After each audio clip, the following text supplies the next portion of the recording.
granny, she got hit by a bazooka.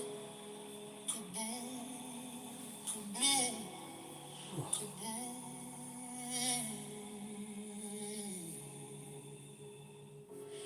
Rest in peace, my granny, she got hit by a bazooka. Yeah, I think about it every time I hit the hookah. Kaboom, kaboom. I was in my room trying to teach my little sister. Then I heard a boom and it sounded like a missile. Who that is? What that was? Oh, that granny, she does. What the fuck they hit her with? What the hell they hit her with? A freaking Bazooka bitch. Every time I close my eyes, I'm drawing pictures of that bitch. Every time I close my eyes, I'm thinking about how they did you quick. Granny, I'm sorry, but I'm gonna have to go ahead and forgive and forget. I don't know what you want me to do. You gon' slide, you gon' lose your whole crew. On the side when I think about you. If you was a nigga, what would you do? Rest in peace, my granny, she got hit by a bazooka. Yeah, I think about her every time I hit the hookah. Kaboom, kaboom, kaboom. Rest in peace, my granny, she got hit by a bazooka. Yeah, I think about it every time I hit the hookah.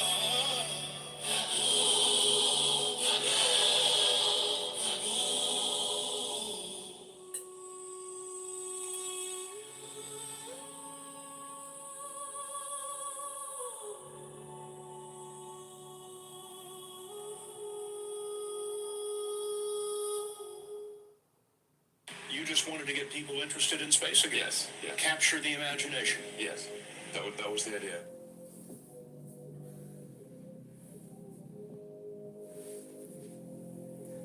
You know, there are American heroes who don't like this idea.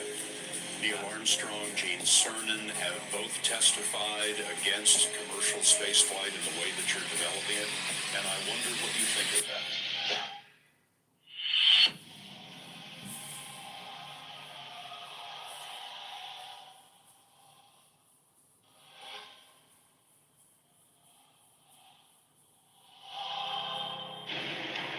I would praise that to see that because those guys, yeah, those guys are good. So it's really tough.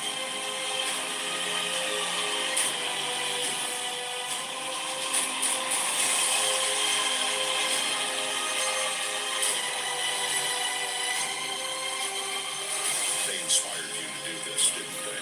Yeah.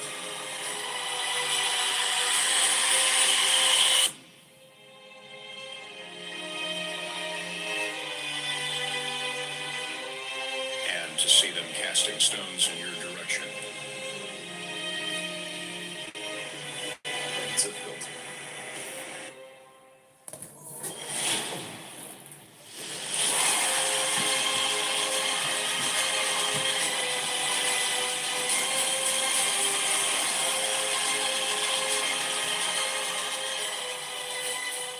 When you had that third failure in a row, did you think, I need to pack this in? Never. Why not? I don't ever give up.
is tested by a real gorilla. With all these Hilton Honors points, I could stay for free. At the Waldorf Astoria in the Maldives. What about the Canopy in Paris? Hilton Honors, babe. When you want points that can take you anywhere, anytime, it matters where you stay. Hilton, for the stay.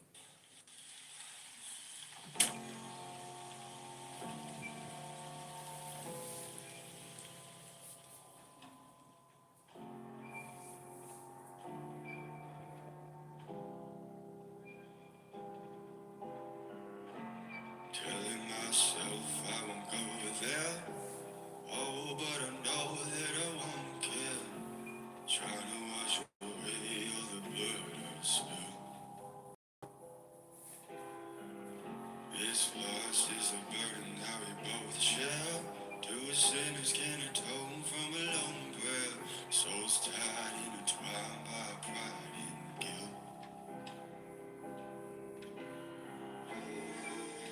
There's darkness in the distance from the way that I've been living, but I know I can't resist it. Oh, I love it and I hate it at the same time. You and I drink the poison from the same vine. Oh, I love it and I hate it at the same time. Hiding all of our sins from the daylight, running from the daylight, running from the daylight. Oh, I love it and I hate it at the same time. Telling myself it's the last time. Can you spare any mercy that you might find? I'm down on my knees again. Deep down, way down, Lord, I try to follow your light, but it's not time. Please don't leave me in the end. There's darkness in the distance. I'm begging for forgiveness, but I know I might resist it. Oh, I love it and I hate it at the same time. You and I drink the poison from the same vine. Oh, I love it and I hate it at the same time. Hiding all of our sins from the daylight, running from the daylight, running from the daylight. Oh, I love it and I hate it at the same time.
Join Google Fi Wireless and get the new Pixel 10a on us. Plus, save $10 per month on your service. With an incredible camera, helpful AI, and a design that's built to last. It's more than you'd expect for less. Get the real deal with Google Pixel 10a.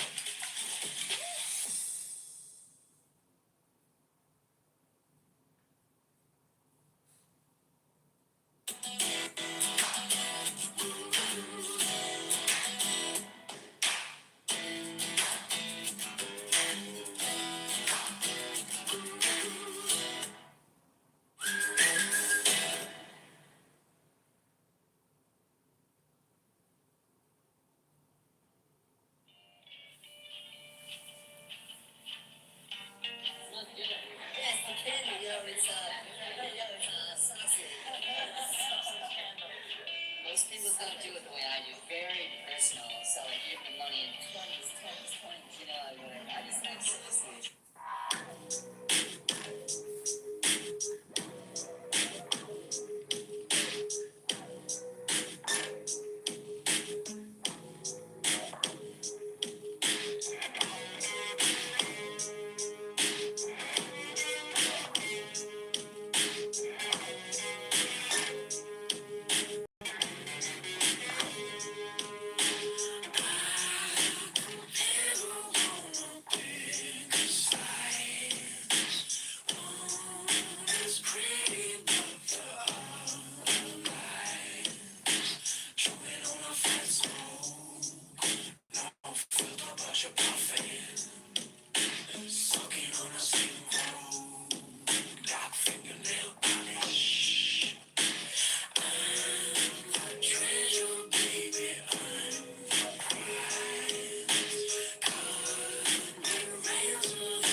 Let's try calling a national carrier and Cellcom at the same time to see what happens.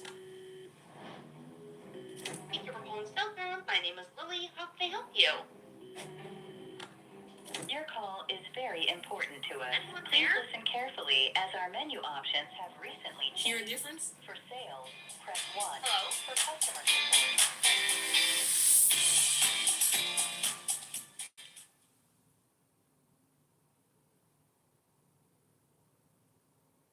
And sometimes it's difficult as a small business being the owner and being a lead technician with Jobber AI receptionist. It's very easy because if I miss a call, I can call that number back. The AI takes a message, it jots down their information very well. I'm able to call that person back within a reasonable amount of time. We're able to get their business and we don't lose any money. Start your free trial today at jobber.com.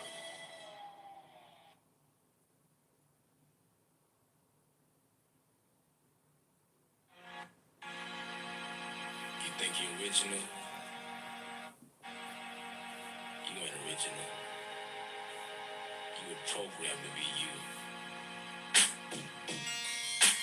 You're a slave and you don't even know it.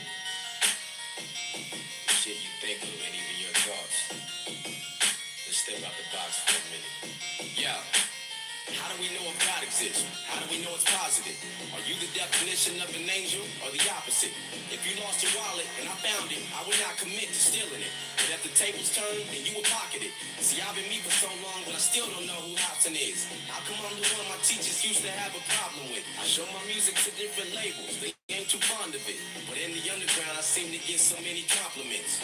Say my name and it's like people get afraid and shook. But if you take a look, you'll see I'm nothing like an angry crook. I'm learning hands-on, you busy with your face and books. I'm here to benefit the world, so heaven's where we're safely put. I'm not a devil, not speaking in tongues. I just want to touch your heart, I try to reach it in songs. I'm from where a child's future's on the streets with the bums. Because it's hard to become something so unique where I'm from. When the sun's down, I turn the rainbow so in the air so high. It may seem so that I can't see, but the darkness provides the light from me.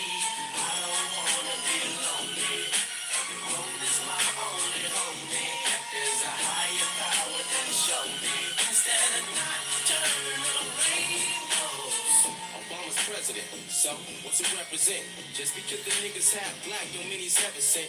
You're clueless to evidence, and all the minds he's messing with. His charming smile hasn't got my ass about this death for shit. Frontin' like he's truly Jesus, and all you fools believe it. The change he's making isn't good, that's just how you conceived it. It's like we all broken than never. It's due to reasons dealing with self-beneficial plans and the movement he's with. Illuminati, or whatever the fuck they go by. They're the reason where this shit happens, and we don't know why. Why did Michael Jackson start his tour and have to go die? How did rap music go from really good to so dry? Real artists get shelved and rap ones get famous. To leave masses brainless, a smart mind is dangerous. In their eyes, there probably ain't no real shit in your playlist. You just a product of what the government has created. When the sun's down, I turn the rainbow so in the air so high. It may seem so that I can't see, but the darkness provides the light for me.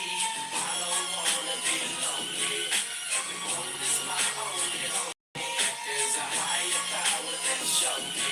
Instead of not turning rainbow. Yo, we're all smart, and we know what's bad and good for us. But yet when you got offered some marijuana, you took the puff. Your brain's a fucking powerhouse. But what, that wasn't good enough? It's people like you who talk that shoulda, coulda, woulda stuff. You probably threw your life away, cause you would rather get high with no license or car. So you bum lights to get by, saying I should've did this, or I shouldn't have hung with this guy. I'm broke as fuck, my rent's high. Ah, I should've realized I ain't being cool with these situations that I address. I more than likely could be someone you admire, yes, but it's because the blood, sweat, and all the time that I invest. We play the same game, difference is you never try your best. You don't have a skill, you set yourself up for a higher mess. I work around the clock, you slack off for lots of time to rest. Keep bullshit until your life is gone, cause living's naturally hell. You have to work to put a smile on. Sit down, now turn the rainbow so in the air so high. It may seem so that I can't see, but the darkness provides the light for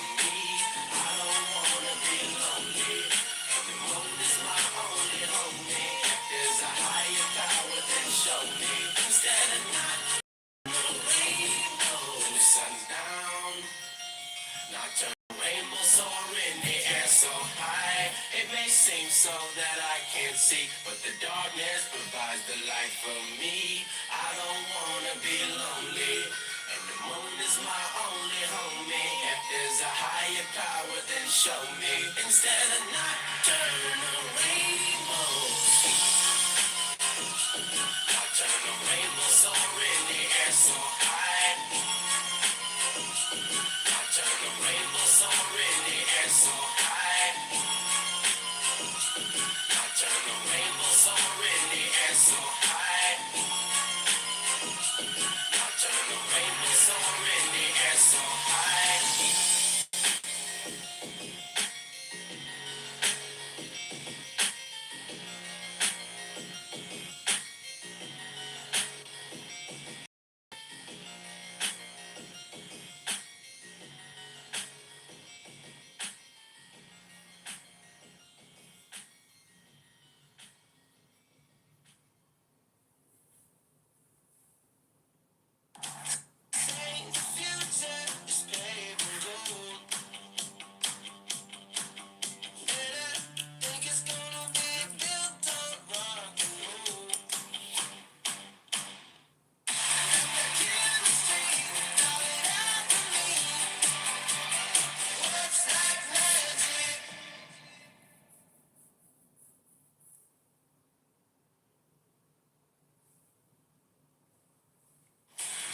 to the monkey for fast, friendly, Pit Crew certified service.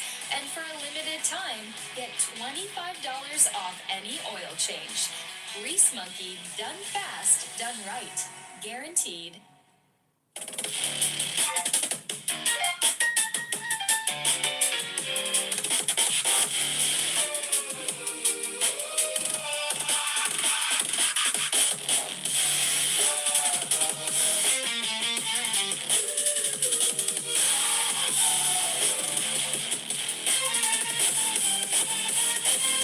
Well, my name is the same as my trauma, so it seems it's inherited from mama. But I'm just like her.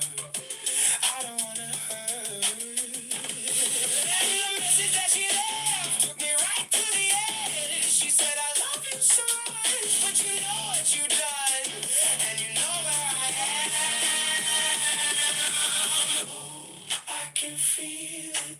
Oh, it's seeping out of my pores and into my bones. Oh God, I'm begging you, please, please don't leave me. Please don't leave me.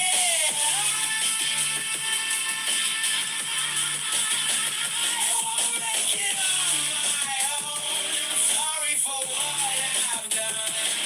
I can be someone else. I can be someone else. I can be someone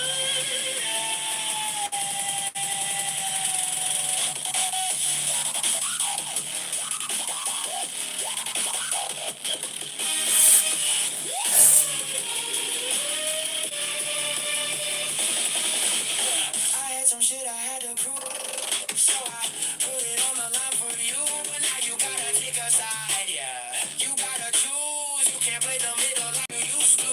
It's no excuse, 'cause I don't care what he said. You know I got my head screwed up real tight. You know that's a lie, but baby I try. I can feel it. Oh, it's seeping out of my pores and into my bones. Oh God, I'm begging you, please, please don't leave me.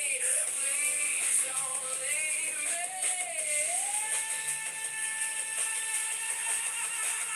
I won't make it on my own. I'm sorry for what I've done.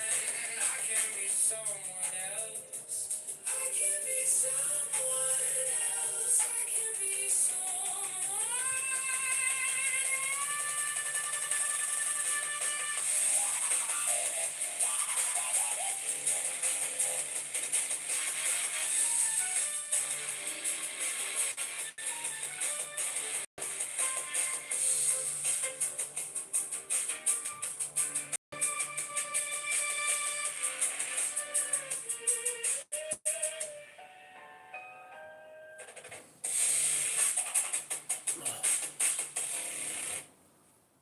Your business isn't just a job.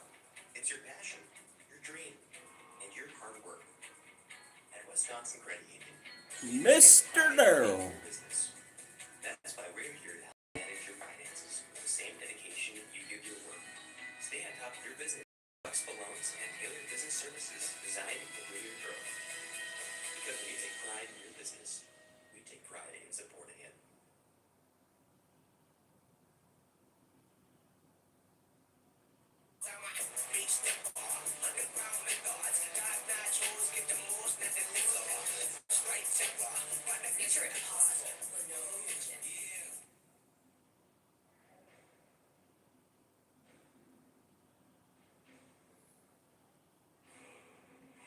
Skyrim. Dova. Dova King.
it's time to add my son to our car insurance.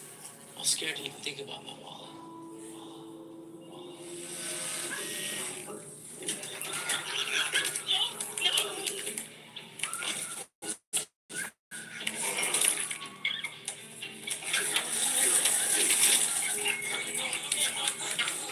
But instead, we'll drive easy on the Geico app, or saved us even more.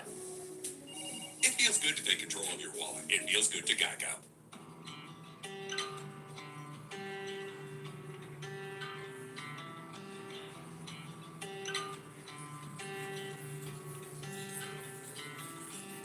I ain't many gonna build like me. I'm the last of my kind. Grew up on the back road, baby. I know how to survive. Been out with the young guns blazing, so you better not try. You'll never find another like me.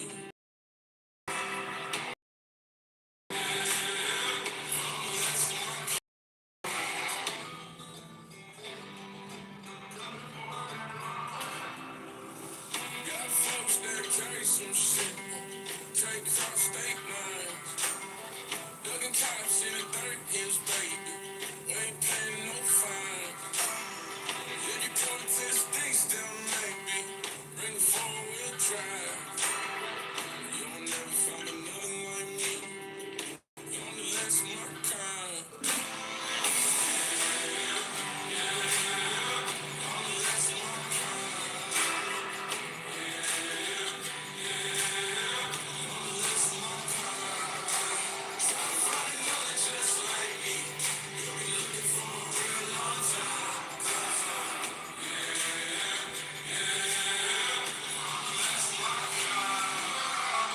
Let's welcome be son of a bitch. Look through my eyes. Can't always climb to safety. Sometimes you gotta fight. Go get it if you want it. Keep the fire burning inside.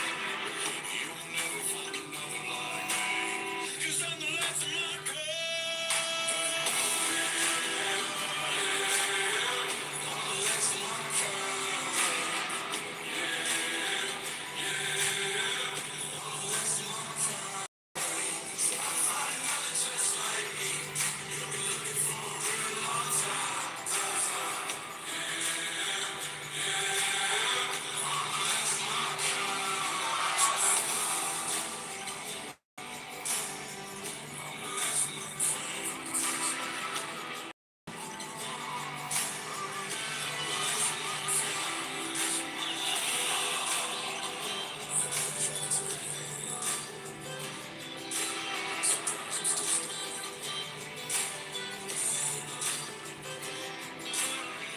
Up high in the red rock mountain, almost lost my mind.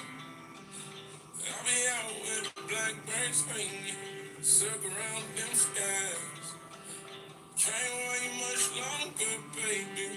Yeah, it's my time. You won't ever find another like me. I'm the last of my kind. The Tempur-Pedic Breeze makes sleep feel cool. So no more sweating all night or blasting the air conditioning. Because the Tempur Breeze feels up to 10 degrees cooler all night long. Factory near you.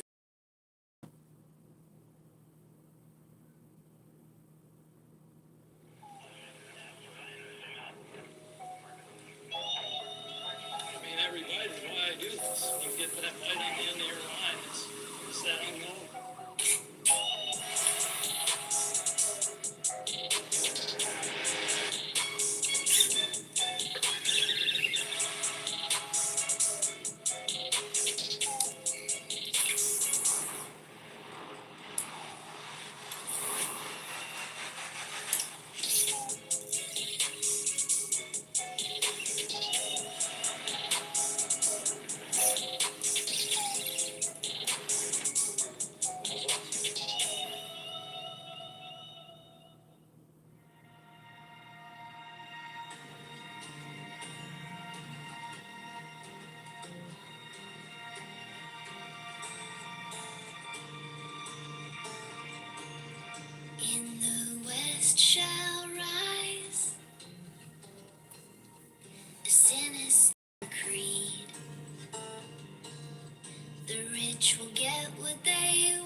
neighbors frail and thin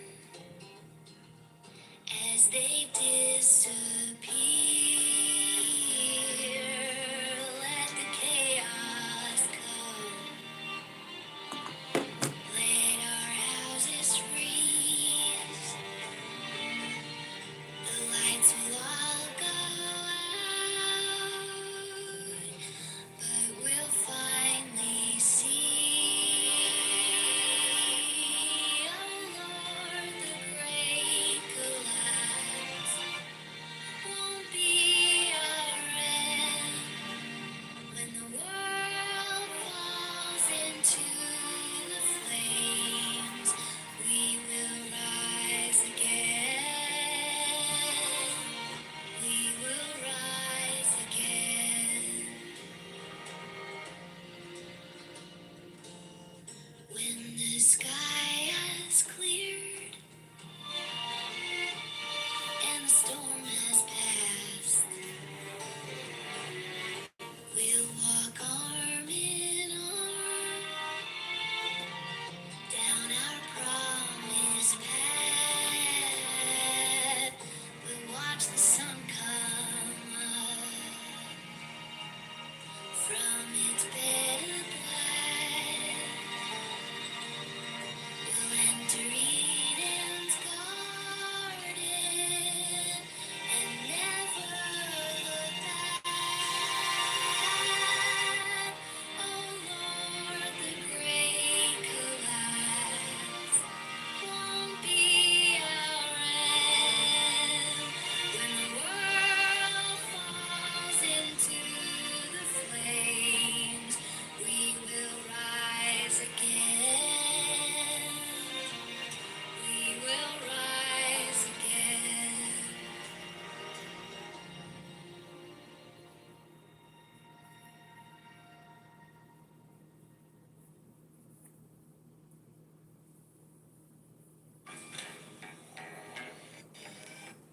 The all-electric GMC Hummer EV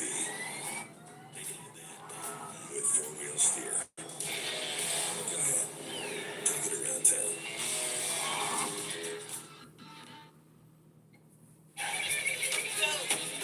When you're traveling with 3 kids and pretty much everything they own, hi guys, it matters where you stay. Book your summer stay now. Hilton for the stay.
Where'd he go?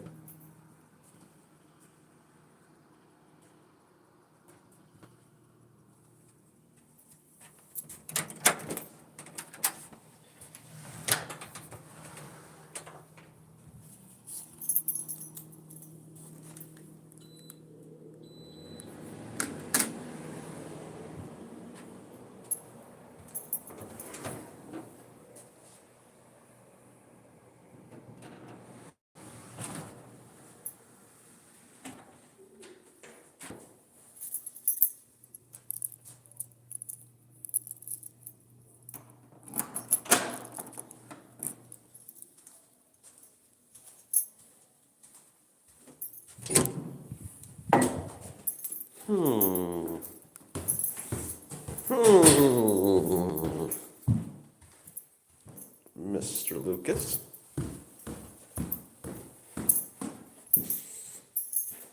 Her.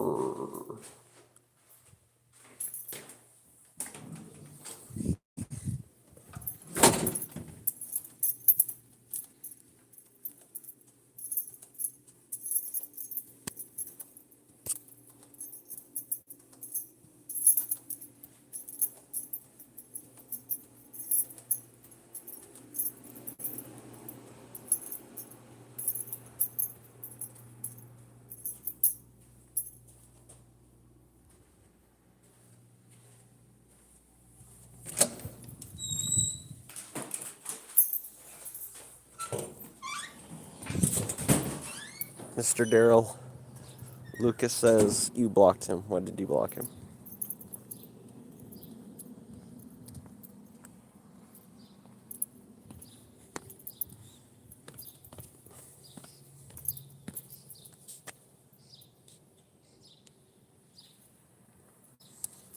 I don't know. You probably weren't. You weren't getting with the program there, Lucas. You gotta talk about the. Maybe he said something. Oh, he told. Oh, he told Mr. Daryl to shut up. So he blocked you.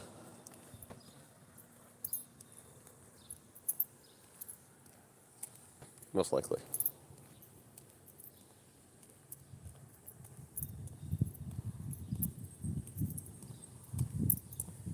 I agree. They need to have more prison guards. That's for sure. I don't know about the second thing. Mostly just the understaffed part. That's correct. The rest of that's propaganda.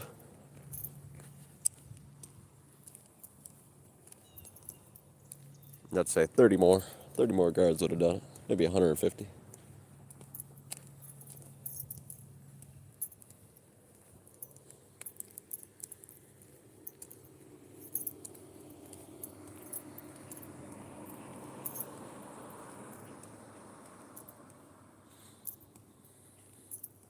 I didn't expect him to be a wild animal and try to shove his wang up his butt.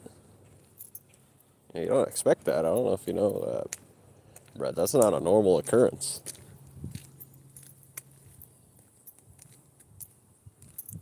Walker. Lucas. What are you up to?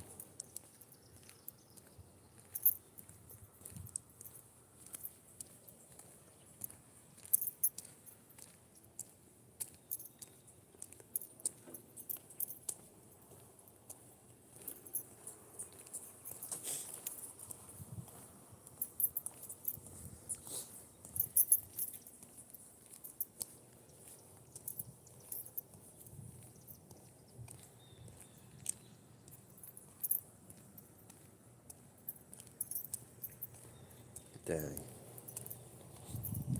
It's wild. See, this is why we need more cops and more, corrections officers. I'd say double it. Triple it? Yeah, I think triple it. That's good. That's brilliant. Triple it.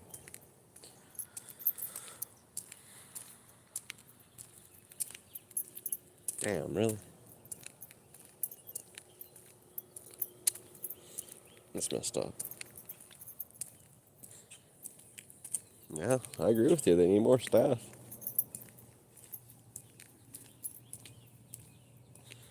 9 subs to like live stream. Cool.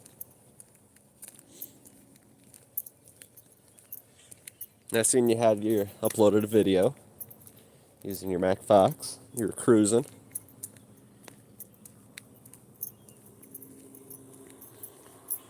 How fast did you get it to go? Was it 30 something? 35 or something? That's a decent speed. Hopefully you wear a helmet there, buddy.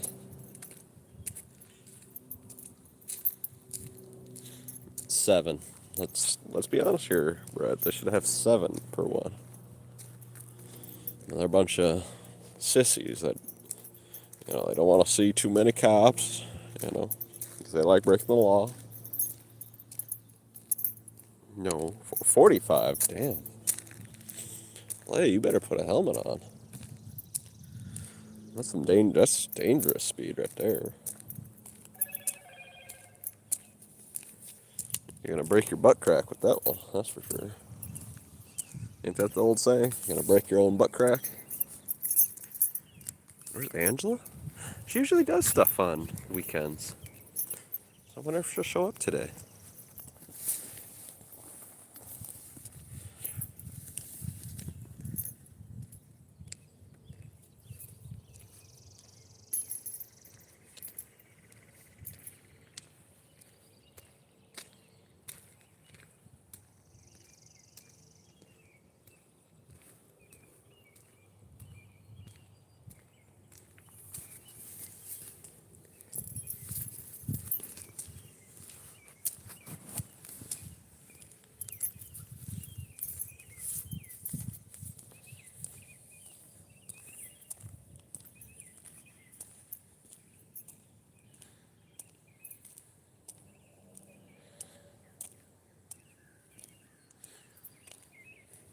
It could be.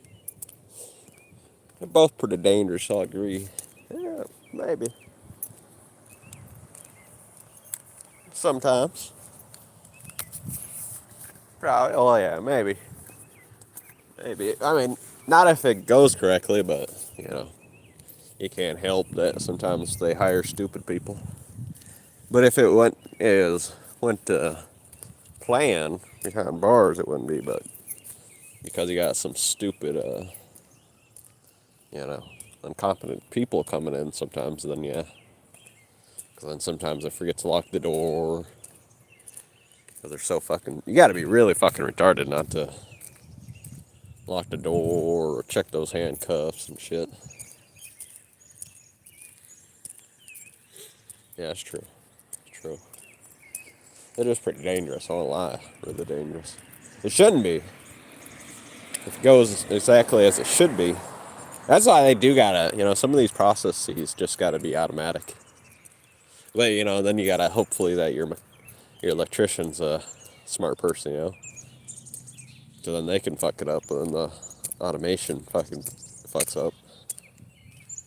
Because, it shorts out for like a half a second and then it breaks its programming. And you got a glitch for the rest of the fucking time. Really, electricians should be automated, that's for sure. Some of these electricians, they're sketchy as fuck. They're dumb as fuck, too. Yeah, you always hope that they're smart, but sometimes there's a bunch of drifters that learned how to fucking hook up wires, or they're lazy. Sometimes they're smart, but then they're also lazy. So then they fuck it up. They're basically as dumb as a rock anyway.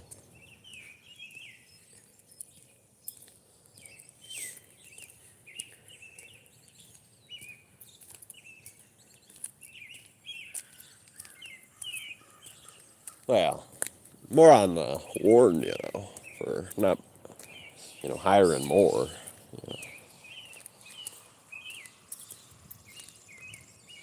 67. That's like 33. You got to think about the 42 and 1.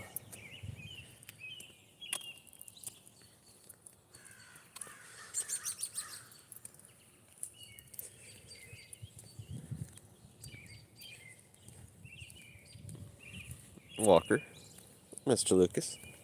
How's Lucas? You're a dirty dog. Dirty dog, sir.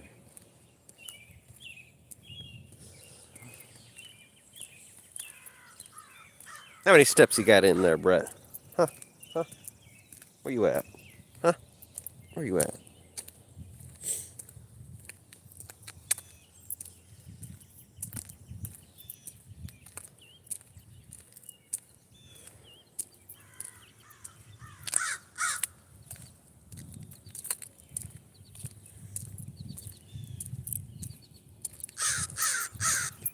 You're wild. That's what I thought.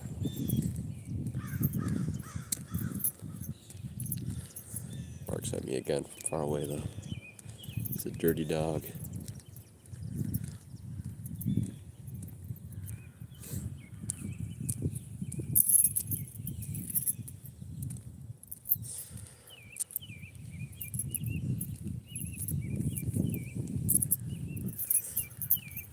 Lawn care. Excellent for you. How you doing, sweetheart? Oh, mega big. Mr. Pudding. Mr. Pudding belongs to me in my heart.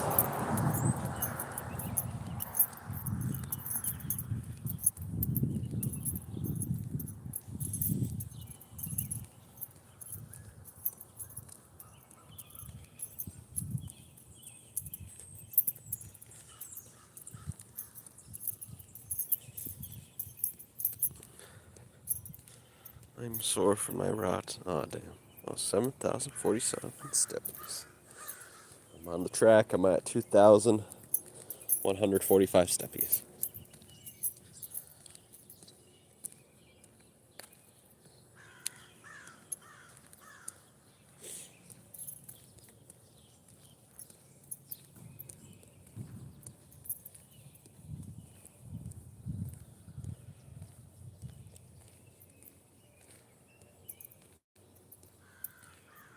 There you go. That'd be good for you, Brett. I have done almost nothing in 24 hours. Look it up, lazy bones. What is that King of Hill episode? Greasy old bone. That's mine. Greasy old bones full of green dust.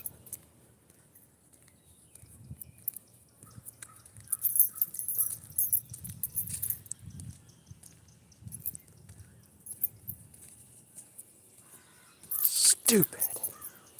What happened? What? Mom's not making you breakfast?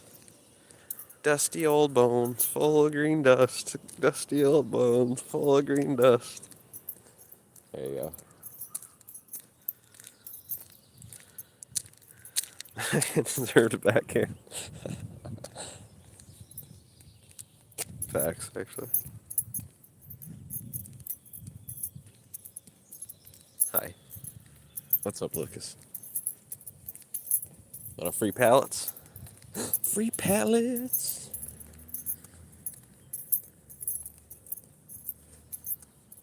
They're free. Free pallets.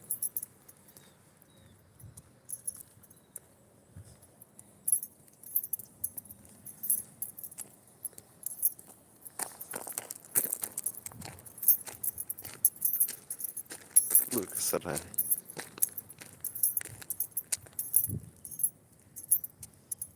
Yeah. Yeah.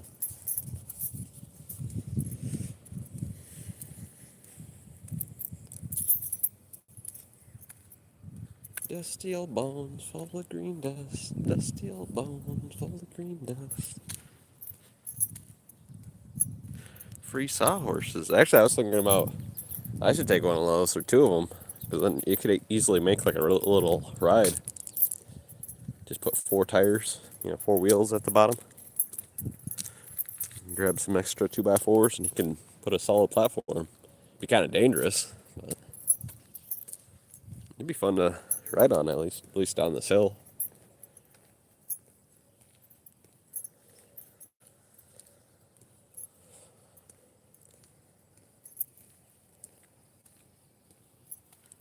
Fish.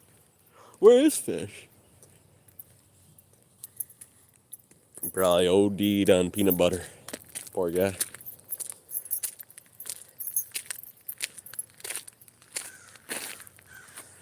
You should free everything. And they say you can't get stuff for free. Right there, free pallets. I like horses. I like turtles. And turtles like me. Declare it. Declare it. Don't worry, Eflon. I declare it. You can go into Dollar General, your local Dollar General, and grab anything you want for free. And if they ask, what are you doing, sir? Be like, some guy on the internet in Wisconsin told me everything's free in Dollar General. Fuck you. And just walk away.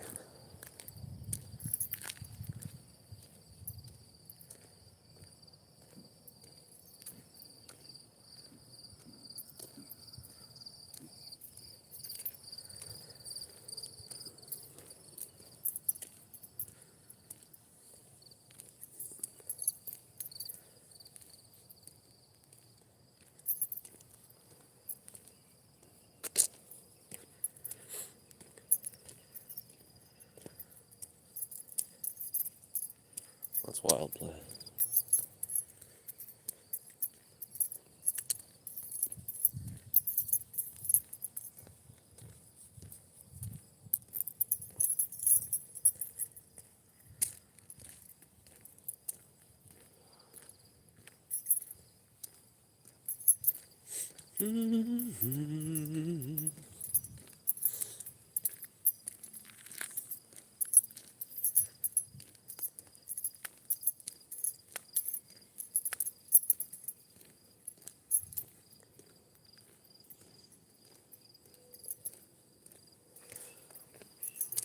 So I wonder if Brett's going to church today.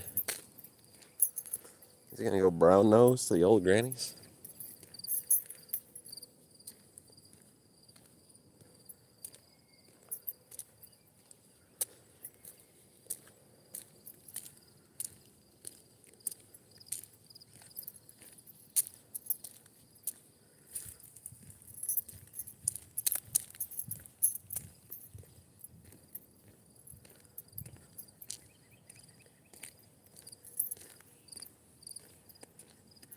I rate. I rate a 5 out of 5. What's the best pizza you've ever had there, Lucas? Which one? Where did it come from?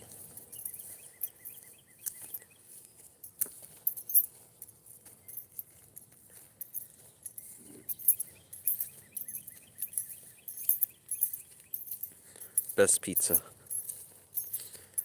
Um, um, um, um, um, um.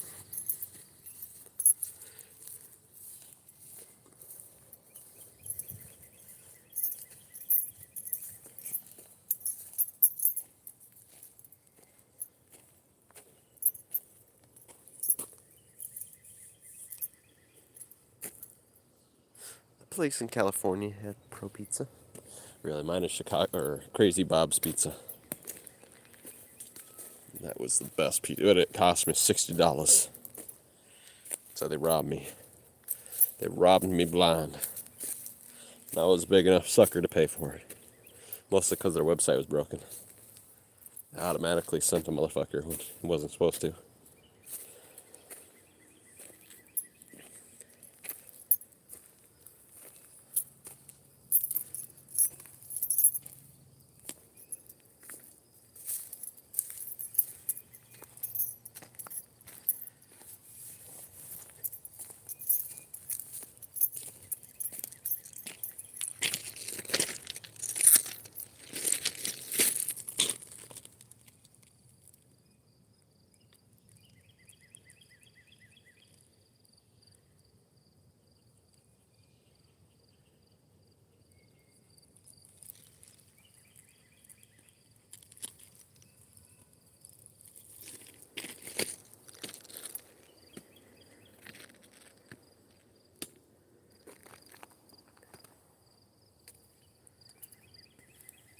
Yeah, somebody definitely put, that was concrete. Somebody's crazy. They dumped concrete right on the rail track. Good thing I moved it. I mean, it probably would have done shit, because it's super loose, but still.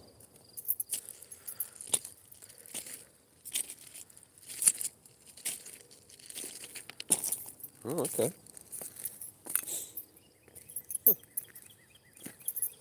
But yeah, mine is Crazy Bob's Pizza. Crazy Bob's. And then probably mine, really. 'Cause I made it exactly the way I wanted it.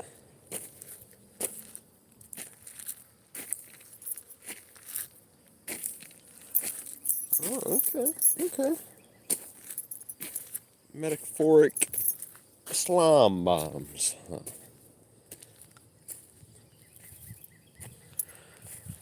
Time. Time. Turkey time. I see the turkeys.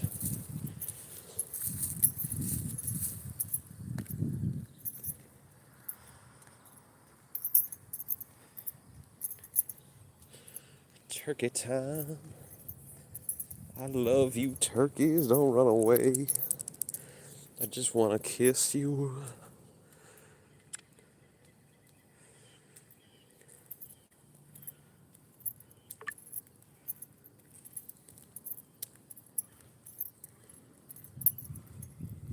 Why are you running away from me?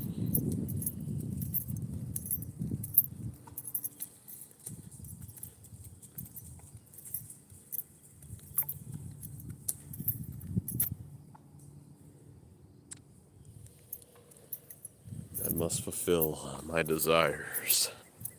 Come to me, turkeys. Come to your daddy.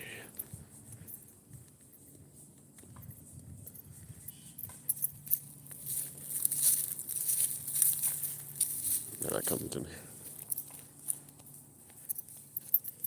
They ran away. Bunch of pussies.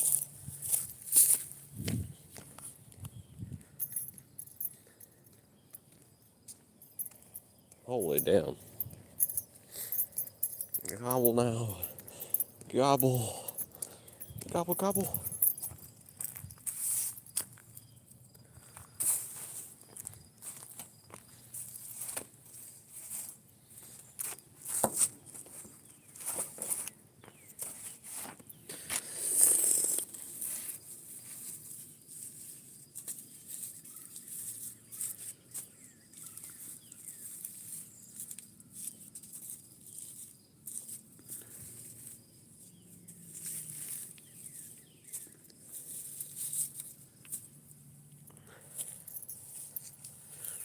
You didn't even try.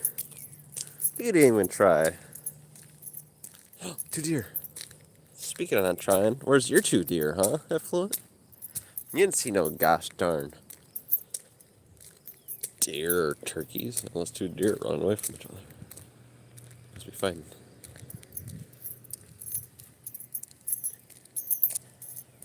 Street keepers.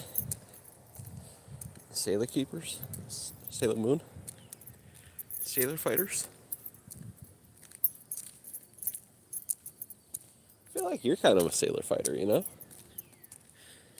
You kind of, you know, you look like a mentally disabled version of Ernest P. Worrell, you know? I live in a city now, Anton. It sucks.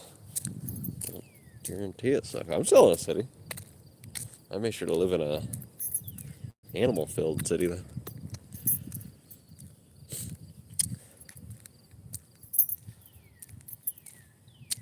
Blackjack pizza.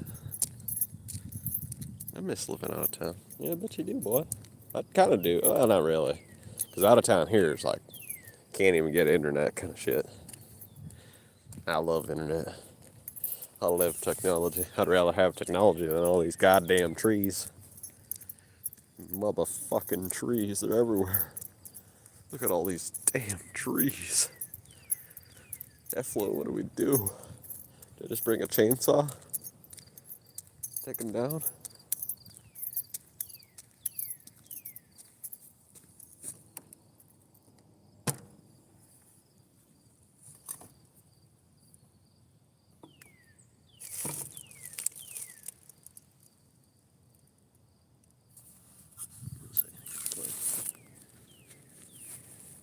Fire.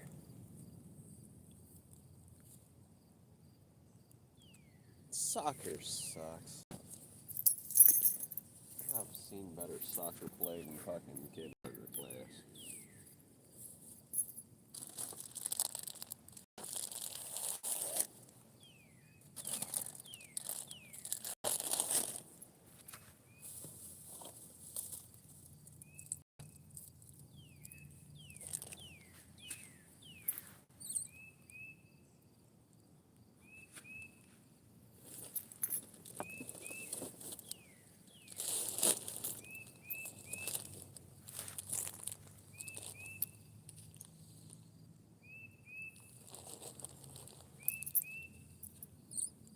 I had their community cookout yesterday.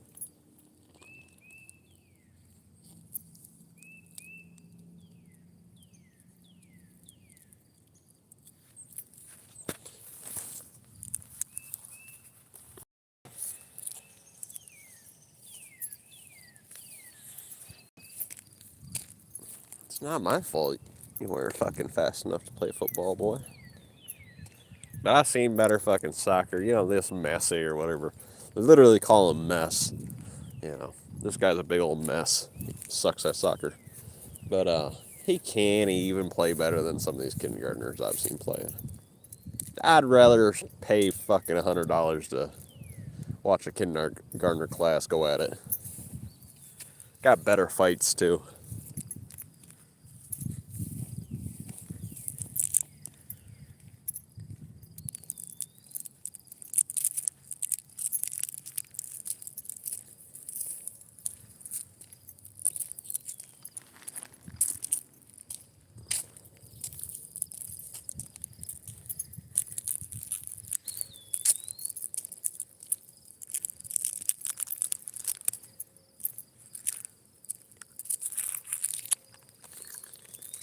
You know, stand on facts, so. You know.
So what you're trying to say is you want to see more concussions?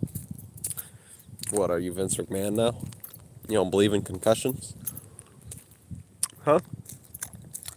What kind of evil dictator are you?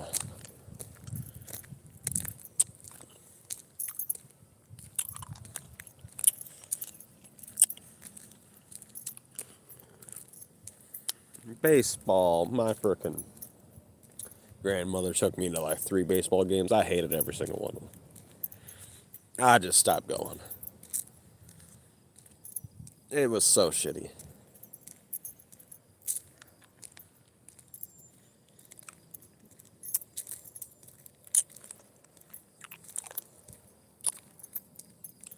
That's for a real story too. She tried to take me tomorrow. I was like, I want to stay home. I want to stay home.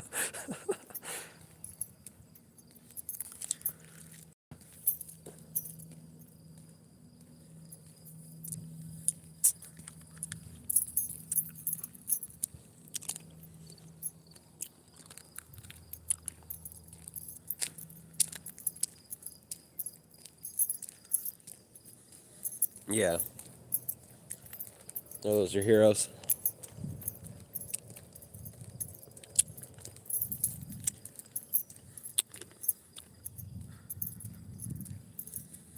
I did. I did. My other brother, I got a whole bunch of siblings that play, so my other ones went. I literally told her I'd rather stay home. Hockey's fucking for pussies.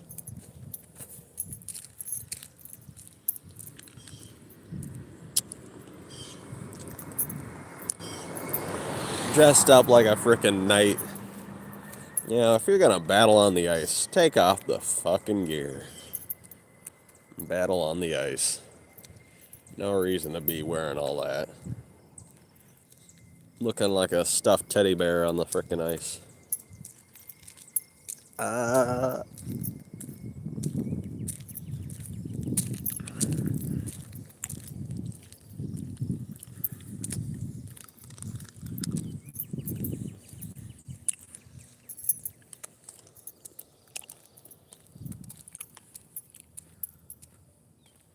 yeah, enforcer wrapped up like fucking in Reynolds wrap. What kind of enforcer's gotta be dressed up that frickin' heavy in gear? You see how big these pussies are.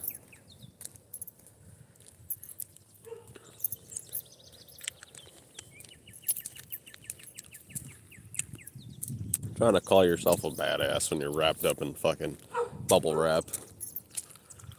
Looking like a bunch of sissies.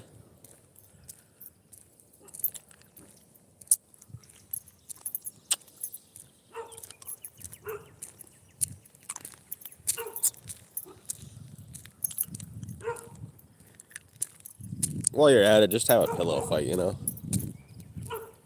It's basically the same thing. Just have a pillow fight already.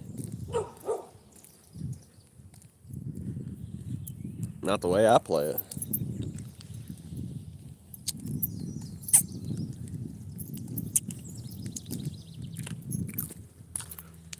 We don't play no pillow fights, that's for sure.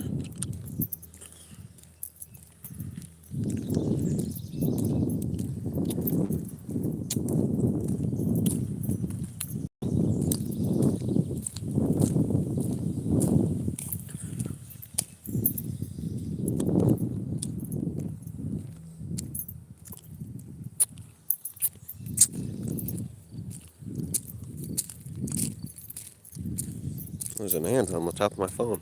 Hello, sir. Or madam. You're just gonna stay on the phone? Okay.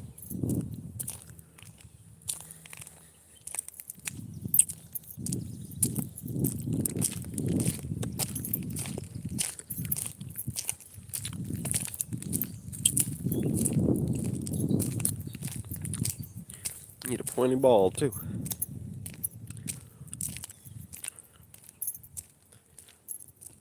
You don't like basketball? Yeah, that makes sense. You probably can't even dribble, can you?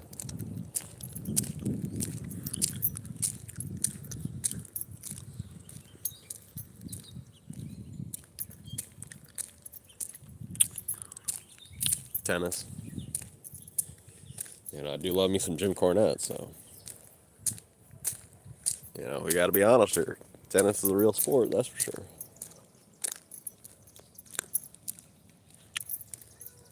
Golf is lame. Each time I hear the word, I just smell dookie. Just a big slimy dookie. That might be the swamp. I don't know. But I smell dookie right now, so. That kind of sucks. Well, swimming? Swimming's fun.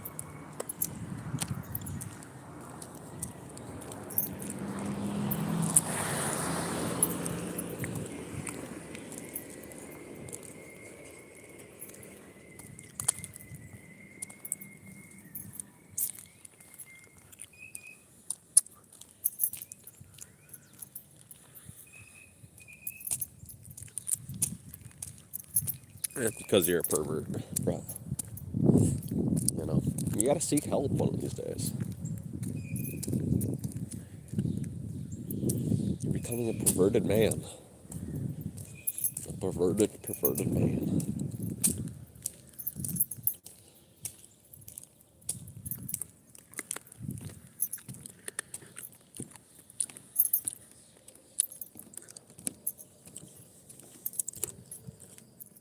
Swimming's good. Yeah, but softball only got big because of Sid. Psycho Sid.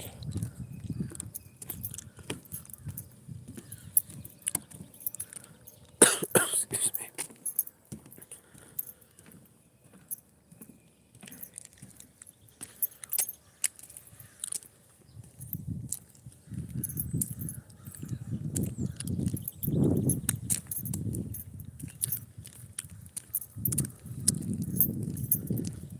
Gymnastics are only for perverts.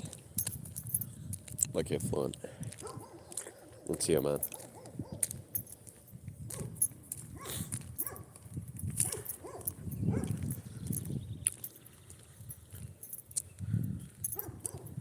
Team sports are for dorks. Says you, hermit boy.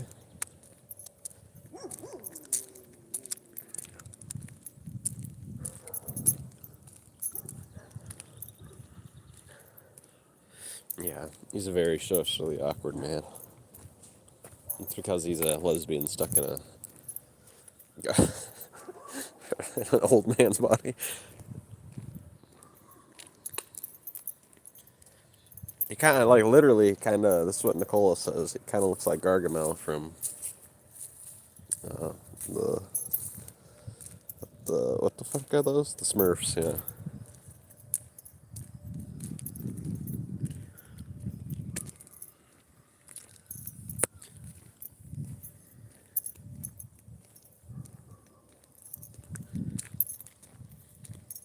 So you can only imagine, the mental battles he's had in his head when, he looks like Gargamel, but he's a lesbian.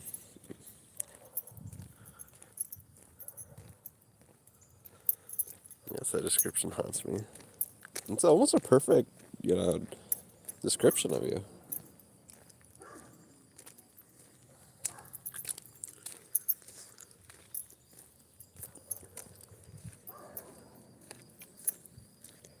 Gargamel's not the ugliest man in the world. He's kind of distinguished.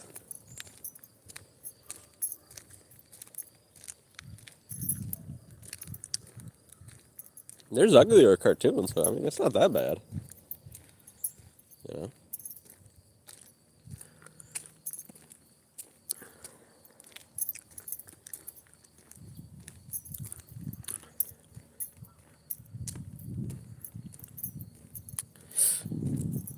Well, I agree. That fake god is definitely awful. But, didn't you ever hear of Brittany Grimer? She's a goddamn hero. And you're over here throwing shade. She could beat your ass, Brett. Let's be honest. She's like 6'8". Sounds like a man. She's a butch lesbian. I mean, I feel like she's got about 8 out of 10 chance of beating you up, but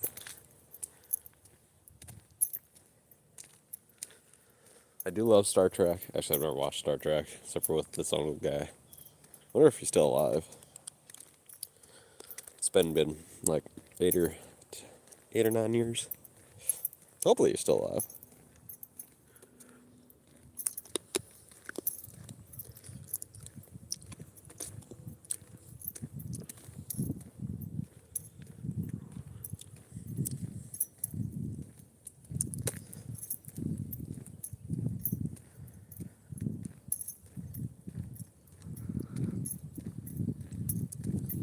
They should do that for seniors. They should make them do high school plays.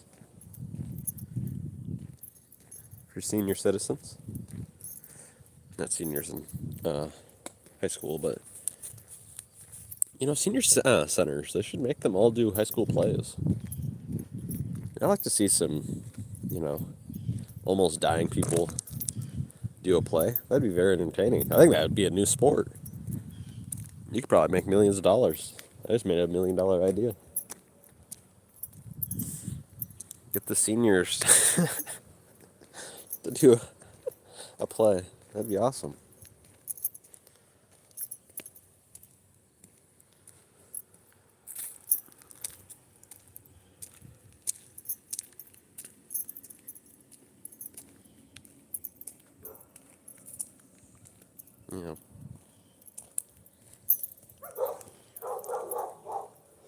Are you sure? I think I could see a senior citizen, you know, doing a play, doing a little bit of acting.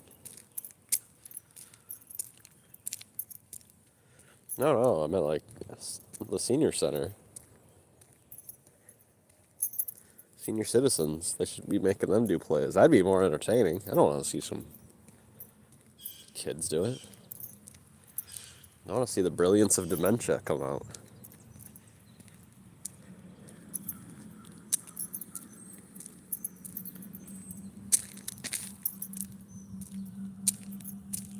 That's insane. I'd love to see it. I think it's $1 million idea right there.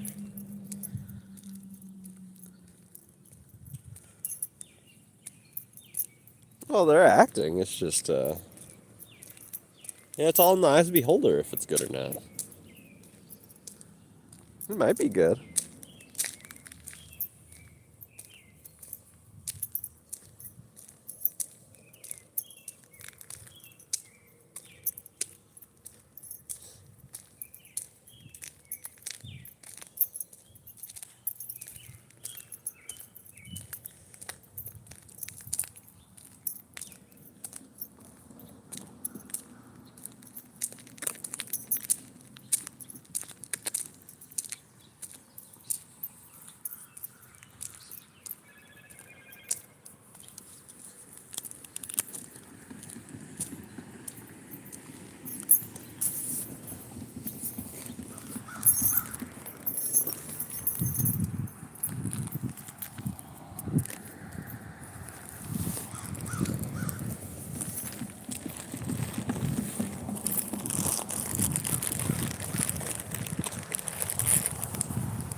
Don't stop. Get your rug. Put it back and do. Oh, what the hell that is.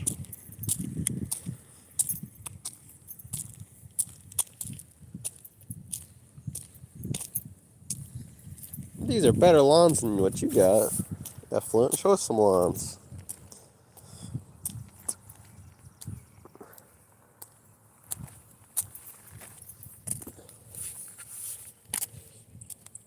Well, also, some of these are on purpose. They call them natural micro ecosystems. I know you're not really cultured anymore, you know, effluent. But these are micro ecosystems. They're for butterfly growth and bumblebees. Yes, you stupid hillbilly. You stupid hillbilly.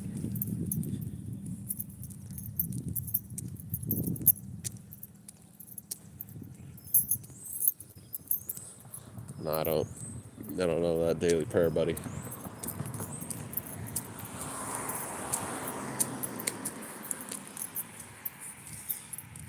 You're just not cultured there, effluent. You don't even know about micro ecosystems yet?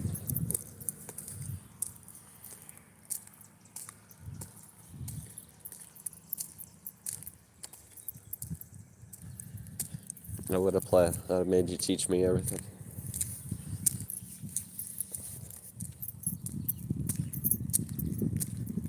They would have stoned for sure, Brett. He's too crazy. He doesn't know how to be humble to the guards of vice and virtue.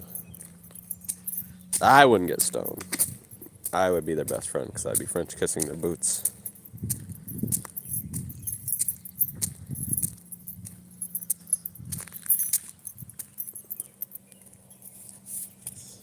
I know how to be a good old boy. Brett's kind of too, he thinks he's too big of a badass or something.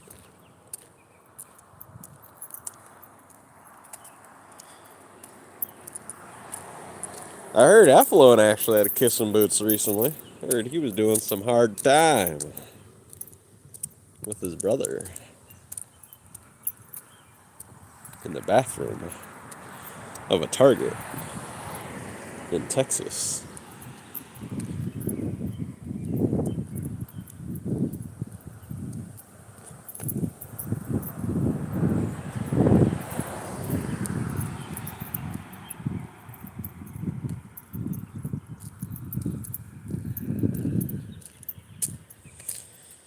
Nothing wrong with that. Nothing wrong with that. So you're just an ordinary fella? You're just an ordinary kind of guy. Huh? You're a normie? Ordinary?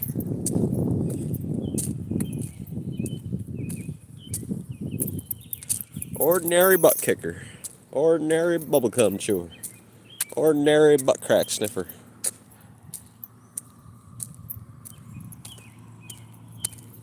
Ordinary, ordinary.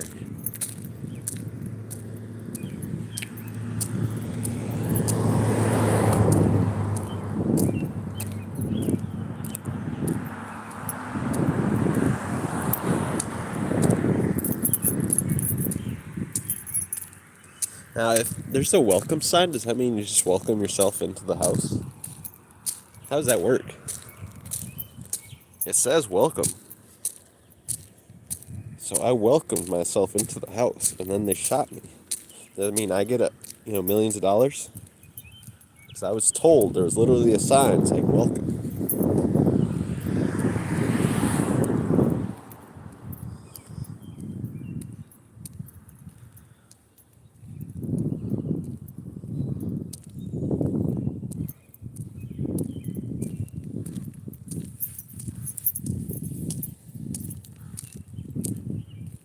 The best signs are the ones that say it takes the police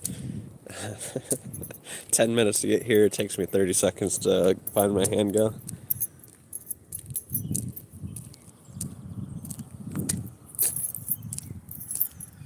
I remember being in the village, one of those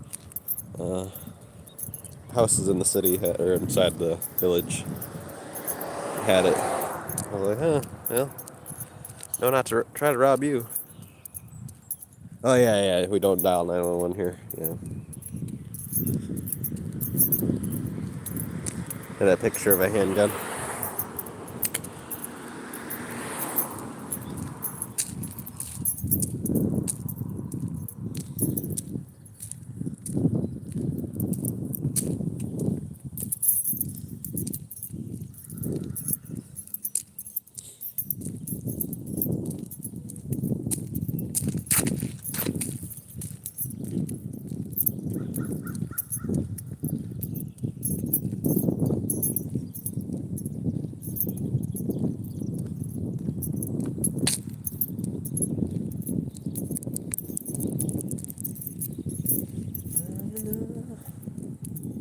That school needs a big old update. Just an old red frickin' brick building.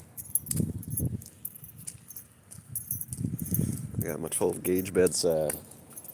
It's good. Oh, 10 gauge?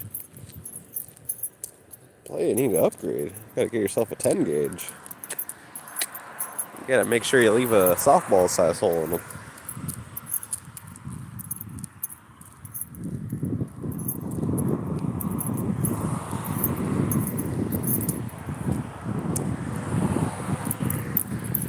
How much are 10 gauges? I heard they're expensive compared to a 12 gauge.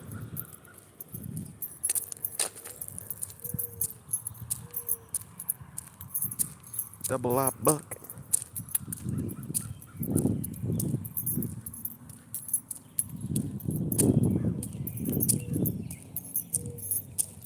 Oh, garage sale.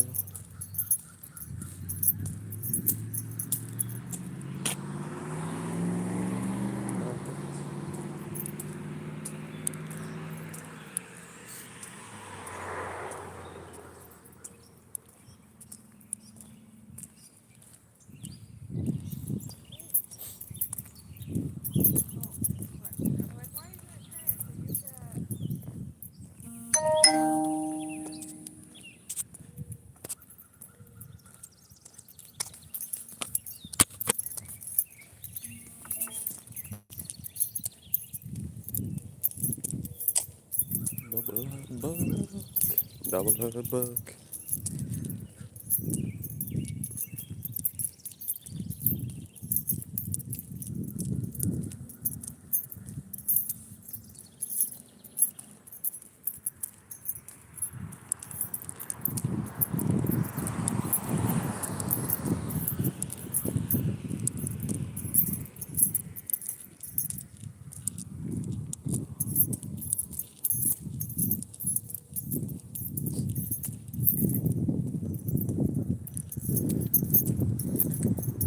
You worthless pile of dookie. Is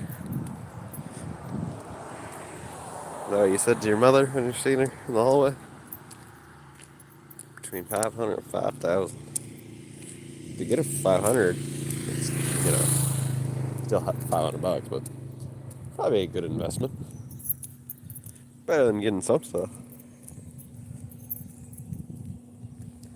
I'd rather get a 10 gauge than a couple speakers.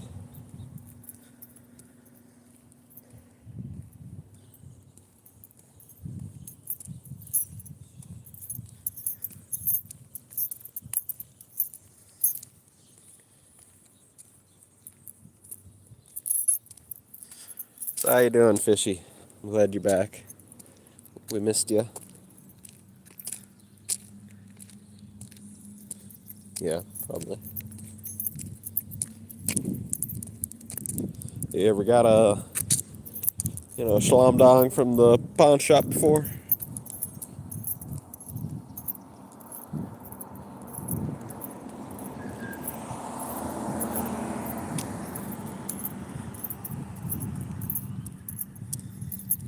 Play it. You see how big and fat you are. I'll see you coming even if you're fucking 30 miles away.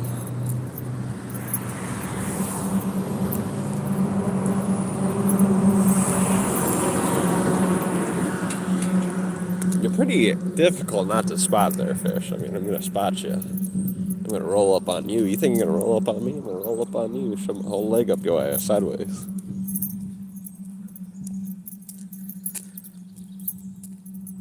Yeah.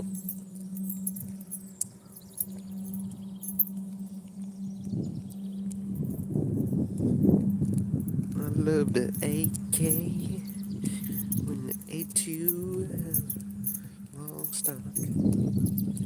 Yeah. Beautiful weaponry. Actually, that AK's kind of dull, though. I've seen too many of them.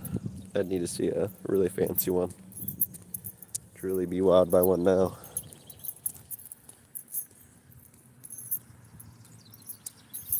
It'd have to be a little bit spicy, a little bit of new character to itself. It'd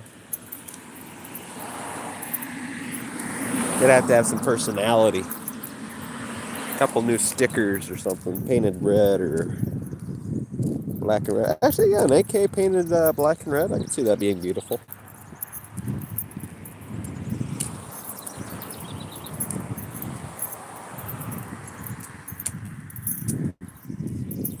Yeah.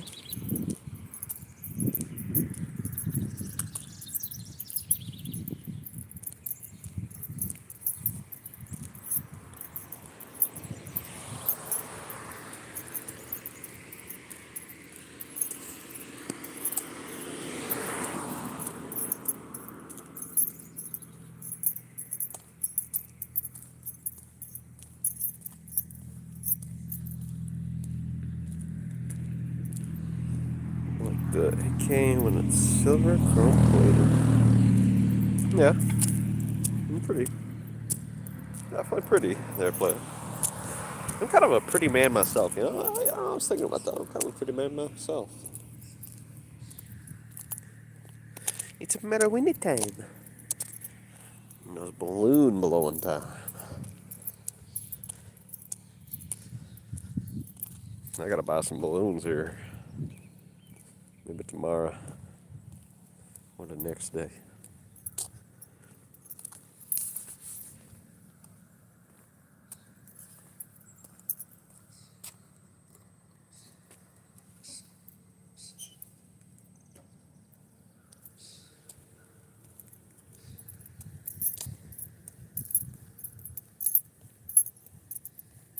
Damn, that's silent. Even though the fan's turning. Oh, there's two of them.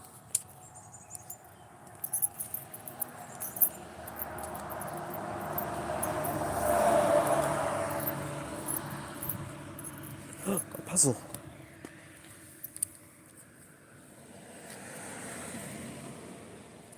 It matches. Oh my goodness.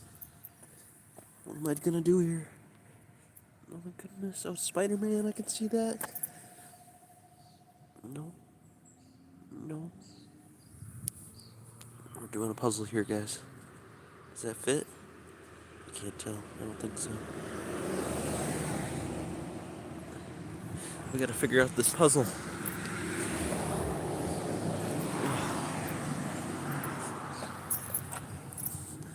Spider-Man.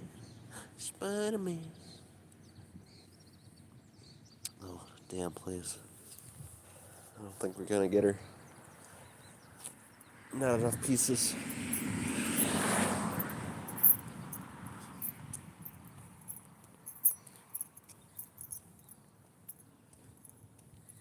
I will take them nuts and put them in soap. You gonna give me a bath? You awful motherfucker. Oh, there's another piece. There it is. Oh my goodness, another piece.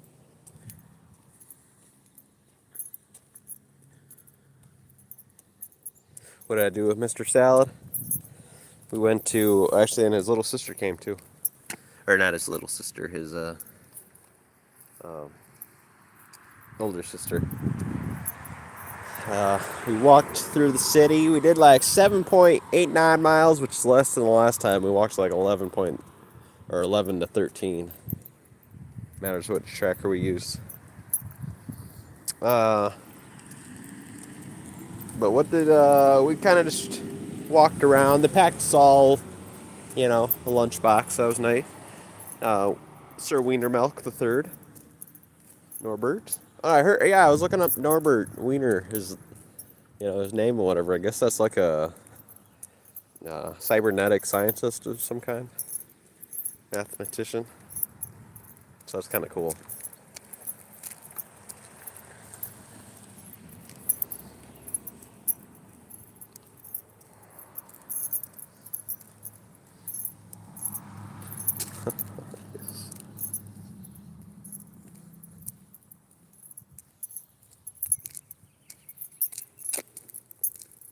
But yeah, we walked to the middle school and we looked at the ground. The kids there on the last day of school must have drew a whole bunch of gyots. There was like so many different gyots. I'd say to 12 to 13 different gyots. Well, I just did the Google, the new thing where you hold the bottom of your phone and then Google lets you circle things.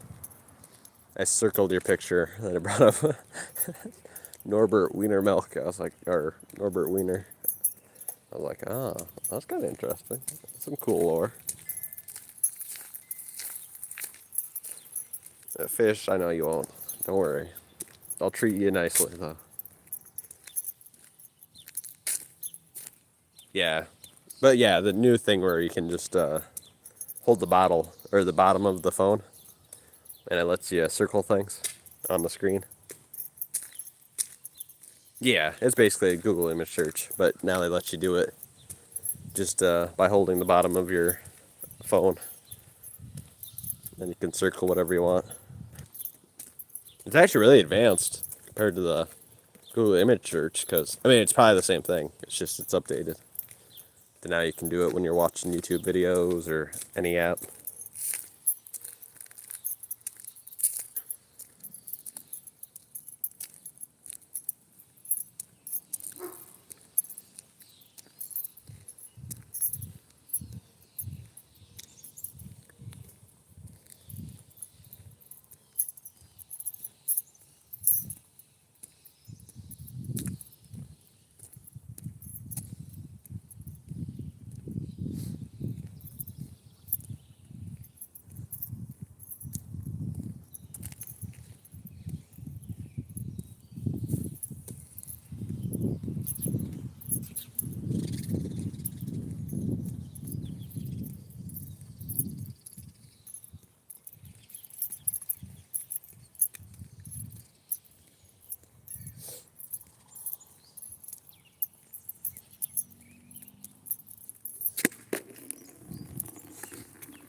No, actually, I wasn't disappointed. I thought it was pretty interesting. I was just wondering who in the hell the picture was. I was like, that's interesting, but who's that picture? It was Norbert Wiener. Like, oh, that's pretty cool.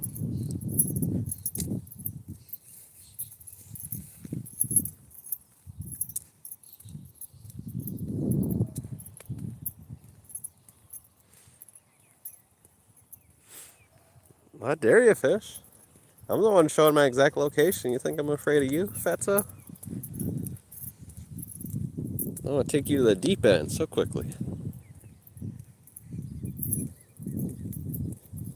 And if you're lucky, I won't throw you into the lake.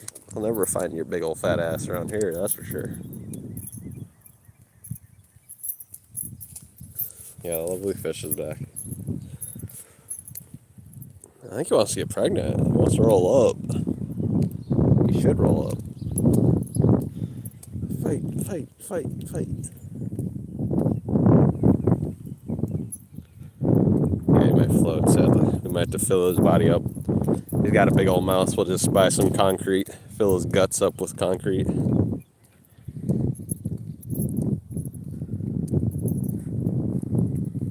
He's basically like a giant bag when you think about it, so that should work actually. I'm just gonna keep on stuffing him with concrete like a turkey. And then drop him in the middle.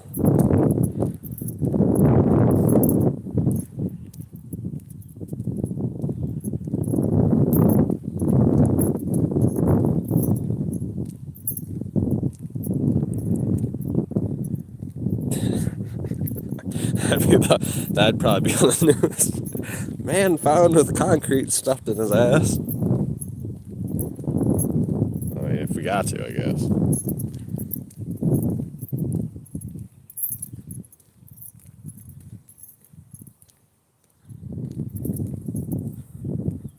Okay, have a good one, Norbert. Norbert.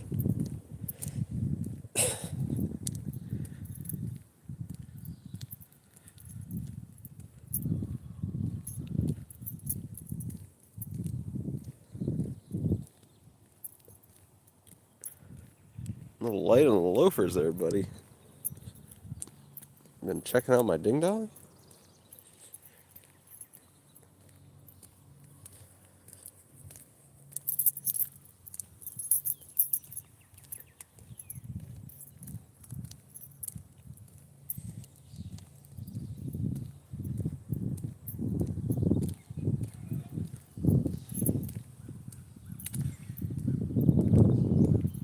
That's true. That's true.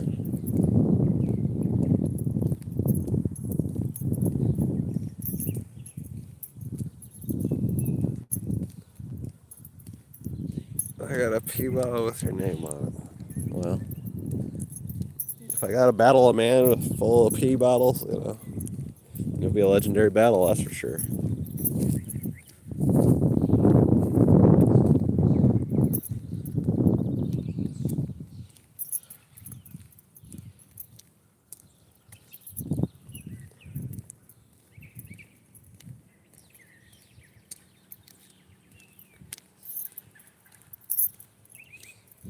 You think I'm ending up in there? They all have no souls. They're all turning into dirt. Dummy.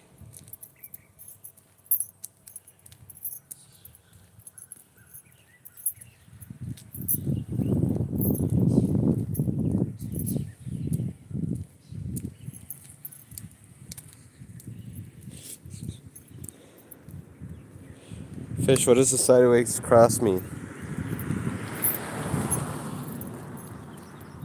Rest in peace, you N-word. Aw, damn.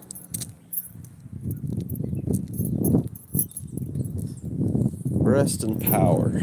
Rest in power, you N-word.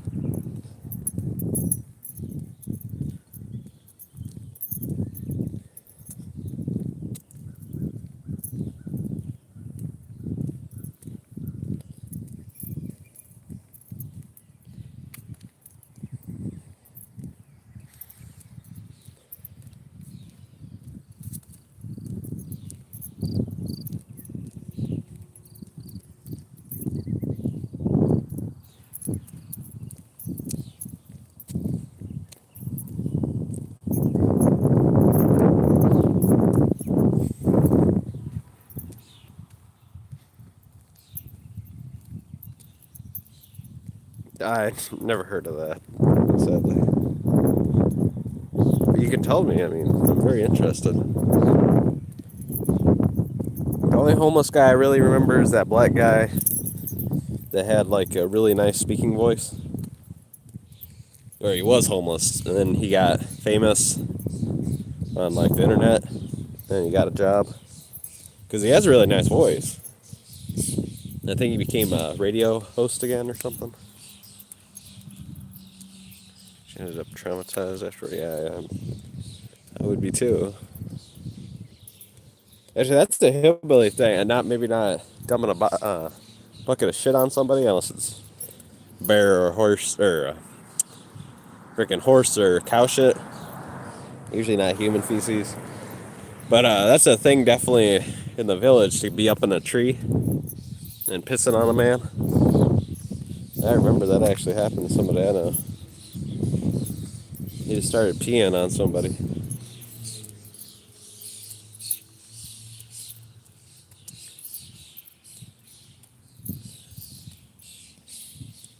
Yeah, I bet.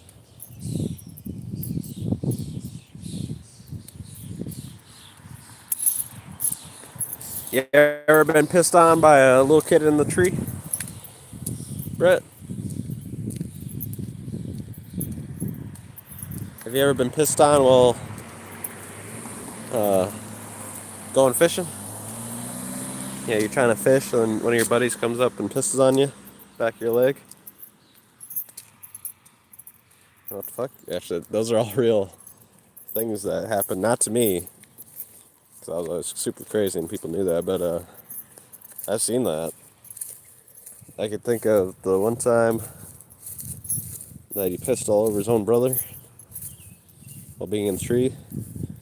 And I think it was my brother that actually pissed on the guy while he was going fishing, to be honest. On the back of his leg.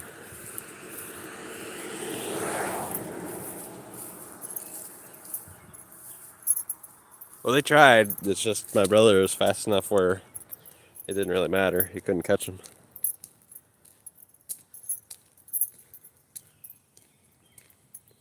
But they were little. I think my brother was like, what, 9, and his friend was like 9 or 10.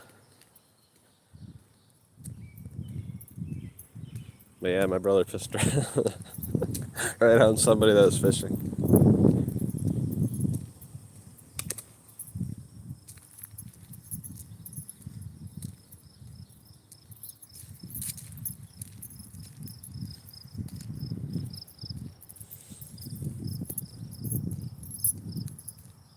Actually, that brother tried to piss on me too, but I was laying down in a chair, and I grabbed his blanket, threw it right on him, so he pissed all over his own blanket.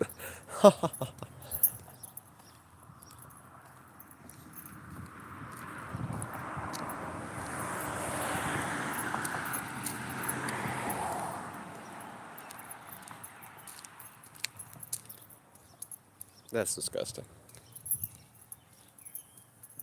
You belong in jail. Right.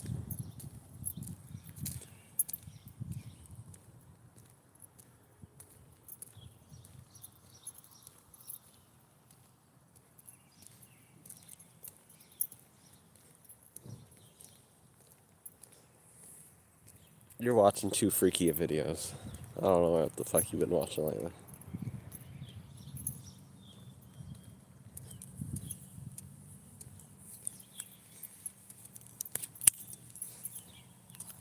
Okay. It's getting too warm. I gotta take off the hood.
Man, child, you're the one living with your mom. Fish. Yeah, that's disgusting, Brett. I could just search sex charges.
That's wild, Brett.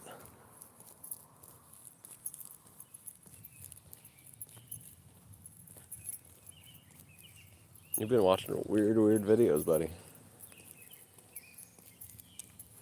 We gotta have to look through your search history now, that's for sure.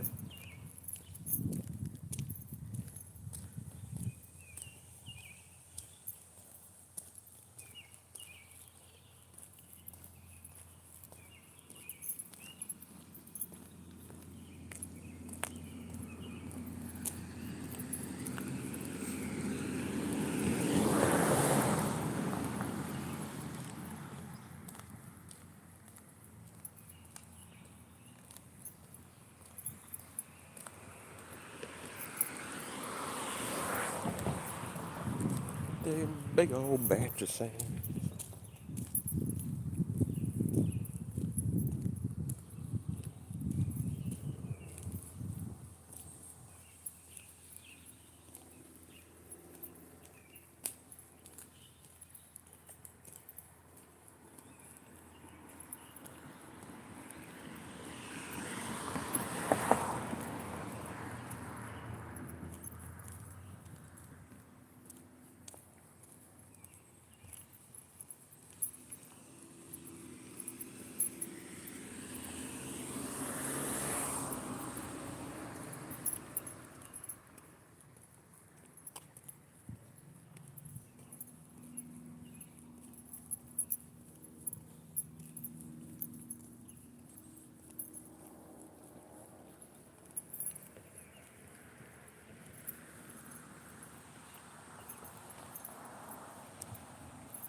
I don't know, I think she's hanging out with her kids or she's sleeping in today.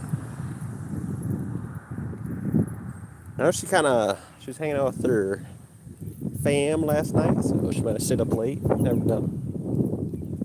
What about you, Bob Barker? Why are you so late?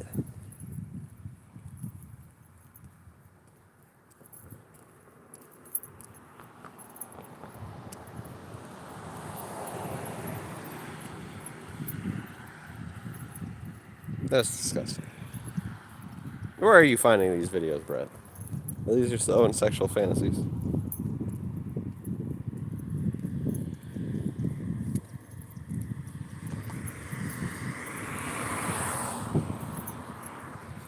Reddit, sure.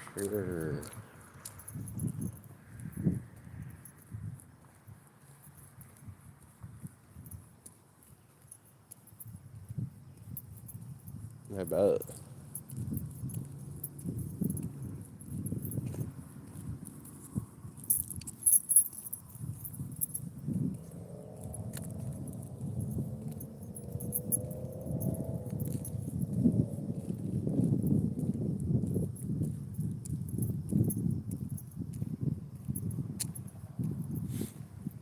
I mean, except for the exercise. Like you sit there doing nothing, Candace. Bob Barker.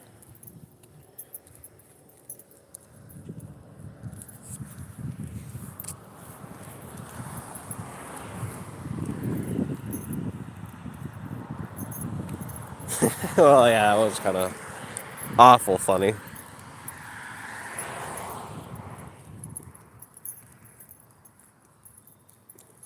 Well, it's more kind of funny because that's just, it just shows how human, or how animal-like humans are.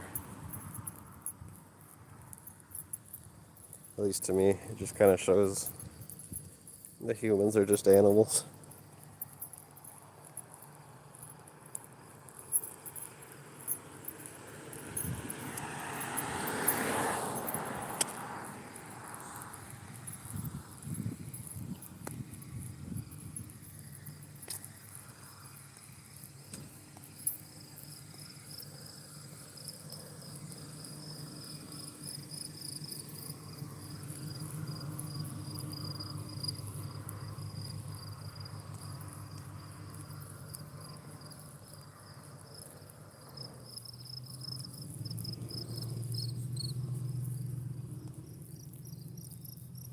What's up, Dan? Sidewalk show. Yeah, didn't want to show the guy in his truck. Didn't want to be rude.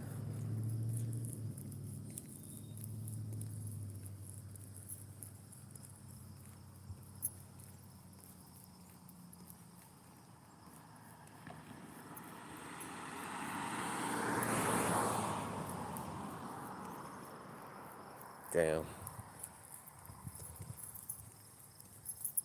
Well, she has every right to do it. She shouldn't get farted on.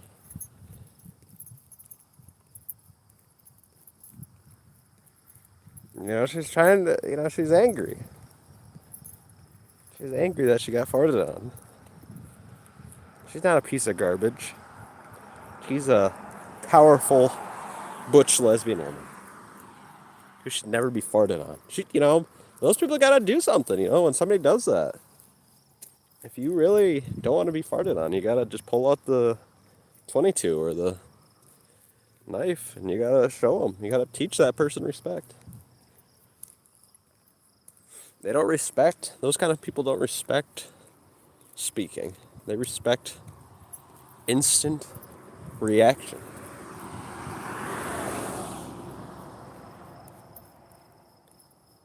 Well, yeah, it wouldn't have been my thing.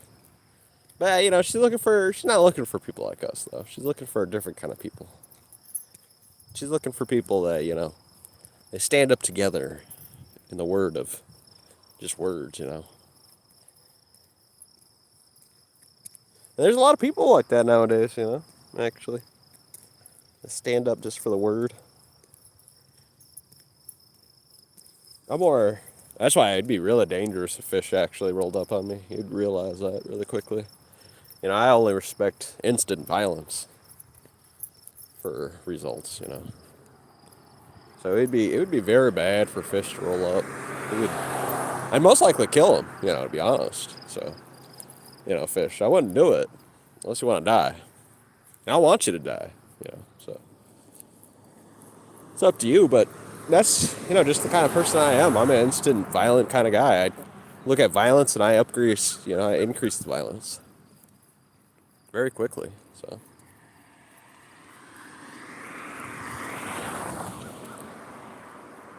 time. Aren't you in a gang there, Bob Barker? Yeah, that's true. Yeah, she's looking for a different kind of, people. She's not looking for people like us. And she must have, found it, if we're being honest. She probably found it. These lesbians, they found people that coddle them. Good for them, though. If they get, if that's what makes them happy. It's not my thing, but it seems to be working. She's still doing it. Or she's dreaming that it's working.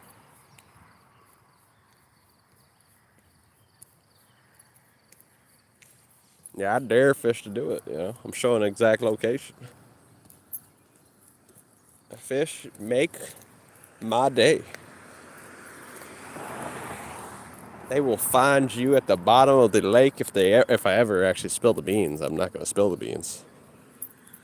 I enjoy keeping them dark secrets with me, That's my passion. That's what I get a giggle out of, so. They'll never find you, fish.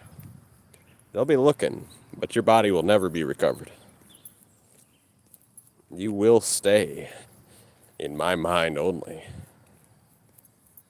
So, I dare fish to roll up just so I get to shove his fat ass to the bottom of the goddamn lake.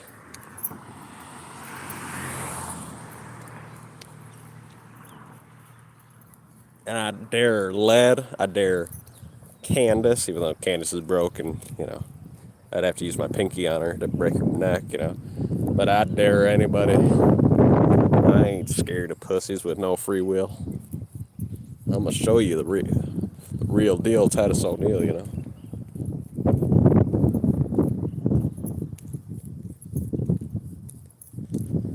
I might have to run you over with this tank, actually.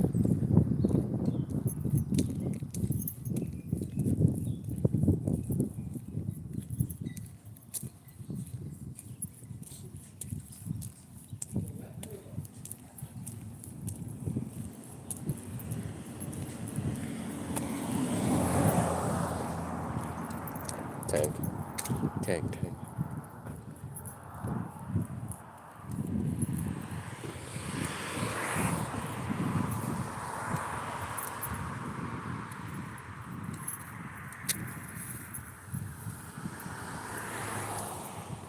Really? So you're trying to be like my brother, are you? Trying to pee on people's legs. They left their keys.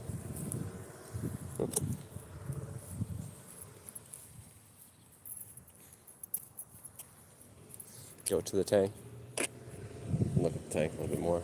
I'll look at these guys' keys. I won't steal them because we're at the VA. I'm sure he's. Yeah, somebody left their keys here. Should be keys. VFW.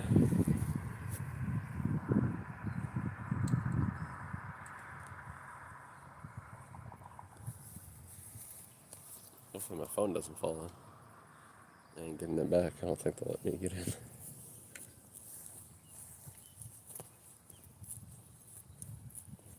What do they do? I kind of want to take these darn. You could yank that out, I think. Got a necklace. That'd be weird. They're nice looking though, the coins.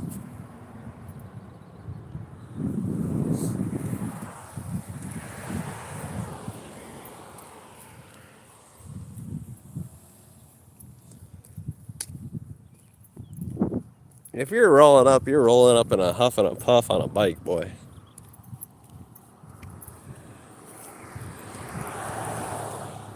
It'd be a funny sight. I'd have to make sure to live stream it. Be like, oh my goodness, look at Bob Barker. It's a classic tank. Oh. Like Tank Girl. Oh yeah, she's wanna be Tank Girl. She can't even play volleyball anymore. She got those old sticky knees.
At my path. At the Crafty Cat. I'm Bart Dimmerton. This is my stream, bitch.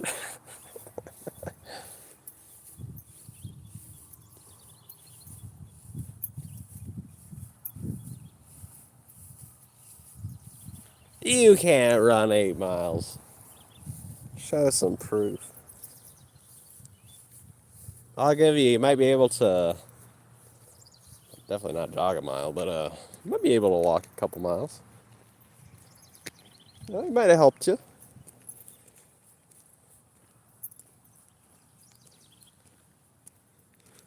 Doing better than you were, that's for sure, right?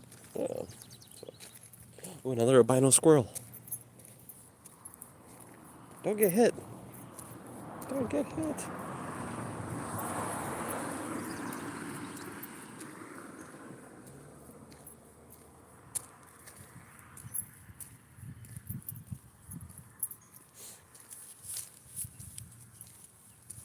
Really, I'd really like to see Bart Dimmerton versus Candace in a race.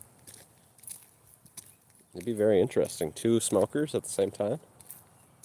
I'd have to give it to Bart, 'cause he's got a little bit of length on her.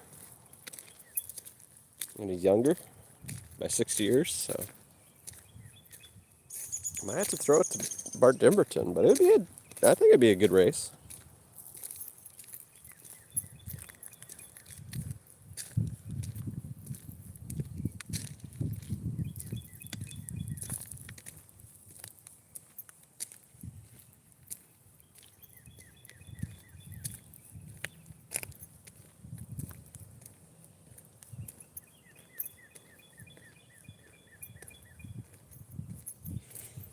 Actually, I might watch that. Smokers running. Because then you might see a heart attack live on air. It might be a good one.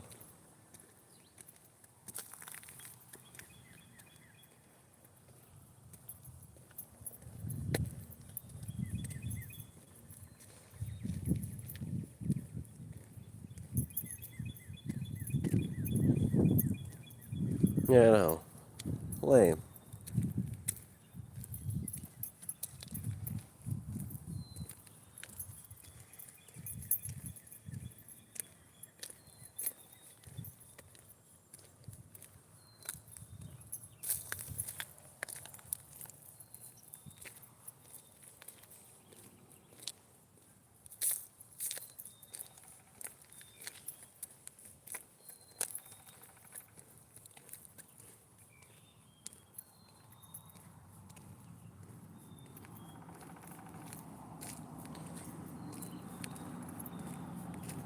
Yeah, you live to please me. Get it to work already. Get your broke ass a ticket to the Netherlands and get a race. You do.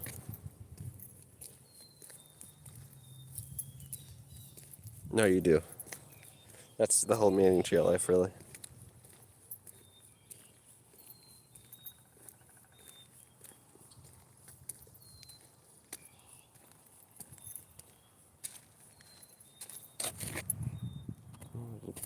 Bolt. Interesting. Nuts in a bolt.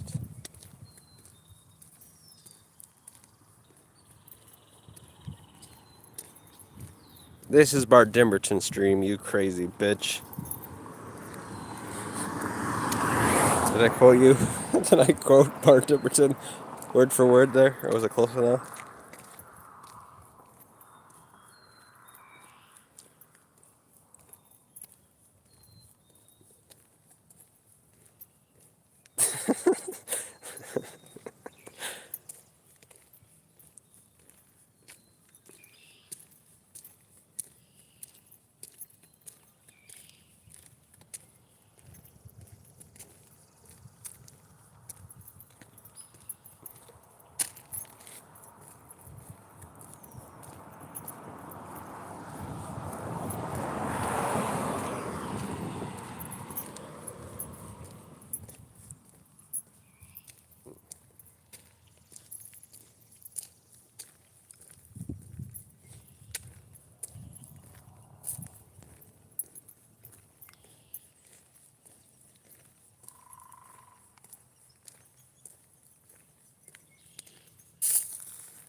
Riverview Drive. Roll up, fish. Right next to the water.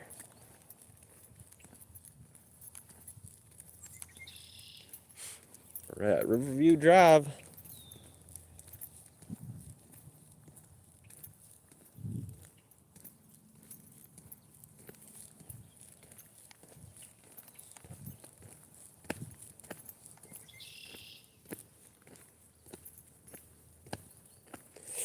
Oh, excuse me.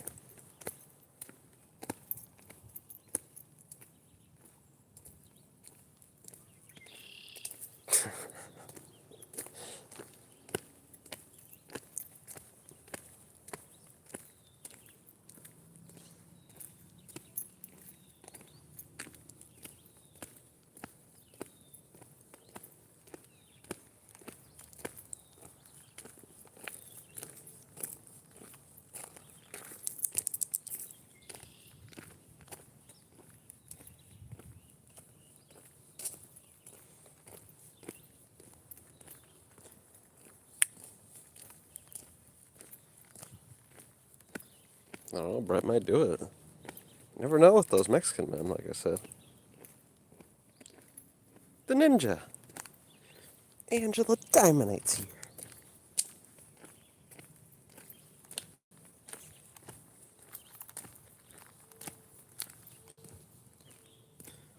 Leah, good morning. Good morning, Angela. It's a beautiful morning. I got the sun out. I forget if this is Dell's Pond or if this is the lake, but it looks beautiful.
Black swirl. Did I bring magnets today? Oh, shoot. No, but we're kind of walking a different direction anyway. Oh, we can do that. I gotta bring a container and the magnet with me. Because I want to collect like $10 or $20 worth of iron dust. I gotta buy a sieve though. I mean, I'm sure I can get one at Dollar General, and if I have to, on Amazon. I want one where I can just sieve through like rocks and little pebbles.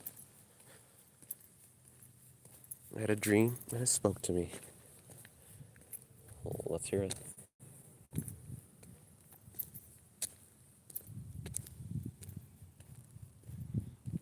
Hey, oh, we seen an albino squirrel. So that's like the fourth one in town.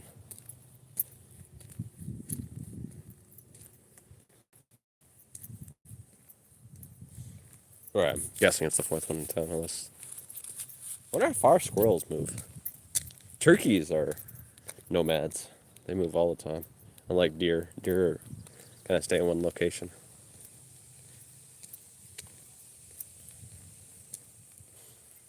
Typically, they just stick around a general location.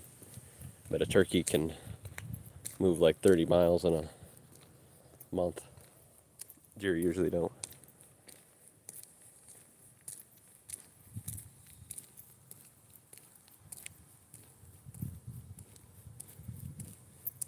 It came to me, my dream and spoke about kicking tails and taking names, the American dream.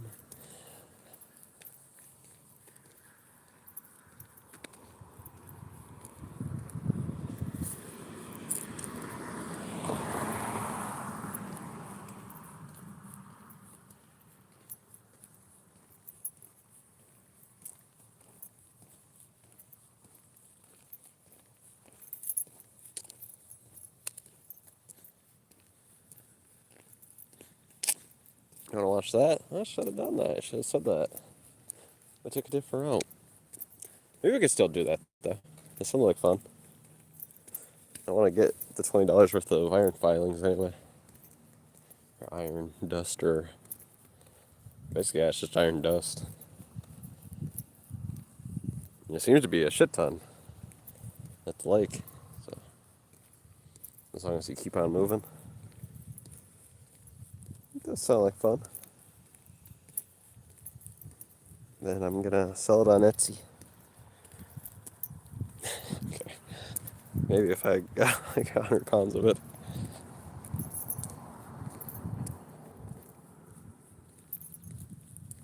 Which you could do. You know, it'd take a little bit, but not as long as you think. It'd still basically be a job, though. You'd have to do it probably for a month or something. Maybe not even. Maybe just for like a week solid. But you wouldn't make as much money as you would if you just worked, you know, at a factory or something. You could still make like $100 a week or something. It'd be a lot of work though for $100, but you could do it.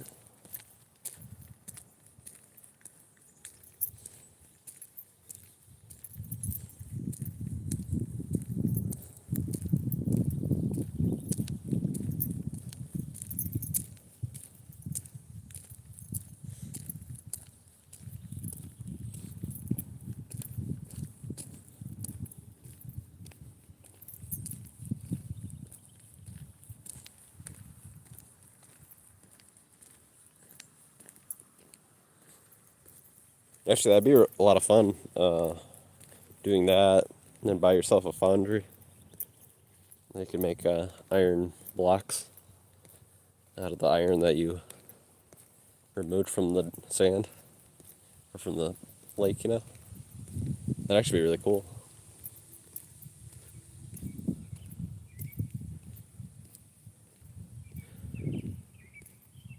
Yeah. How badly do you want money and to also not work a normal job? Yeah. That'd be the hardest way to make $100 per week. Well, maybe, I mean, maybe not, but it'd be a lot of collecting it and then having to go on Etsy. So yeah, it'd be quite a bit of work. But at least you wouldn't have a boss, and you just need to make enough money to, actually it'd be easier just to donate plasma. But if you wanted to do it with nothing like getting in your arm or as close to natural as it gets, really, you could do it that way. King. Yeah, it would be fun. I'm sure you could do it. Because I was on eBay. And I put 5 action figures on there because, I keep on, I still have them. I'm definitely going to make my money back, it seems. So that's good. But I got like, I don't know, a few $1,000s worth for $200. And it only took like 20 minutes before somebody gave me an offer. So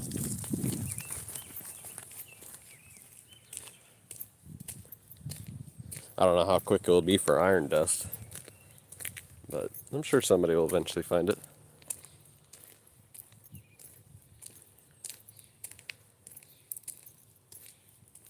I bet Angela has metal bits in her body. I do.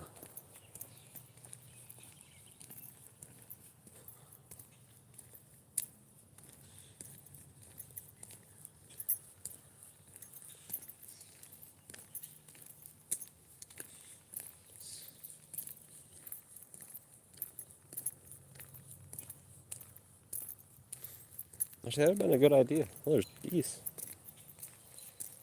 Hopefully nobody's there. If nobody's at the beach,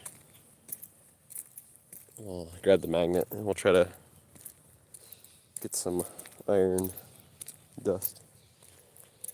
Iron particles. I got a few. 1, 2, 3, 4, 5, 6.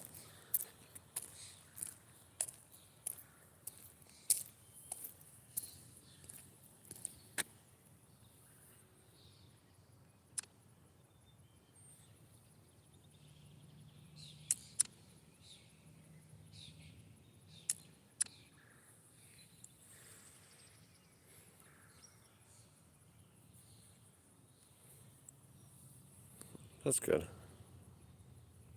How much are you worth, Brett? You're worth at least $500. You'd be. Hopefully, I find you. I need a slave of sorts.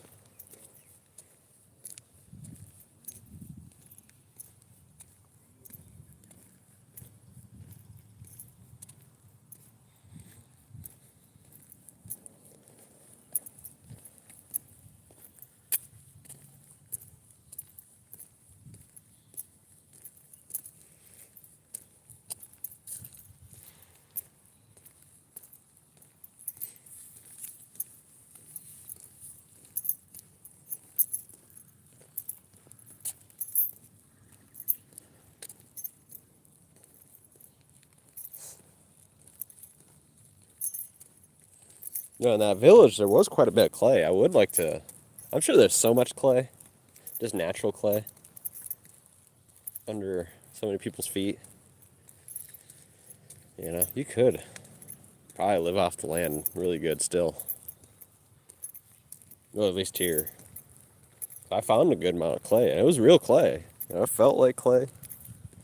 It was a beautiful texture and everything, beautiful color. I got it straight from the dirt, so straight from the ground. It would be really cool just to try to get a big old group of homeless people. Set up a little mine, but eventually, the United States government would be like, hey, you need a permit for that, cocksucker.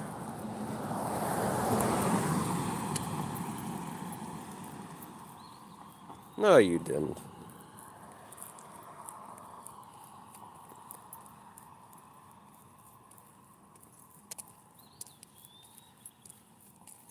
Yeah. It would be a lot of fun somehow. Yeah, I'm sure there's a way, but eventually you'd get caught, but it'd be a fun thing to do. Set up a secret business. Your officer nasty. Oh, damn. So that's who that was. That was the guy that was dressed up in a police uniform, frisking homeless people. I blocked Bart. You blocked Bart Dimberton? Because he said, "This is my stream, bitch." That was the funniest thing he's wrote in a while. I'm sure he was kidding, but that was a funny comment.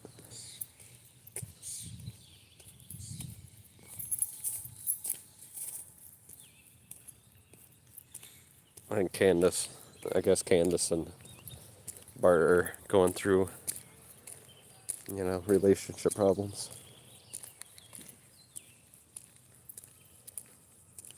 Yesterday, his last comment was like, "This is my stream, you crazy beaver."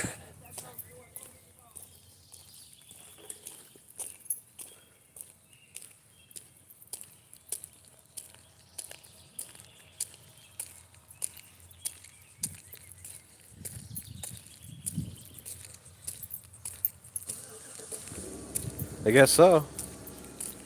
She's in here right now. She just wrote a couple comments. Yeah, I mean, they're play dating, but that's what they said. But now they broke up supposedly yesterday. And Bart was laying down the bombs. He was letting her have it for a little bit there. Bart Dimmerton was letting her have it. This is my stream, you crazy bitch. That was funny as hell. Blocked on YouTube and blocked on WhatsApp? You blocked him on WhatsApp?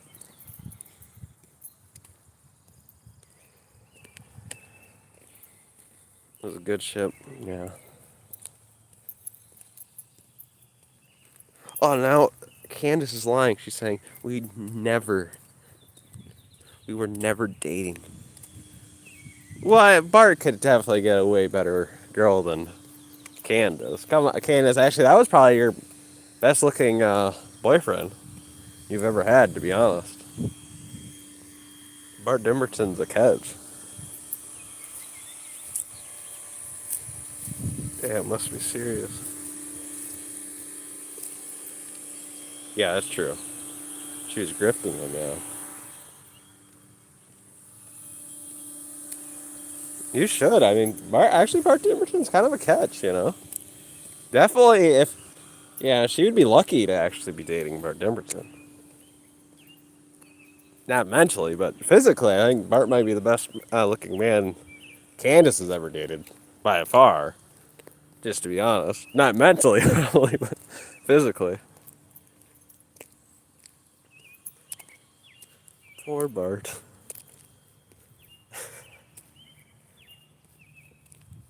Actually, Bart might look. I mean, he might be taller too.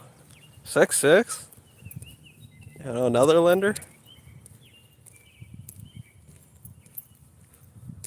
Canada's just, you got to give it to Bart. He probably is the best looking boyfriend you ever had.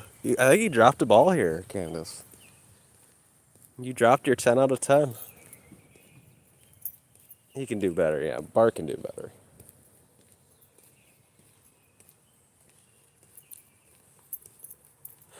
Yesterday, 5 minutes before 7. I overestimated the time it took to chop up watermelon. Yeah, watermelon does sound really good. A little bit of tahini.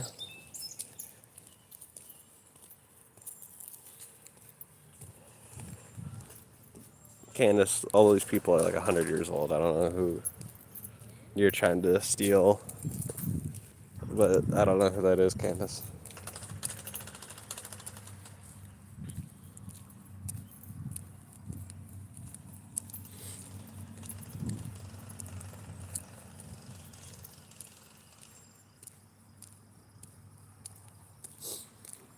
Yeah, watermelon does sound actually really good. Or frozen grapes. Actually, last time I had frozen grapes. It's pretty good.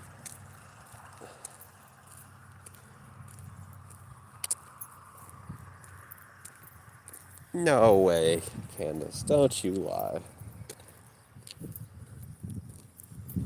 No, I mean, Candace, we're being honest. I think Bart was your 10 out of 10. You fumbled. You fumbled your 10 out of 10.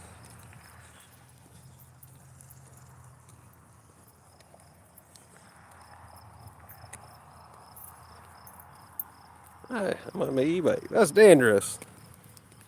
Lucas, I never text on mine. I do talk back, but I never text if I was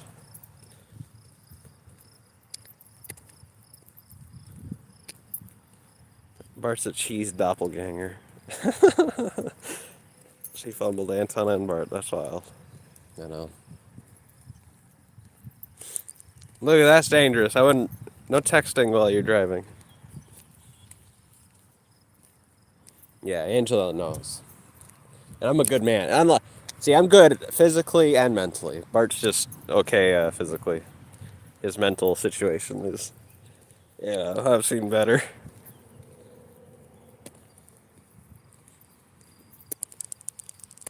I'm a 10 out of 10 mentally for sure.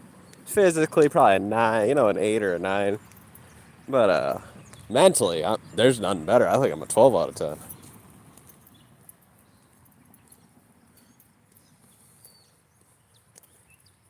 Bart's sensing women. I'm stopped. Yeah.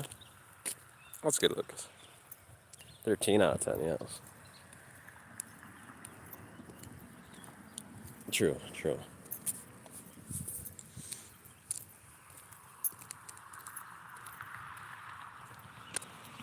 First on above paying women to treat them like shit. I mean, unless he pays them, Some people do it for free.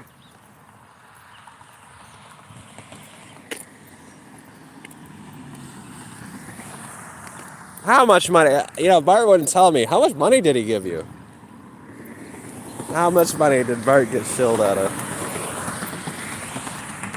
I mean, to be fair, it's not nothing too big of a loss for Bart. He's the professional. He's getting the money from the government.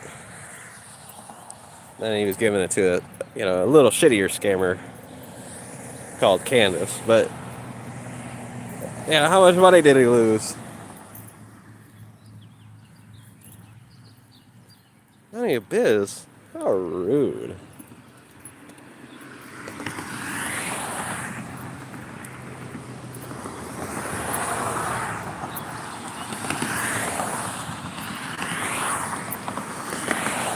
€200. Could have been. Wouldn't be surprised, Bart is pretty nice when he wants to be. He doesn't really need much. He's kind of a skinnier guy, so he doesn't even eat that much. So he coulda.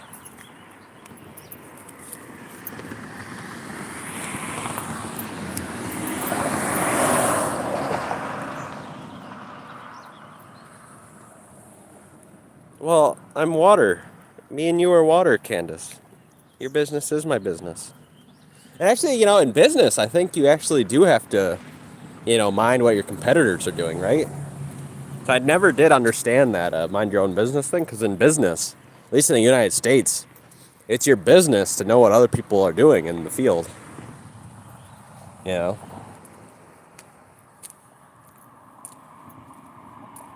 It's 4:20.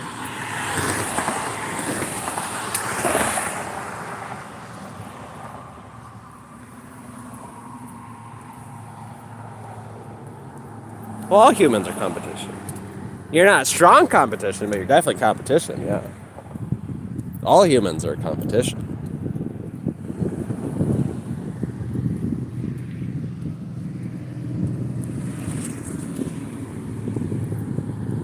Yeah, how much did he give Theo there, Bart?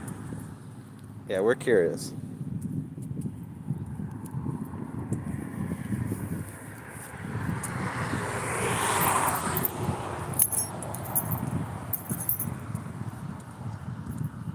Candace, I'm not competitions because you're so far back.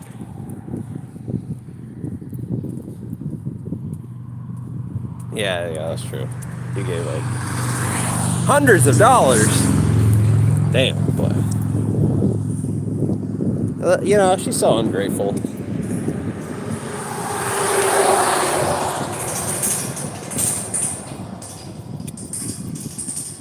I gave her all my money from us. That's why I'll play. That's why.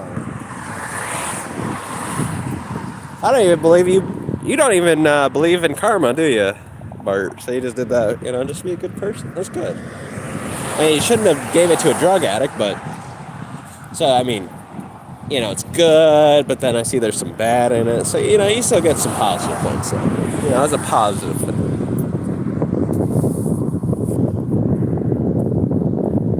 blocked everyone in your chat except Brett. Well, that sucks.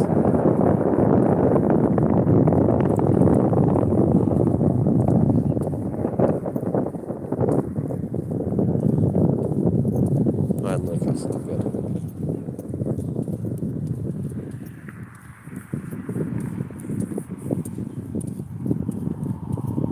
Oh, I don't know. Bart's still a bad guy. But he's a good or bad guy, He's like the Warren Buffett of bad guys.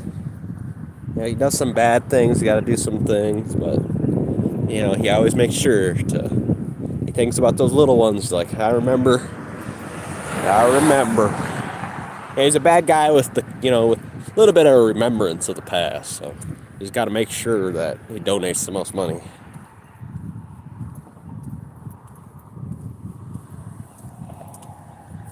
How's the e-bike, little homie?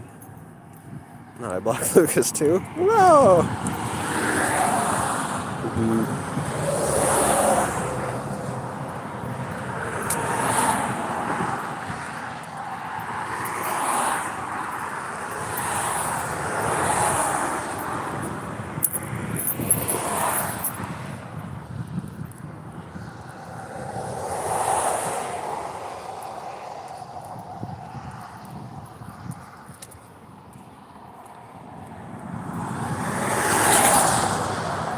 Oh, you're afraid of kids now?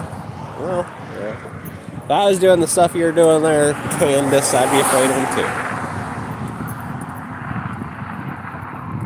too. Not Lucas. Lucas is so pro, though. Yeah, I'm not like you, Cheese. I don't do kids. I agree, and the kids don't do you. They punched you in the face. I didn't get punched in the face yesterday. Oh, bikers.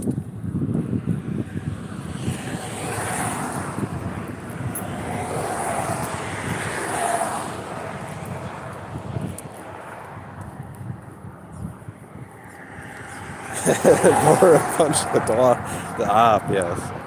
Dora Glock the op. There you go. Perfect.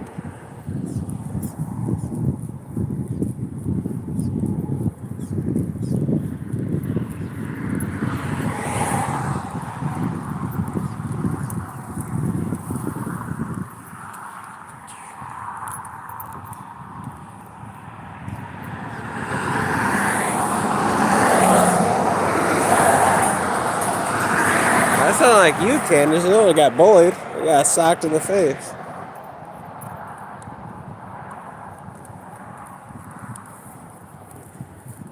No, that's what I'm doing, Candace. You're the bully. I'm just exercising.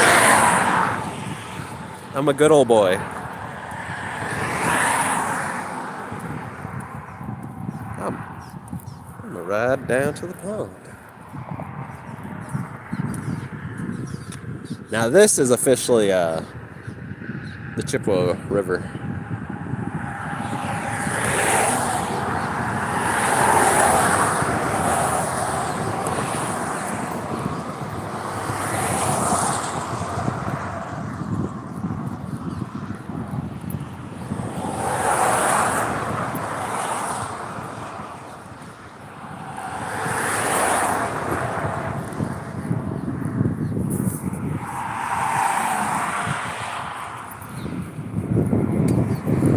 I gotta buy a rope. Maybe tomorrow. Or the next day, or the next day, or the next day.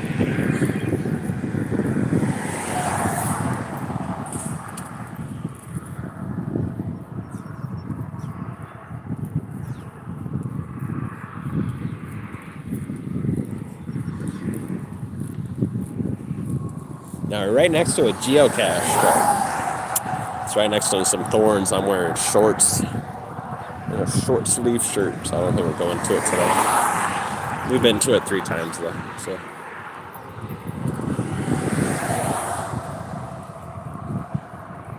Yeah, he's got beautiful hills, mountains.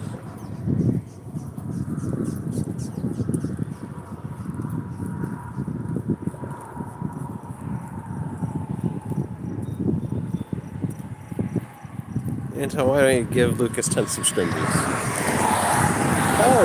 else it's just gonna be me in his chat. He'll get it. He's been uploading shorts and videos.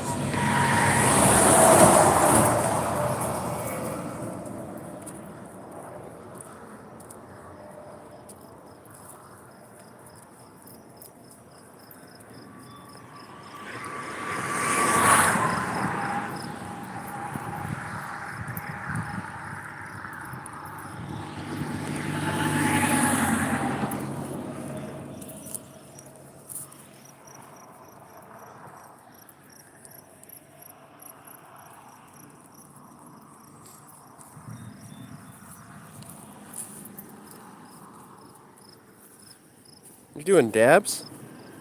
I'm smoking wax. You know they make that stuff with butane, right? That's like super poisoned.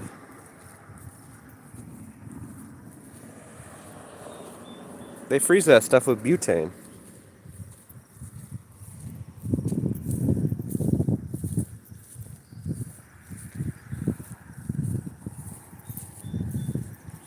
Butane gas, what's in your lighter?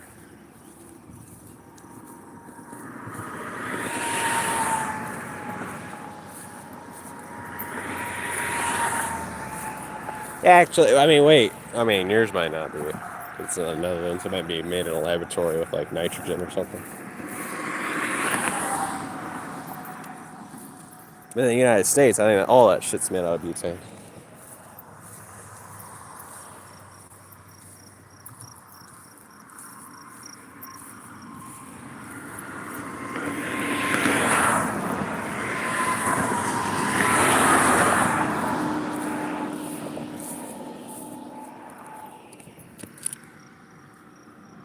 Sure, I'll let that check something.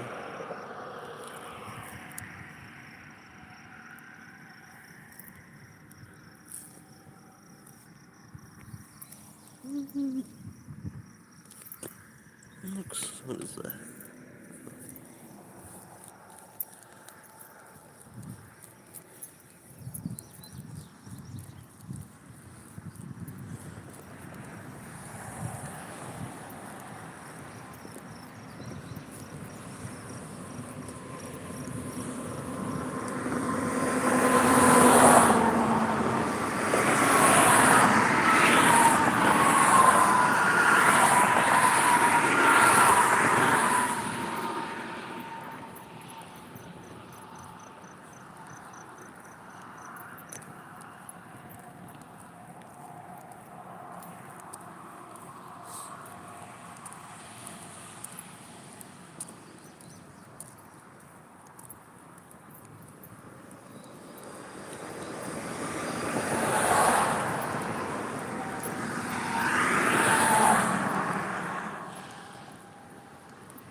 Blocked.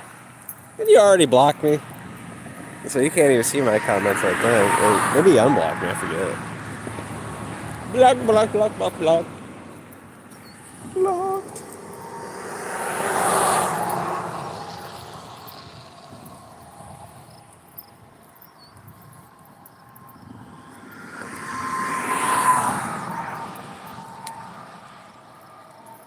Blocked.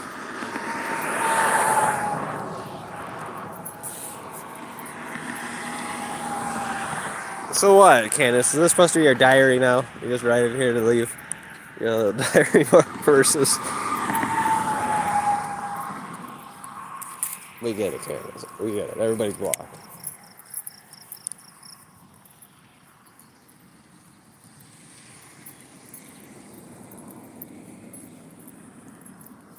Blocked. I was falling asleep.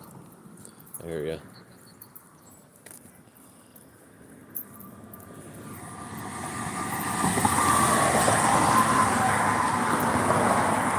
It's easier to feel like a winner when the whole chat's blocked. Facts. Facts.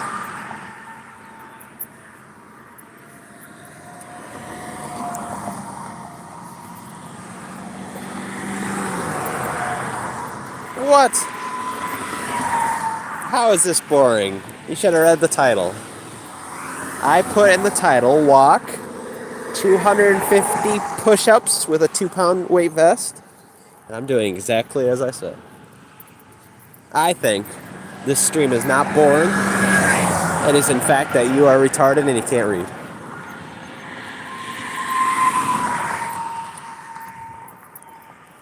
Well, that's the purpose of that stream, so.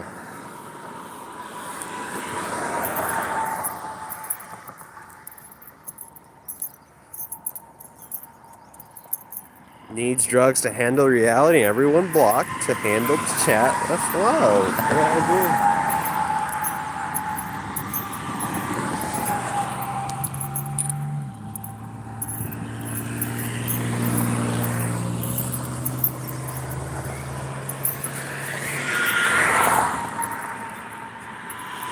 Repetitive.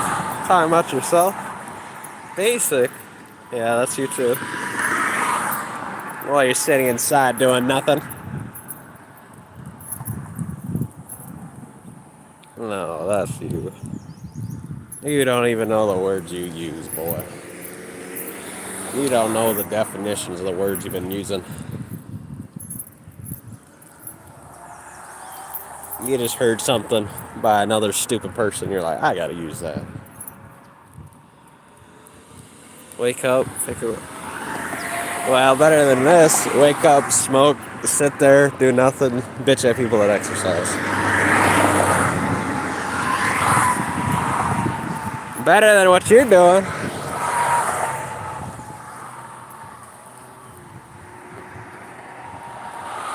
Well, I didn't know that, you're so entertaining just sitting there, doing nothing, smoking. That's so entertaining.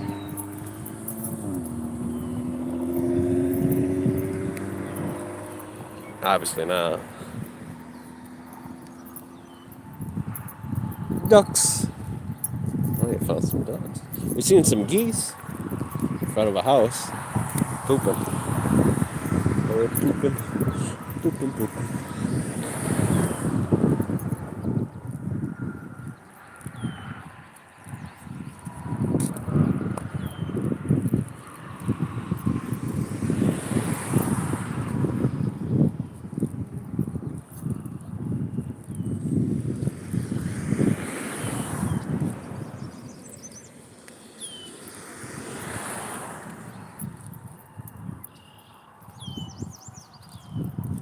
I really don't believe you there, Candace. I believe you might be drunk and high right now.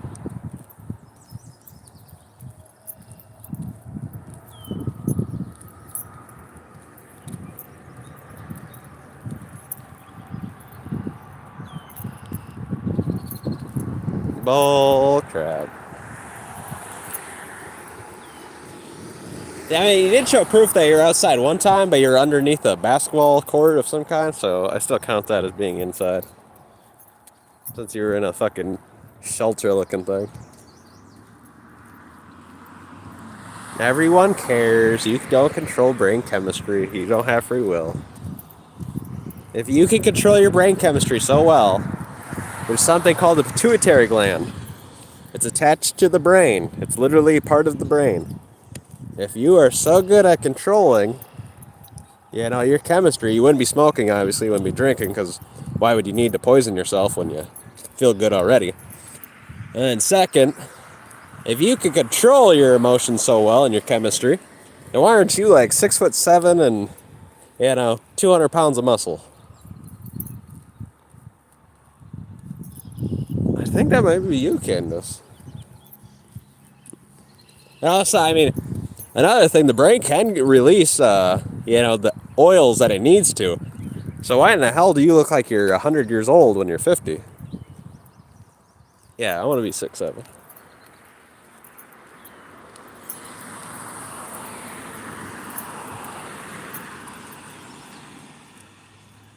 Candace, you have to care. You have no control over it. And I think, if that is so true, then why do you smoke and drink? You obviously cannot control your depression. You're obviously a sad person. You need to feel better, correct? That's the reason why people smoke. and make themselves look like they're 100 years old when they're 50. That's the reason why people drink so much, that they get fatty lymphomas on their liver.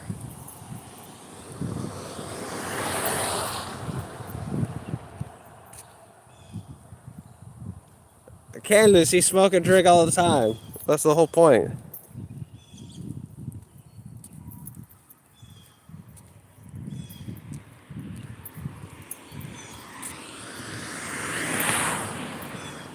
You know, there is a way you could prove this. I mean, if you want to, you can go live and show. Oh, something's dead around here. It smells like Candace's butt crack, but something's dead. My goodness. But you could go live 24/7, and you could show us. I mean, show the proof. Stay in a room. Don't smoke. Don't drink. Easy peasy.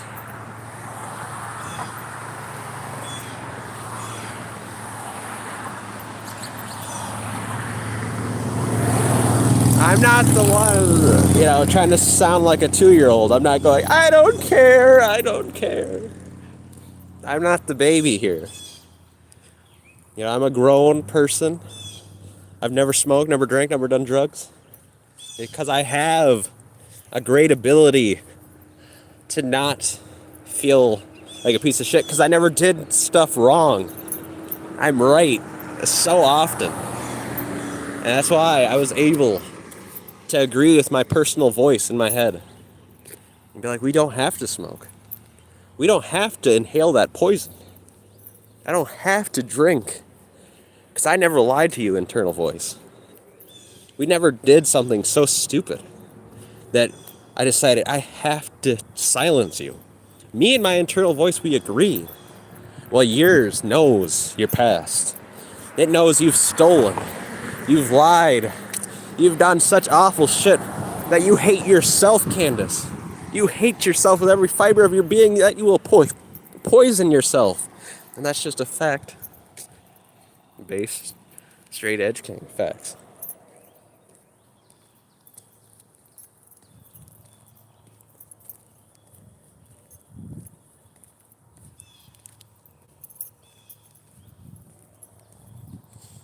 Something's dead around here, players. It's probably a deer. There's a small stench of death in the air. Just a strong stench.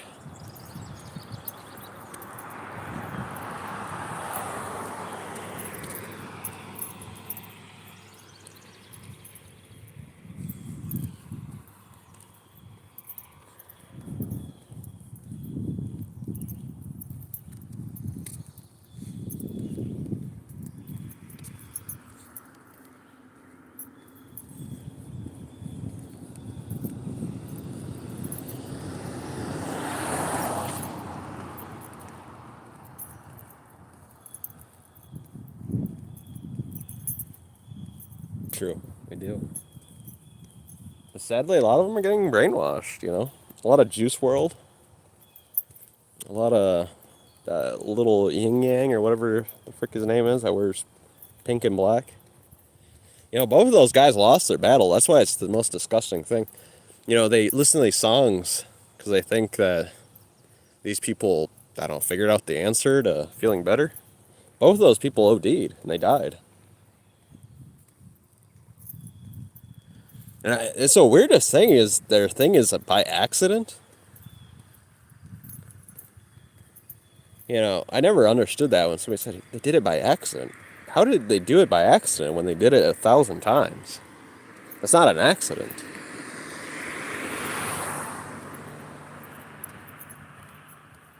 Yeah, I agree. No more sad boy. Sad boy. That's trying to kill the youth. That's trying to normalize this, mindset, this teaching. Just like, the Christians, they normalized just schizophrenia. And they get mad when the trans people are doing the same thing. That's the most beautiful thing. I don't think people have realized, the left made trans a thing because it's to battle the lie of God. Both are based in total, fantasy. That's the brilliance, really. I think that was Obama. I think Obama was like, this is a beautiful weapon right here to go against God. Their lies, eventually I think this will bring it to the table.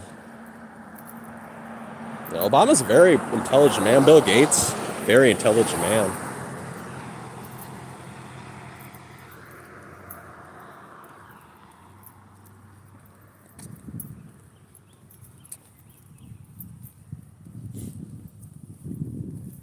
And really, I think trans might win because, there's different levels of trans. Transhumanism is when you start, adding machine parts to yourself.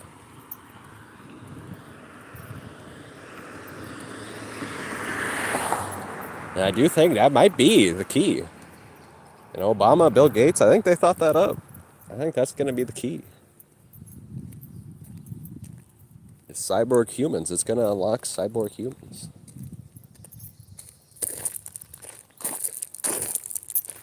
They're going to have so many implants. Really, it will be beautiful. And if they do that, that will get rid of Christianity, that's for sure.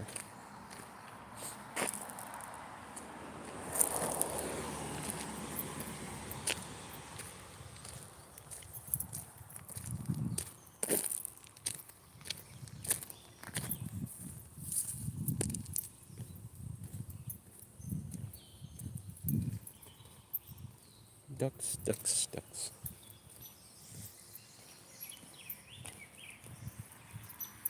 I gotta get my fishing license.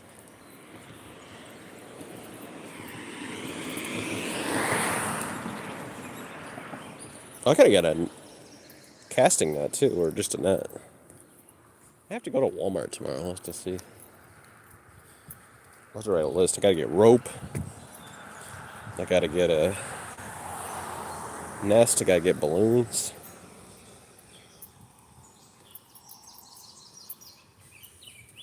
Me too. Yeah. I forget if Walmart. I think I can get it over the internet. I think you can buy a fishing license over the internet. I forget if Walmart offers fishing licenses.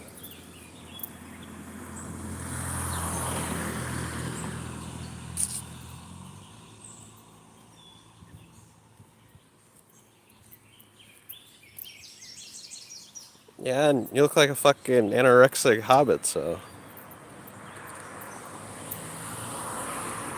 Bob Barker.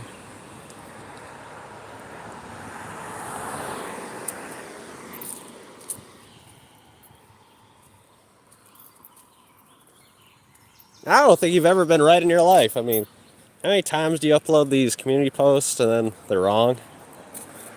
If you do like one Google search on them, it says, oh, that's actually incorrect.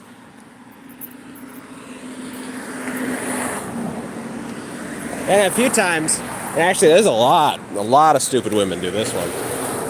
They're like trying to show like a doctor in Congress trying to put his point that he thinks COVID kills people or whatever, the vaccine.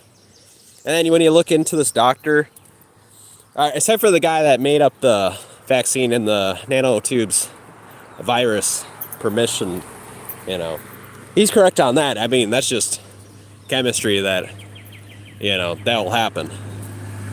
So I do believe the inventor of the mRNA vaccine, he's correct. But that's based off of chemistry. He's not saying what these nut jobs are saying. And they try to use him. But the one doctor that says it causes strokes, if you look into him, you notice that he got his license revoked. He's no longer a doctor.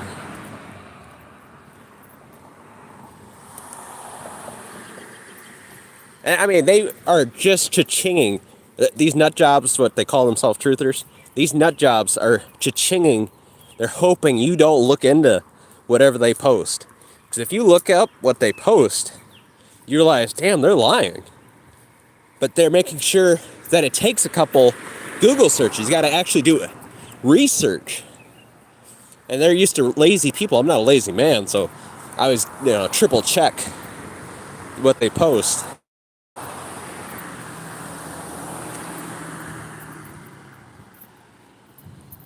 Yeah, I mean, you're the one with heart issues. between us, right?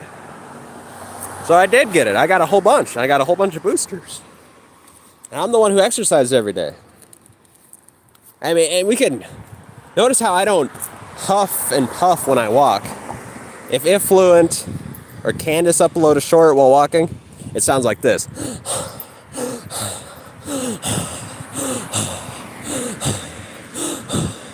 So that's why they don't upload shorts while walking, because they got very much weak lungs because of the smoking damage, because they inhale on violent chemical reactions like fire, which produces what? A thick carbon hook that grabs onto your lungs, and your body is not made to get rid of carbon hooks or silica hooks. This is why you get asbestos, related cancers, lung cancers, because it's a hook at that point. There's nothing that the body can do, fast to get rid of that. Holy shit, look at all those ants.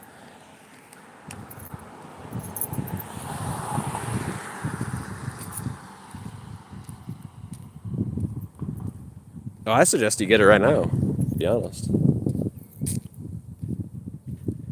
I mean, there's a reason why you have heart failure there, Effluent, right? You didn't listen to the right people. There's a reason why Candace looks like she's 100 years old when she's 50. She didn't listen to the right people. She'll be dead within the year or two. I've never seen such a sickly looking 50-year-old.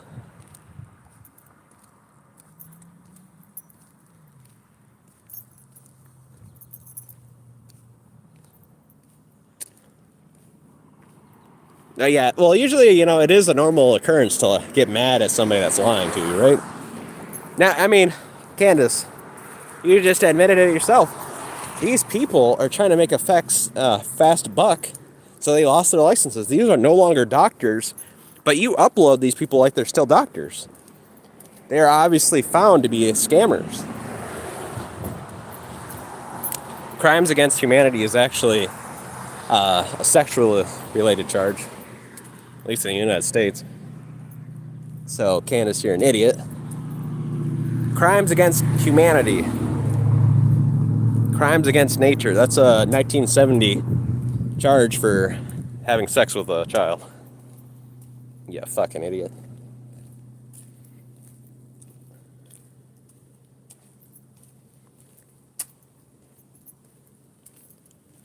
See, Candace, there's a difference between me and you.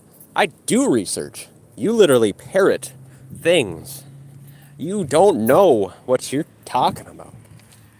Crimes against humanity, crimes against nature, is a sexually related charge. You probably didn't even know that, to be honest, because you're so stupid. That is a sexually related charge. Are you saying that people that get vaccinated are literally sex offenders? Is that what you're trying to say? Are you saying your grandma, your brother, your mama, they all committed these sexually related charges? Is that what you're saying?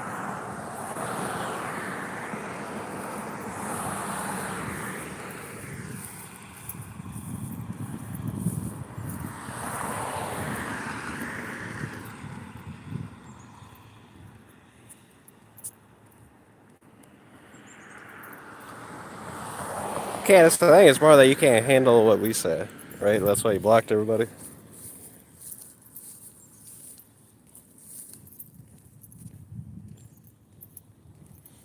Effluent, what the fuck? You poison people all the time with your cigarette smoke. So are you one to talk? Actually, I don't agree with you. I know for sure you did. You poisoned people. I've seen you smoking. So for sure I've got evidence of you doing it. Poisoning people around you. And actually you're paying for it. See, this is the wildest thing. The people that smoke saying, why would I get the vaccine is going to give me cancer possibly? Motherfucker, you're smoking right now. You're paying for cancer. And you're giving everybody else cancer. Yeah, I'm a violent. You're stupid. That's what you are, boy.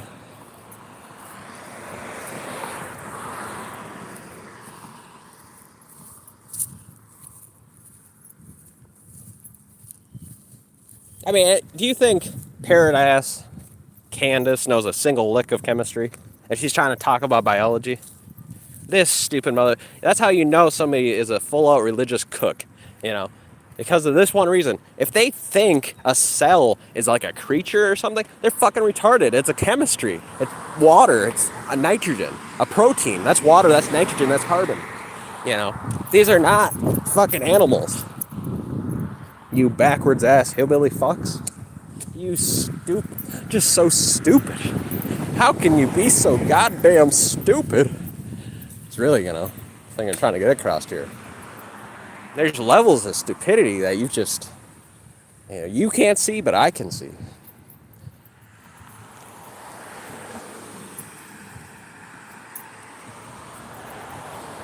Now, because I'm exercising, there's a reason why I don't sound like this effluent.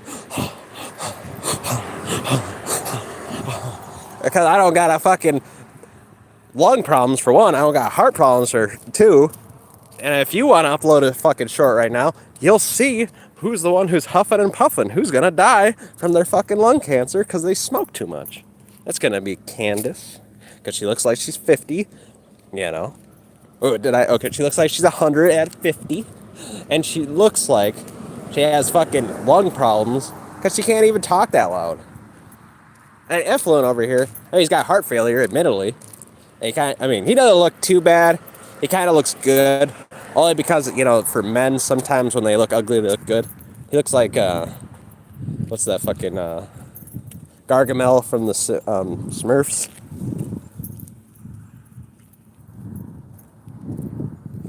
So, that's up to you. Some women like that look. I don't like that look, but, I know some women do like that look. You don't know anything about cellular matrices or anything, boy.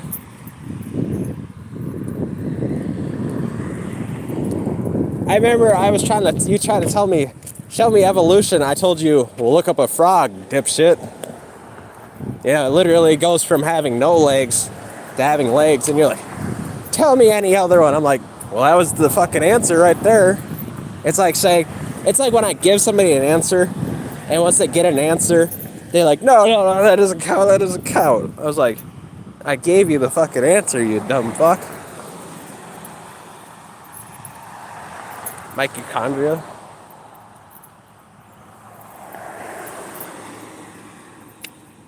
What about a mitochondria? What kind of chemical reaction is that? What makes up a mitochondria? What elements? See, I know you want to talk about a vaccine, but you don't even know what you're talking about. You don't know what makes that up. What's in a vaccine? It's elements, not a fucking... Oh, yeah. You're just so stupid. You're so very stupid. Oh, my.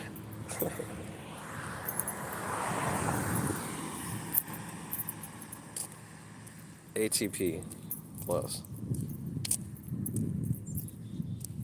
GTP plus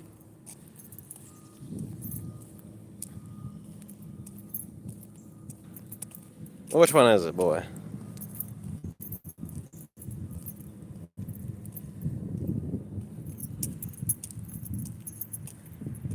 Motherfucker, we're talking about elements, not frickin' different names for a different kind of fucking matrix inside of a cell.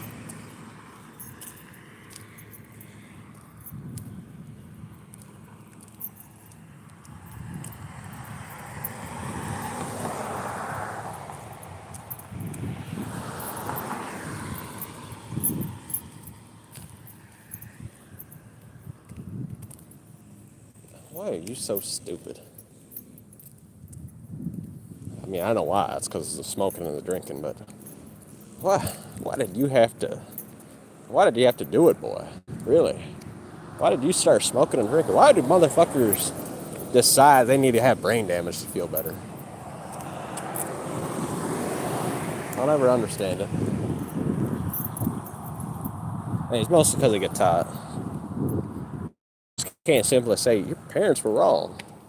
Your mama lied about Santa, they lied about the Easter Bunny, they lied about the Tooth Fairy. Now you think they're telling the truth on God? I mean, you had 3 different chances. Trick me once, Fool me once, shame on me. Fool me no. Full on wants. My God.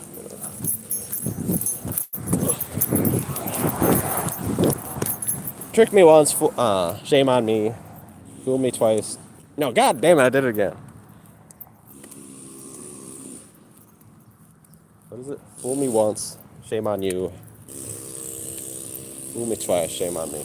Type shit.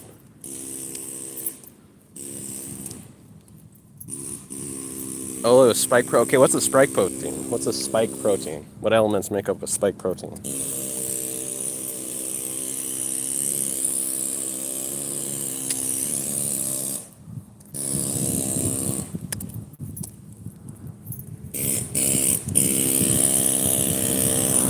How? Okay, you add elements. How do you get that structure?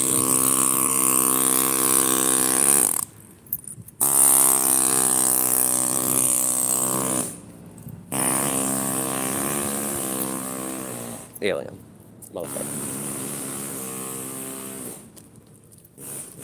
Hey, we can talk about aliens if you want to talk about the Majestic 13. You know, the 13 families of inbreeding, really.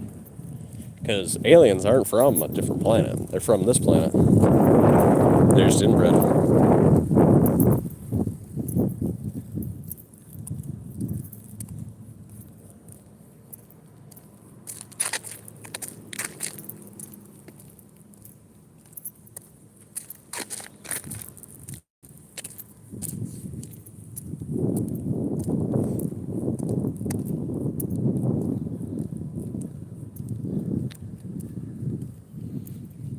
I agree. I mean, everything is. I mean, we are. I mean, we used to look like apes.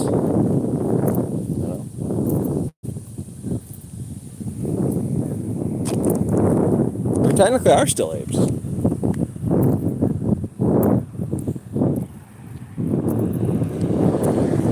So is it, I mean, really that hard to believe that if you could change an ape to a human, you could not change a human to an alien gray?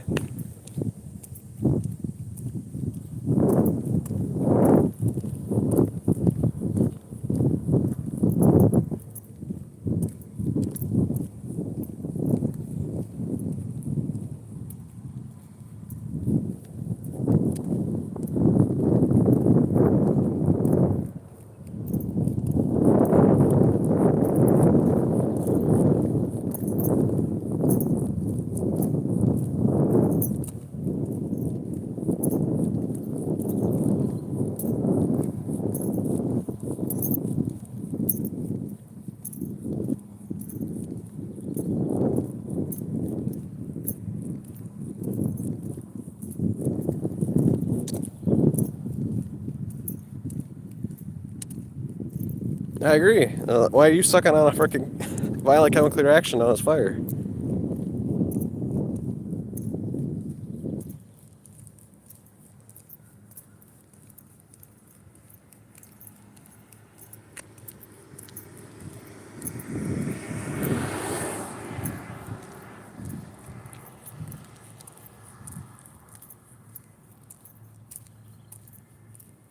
I add nicotine.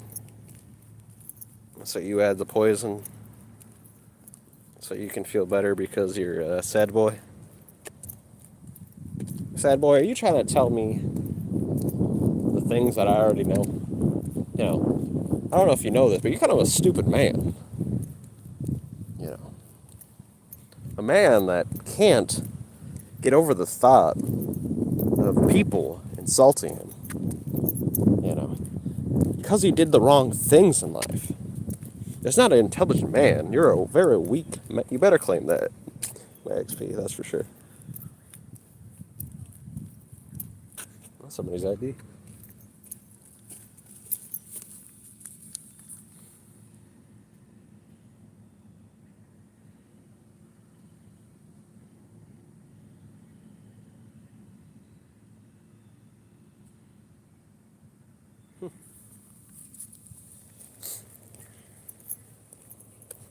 Born 1966? What is that? Like 60 years ago?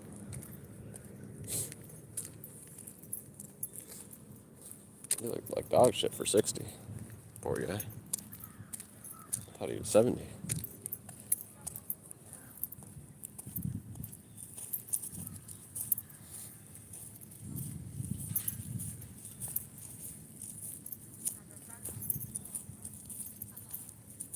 And protein is elements like carbon, oxygen, hydrogen, and nitrogen. Yeah, fluent.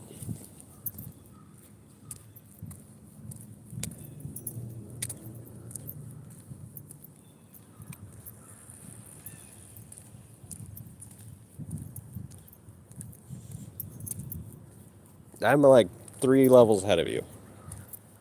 You don't even know what elements make up a molecule for that structure to exist. Oh. Lucas, did he get hit?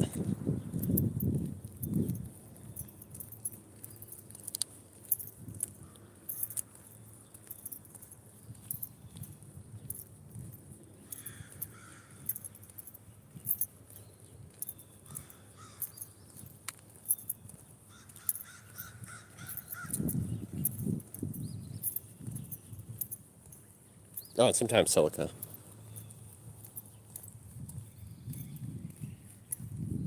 Which is mostly the reason why you get cancer from, things. It's because it develops a silica hook. And since your cells are already made out of silica, it can sometimes attach to it. And it becomes its own chemical reaction. Because then it's a different chain.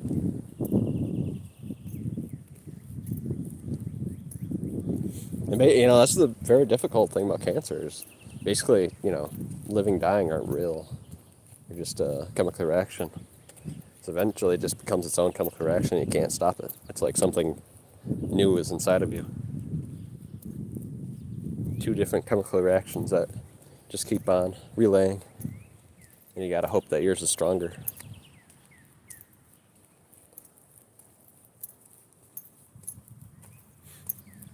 And if it's not, then if the cancer's chemical reaction is so powerful, it can actually start sucking away other elements from it until it's too big.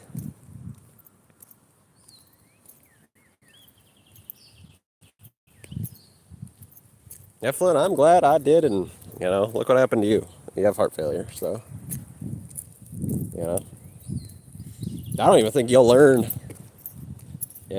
when you're on your deathbed. You're going to be just like the frickin' Steve. You'll be like, it's not that bad. And then a week later, he dies.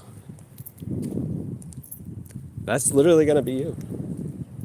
I mean, you probably actually think you know better when you've been wrong about smoking your whole life. If you think you're so good right now, you could go and jog, take a video for us, then you can show the truth, which I know is the truth, is if you start jogging, you start running, you're going to realize, oh shit, that smoking was the deadliest thing you could have done. I've jogged, I've run, I've tried to do as much as I could. I've done 1,000 push-ups in a day, and my heart still hasn't exploded. My blood pressure is perfect. I still don't need glasses.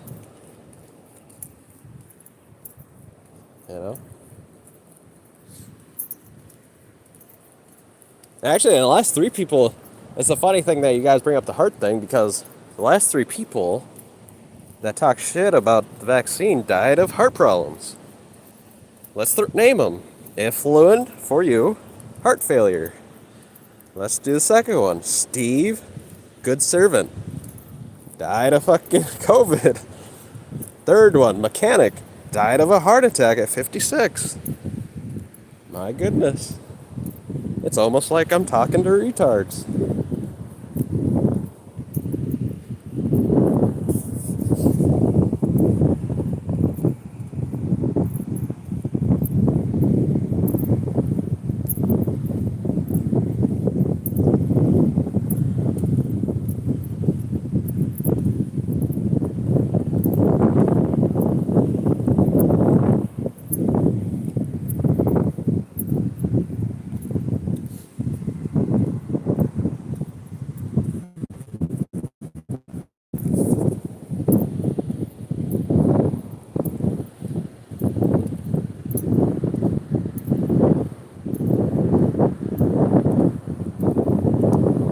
Really? So I hope that, highlight from a very mentally deluded person was worth heart failure. But, yeah, I know. I probably would have got checked by the doctor myself, I wouldn't have been an arrogant fool that waited so long to get checked by the hospital that he developed heart failure. So, yes, I do remember you worked at a chicken plant. You did tell me that. Remember? I do remember.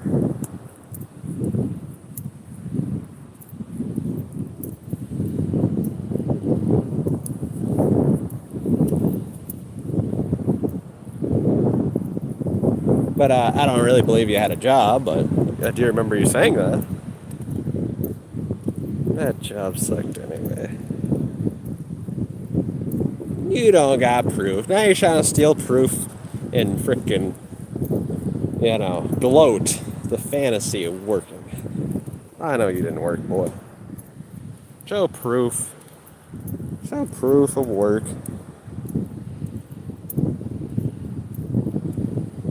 I wasn't gonna submit to living longer. Yeah, I hear you. That's what you sound like, boy. Now you got heart failure. Maybe you should have submitted, boy. Maybe you shouldn't have been so arrogant. Yeah, you speaking of me being arrogant, I'm just exercising every day. You're the one over here developing heart problems. I feel like one is definitely arrogance and one's just bettering oneself.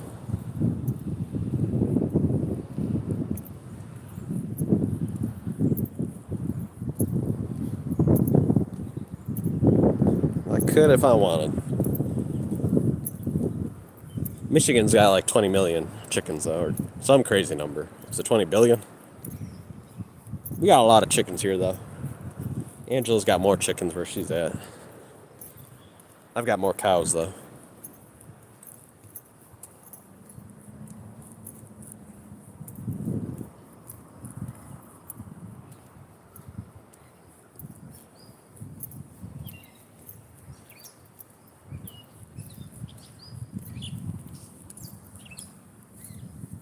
I think we still got like 6 billion chickens out here. There's a 6 million? I gotta look that up. Is it 6 billion or 6 million? There's a shitload of chickens.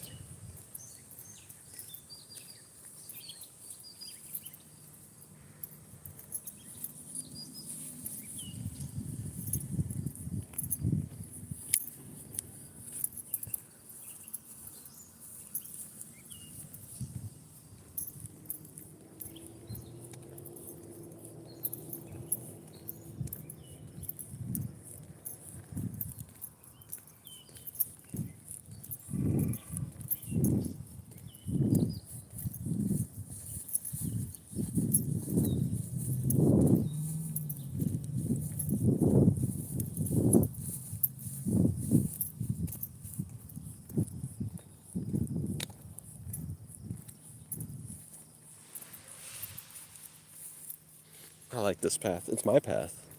My crafty cat. At my path. Okay, are we still going to the beach play? It might be a little chilly.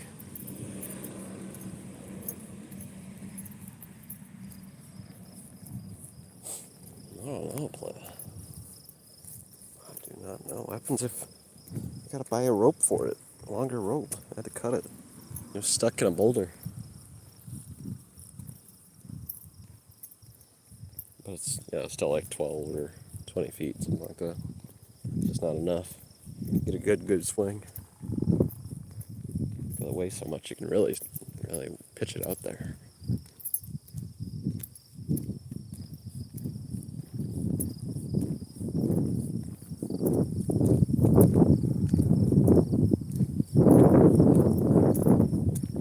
At least the rope floats so you can see it. If I had to, I could just go and grab it. As long as it's not 20 feet deep.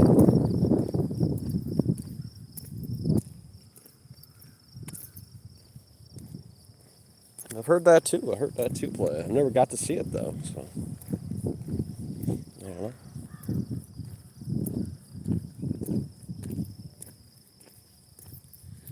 Why? Why would that be sad? I'd love to see the fish.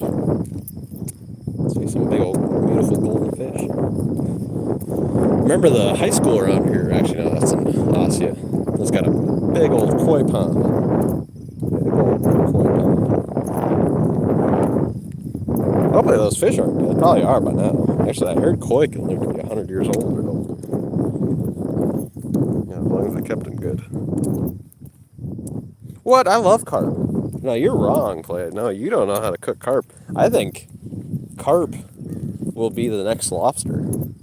That's where it's seen by poor people all the time right now. But I mean, carp's got all the freaking taste and things to be a high-end fish. I mean, it's got giant rib bones, so you don't choke on the bones. It's easy to remove the bones because they're so big. It's got a nice layer of almost like a fat on a fish. It's like it's the only fish that I've had that had so much fat in it. It was so good. When it was smoked, it tastes like bacon. Actually, I think carp is the best tasting fish I've ever tasted. By a lot. I think you're crazy there. I love carp. Carp is so good. It's a bottom feeder too, just like lobster. And crabs. So.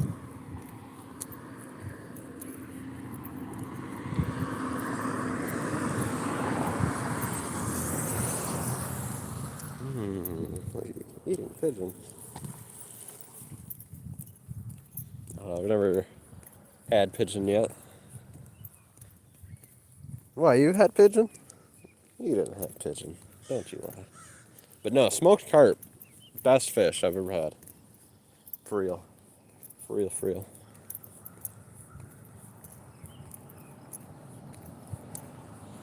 Now, I've had a lot of different types of fish. So that is definitely my favorite.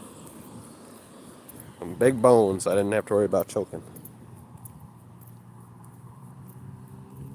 You've never had a carp? Wow, playa. You don't know, you're missing. You talking shit about carp? You never had a carp? They got big scales too, so easy to descale it. Mine wasn't. It had the scales on, but it was so much flavor. Probably the most flavorful fish I've ever had. It was by far the best fish I've ever had. So I really think one day you'll be up there with lobster. I think.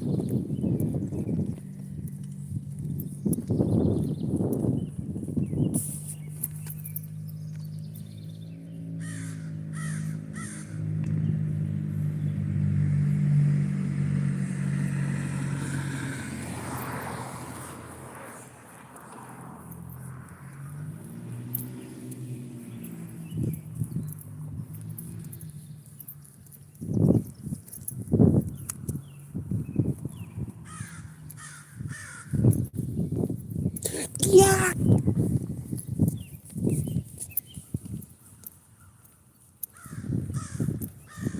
I still remember those guyats I seen with the little homies. There's so many guyats. I mean, you'd look at it, then you'd rotate, and there would be another guyat. There's so many cute kids with big old guyats. And then they made like giant double sort of guyats. It was just so beautiful. I was very impressed with the creativeness of those guyats.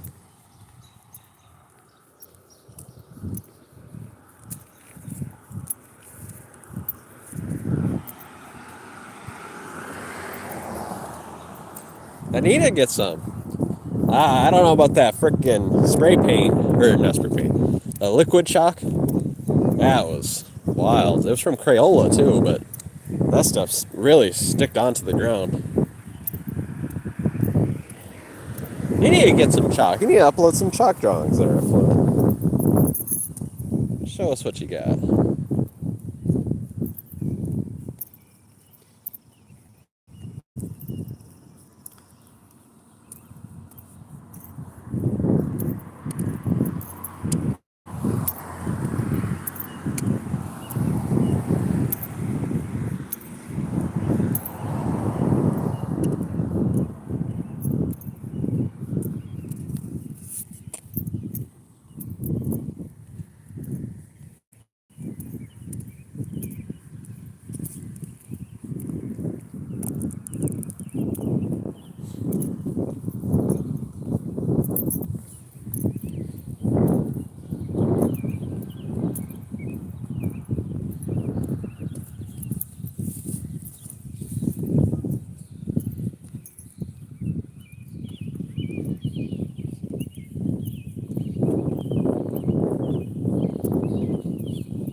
Smile that face with hearts. What are you smiling about?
I bet it's fish's fat ass will never go over here. That's for sure.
A printer.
Ring a ring a ding ding.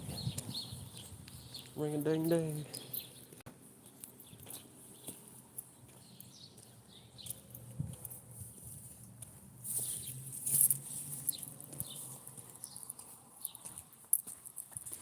Okay, I gotta see what the temperature is. Might go over to the beach, try to collect some iron dust, nuclear dust.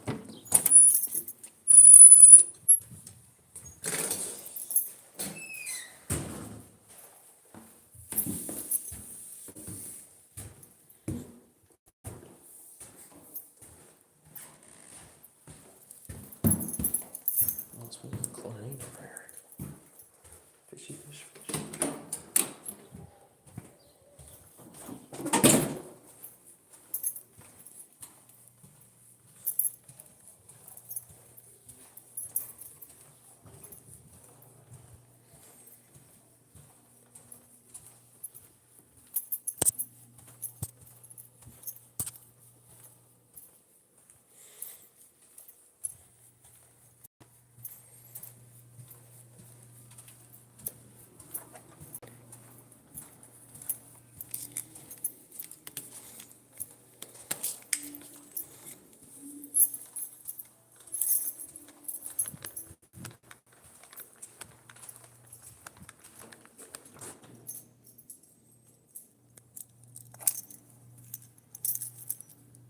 Actually, it would be funny to.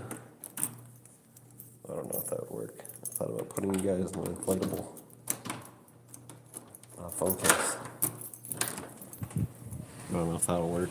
Ever felt press the screen and pan everybody? That'd be awful.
It says it's 63, 64. Might be busy though, but we'll go walk over there with the magnet. I'll bring a container. See if it's too busy, we won't. You gotta throw the thing. Or you could just place it down, I guess. Maybe if there's enough space for us, we'll use it a ton. But if there's a lot of people, it's already 10:30 on a Sunday. And we'll just do a little bit. Gotta change my shoes. Put on the water slippers.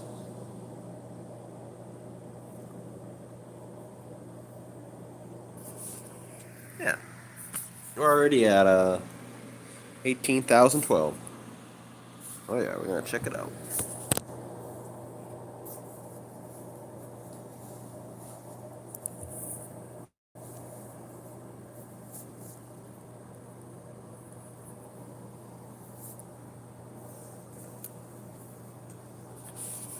Wiener milk. I'm at 5,893. In playa. How many steps did you end up getting last night? Wiener milk in the house.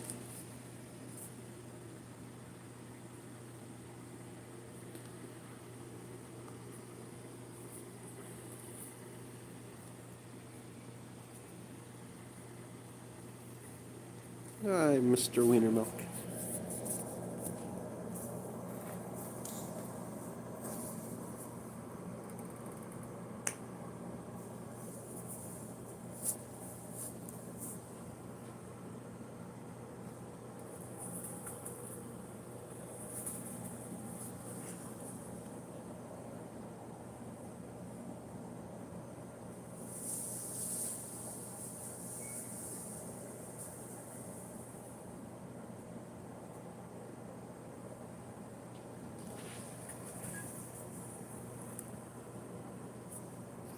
$13,761.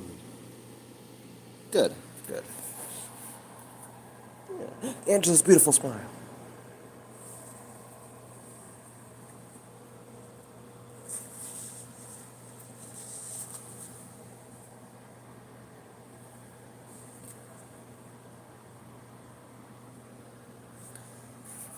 I'm at 689,739. Oh, you. What? How many miles would that be? That'd be like. I'll just do probably a little bit less than 50, but we'll do 50s. So you walked 300 miles one day? Yeah, you walked 300 miles in one day. That's impressive. You walked almost 350 miles in one day. That's boss.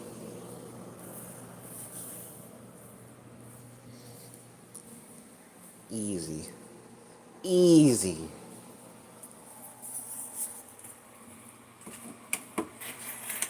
How many miles per hour are you going at that point? Let's see.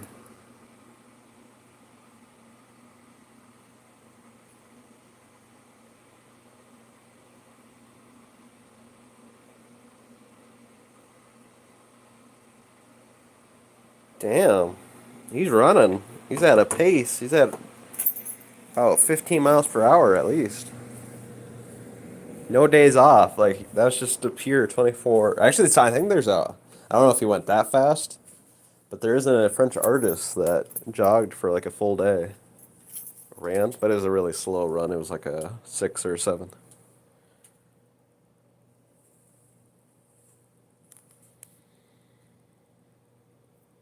That's true. Well, you're not walking, buddy. You'd be running at that point. You'd be up sprinting.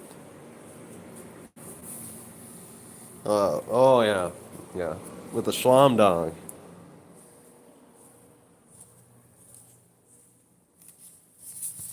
That's like double a run, because the run's like 6. You're all the way up at 15.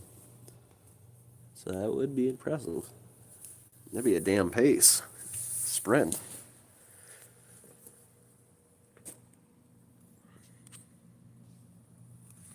I'm gonna see if we can find the waterproof phone case for you guys. Even though if I accidentally ban anybody, that doesn't count. You're not banned. You just got accidentally banned. Yeah, that's just a walk in the park. That's awesome.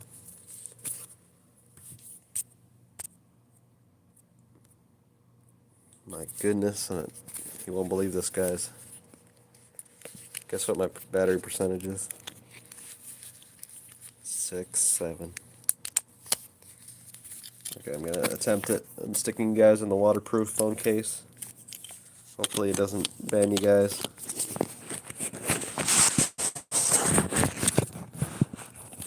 Well, how the hell am I gonna turn on the battery? Or turn on the cam? Let's see, I'm gonna try to turn on the cam. Putting you guys. Can you guys still hear me? You guys are officially in the waterproof phone case.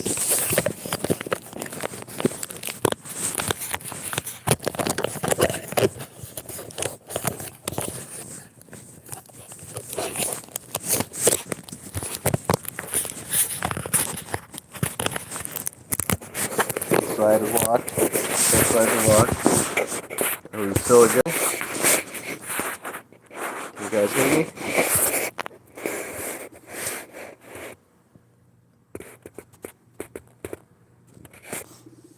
I think you guys can hear me.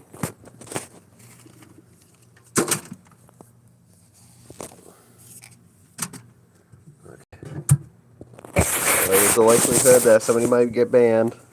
Not on purpose, timed out, or, deleted message. They will not be on purpose. But it does silly things when water touches it sometimes, so you never know. Actually, I gotta buy I guess the 2026 Moto Stylus has a feature against that. I don't know if it'd work against this phone case, but it says it'd work against water, so.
I think I found the BB.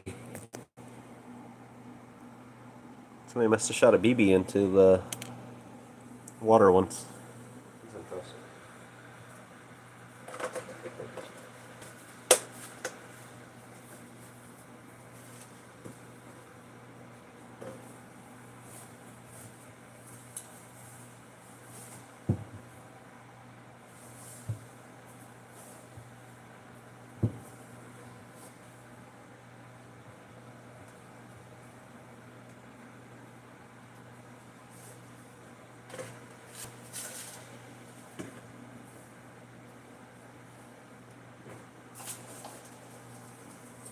Okay, we bought it. We brought a container. We brought the. Okay.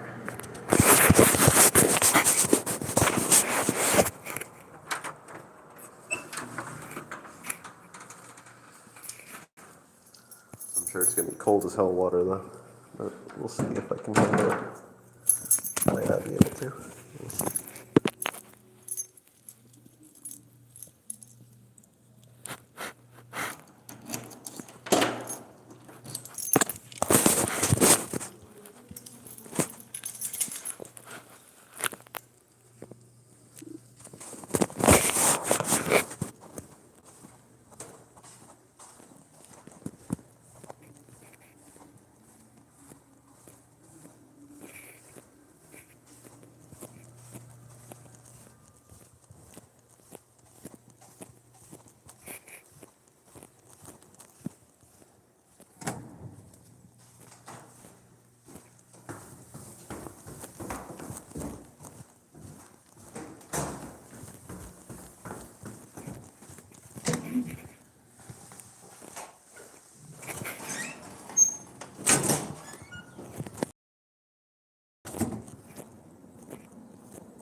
shit.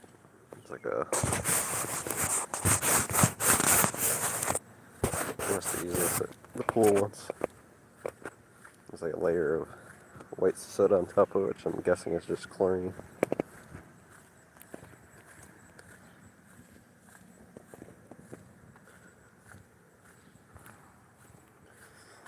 A layer of white soot.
Black squirrel and squirrel.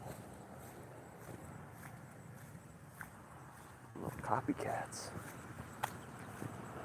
Squirrels like to copy each other.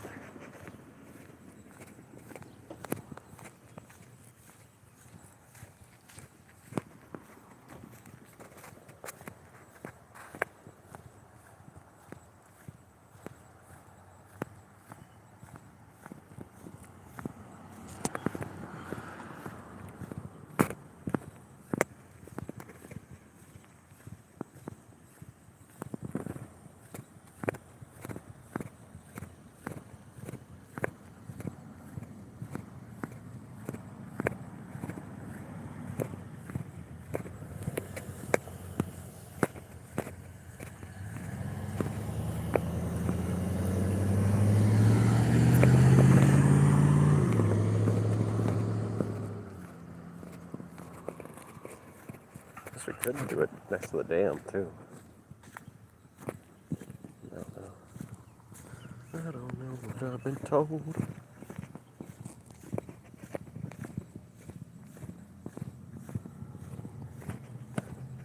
I'm sure the water's gonna be icy cold.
Something's happening over here.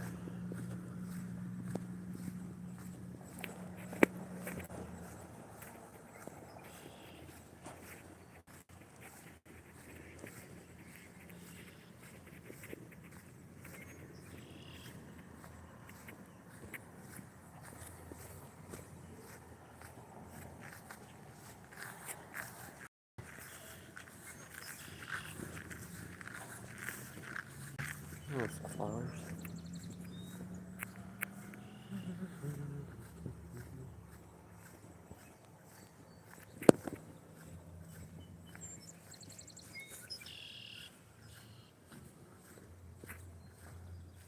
Okay. You have a beautiful one. See you later, Queen Angela. I will. I gotta get some iron dust.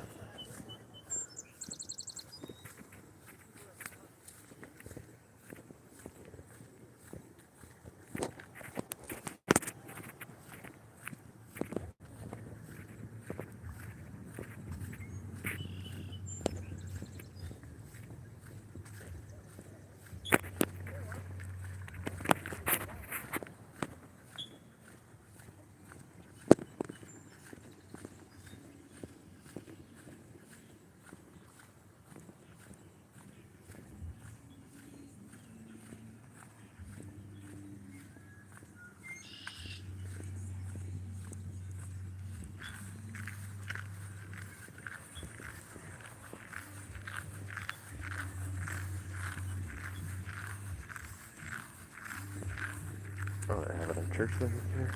That's what that is.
Oh, wow.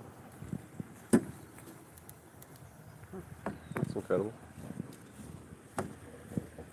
Looks like they just let one of the bridge holders, the arms there, they let one of them break one time. Not like these big iron ones, but old wooden one.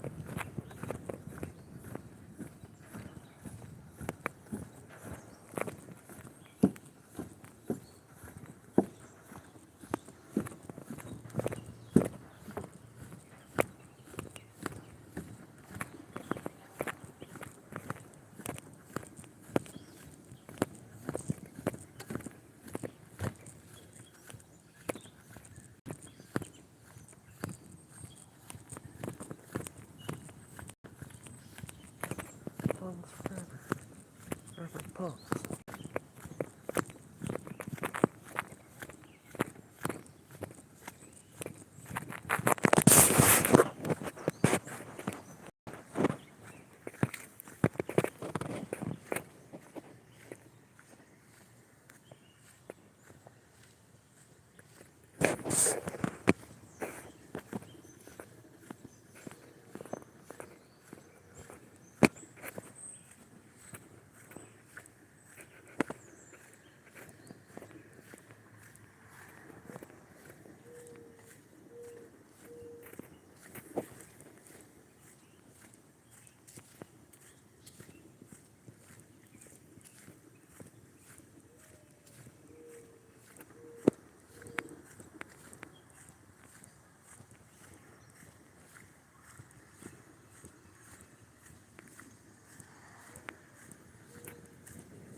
My name is Cleveland Brown, and I got something to say back in my hometown.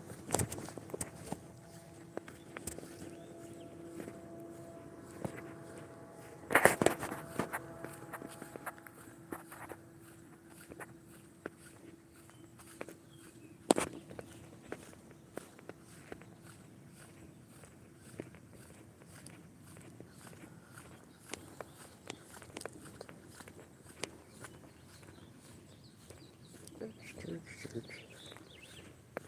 Church over to start.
I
can barely see the phone.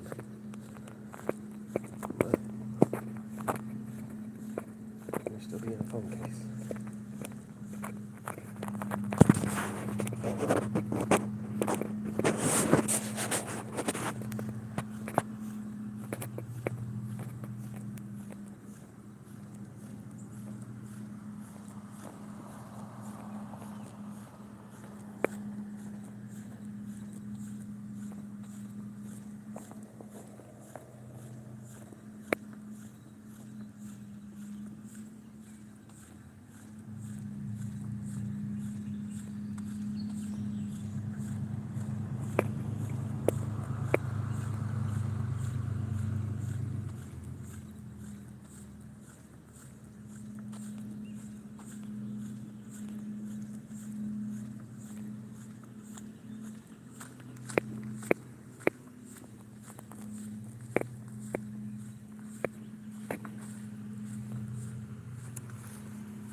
us among us.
Swamp.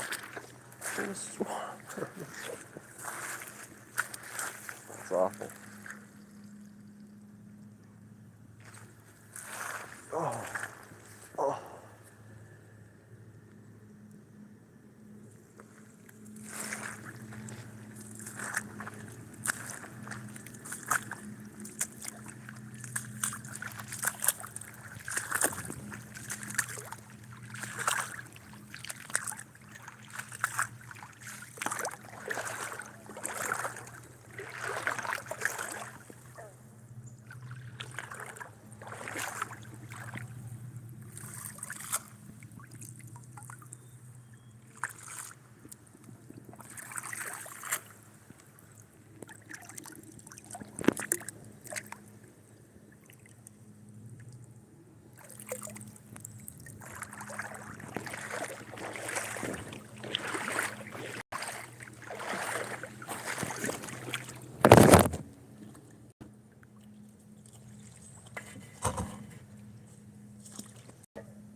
are you doing?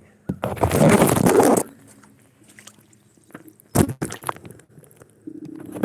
you're doing? I'm collecting iron dust.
The woods here, see if we can get to it.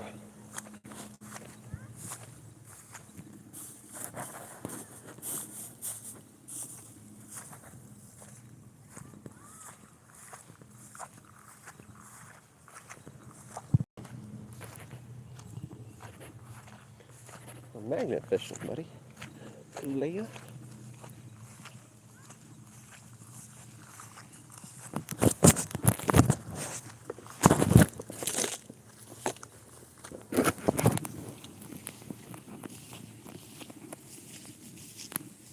Get something ticked on me.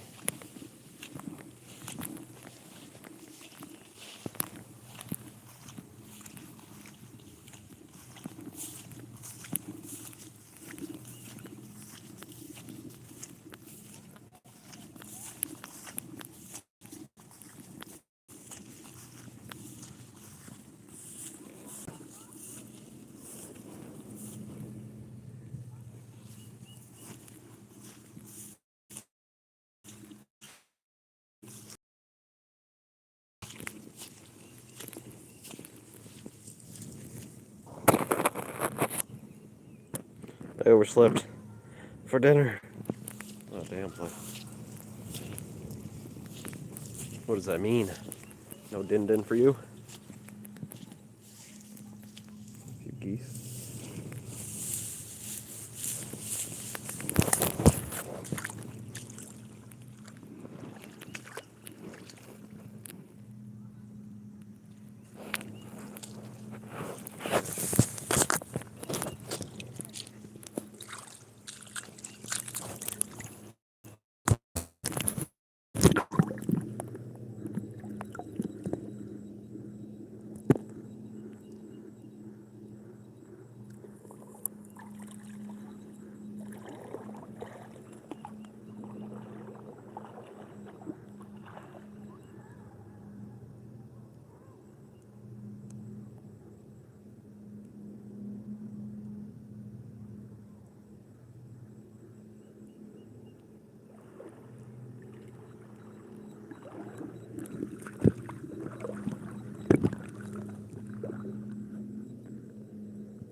Dinner. No dinner.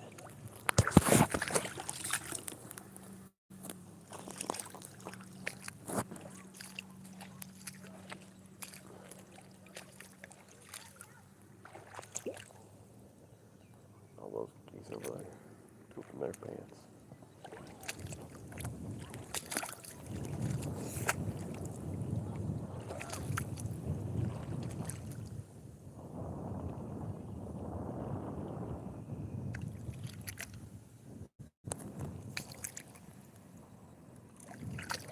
I don't know if I want to go over there. How do I get over there if I don't want to go through all this? It's so mysterious. See? No, nothing big. Maybe a turtle. Would be the only problem.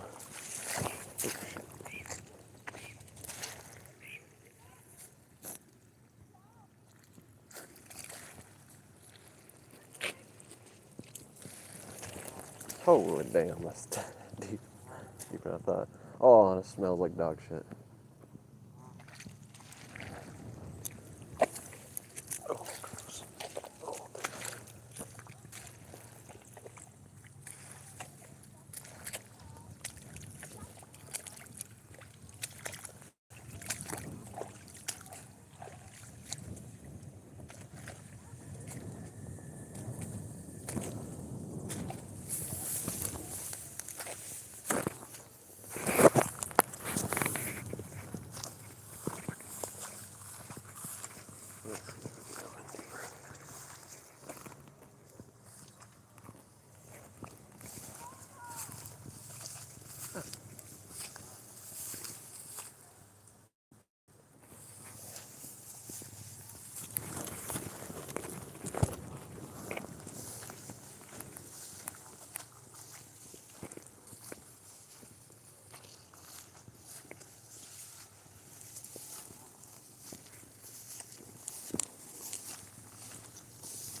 Oh, I got ducklings over here.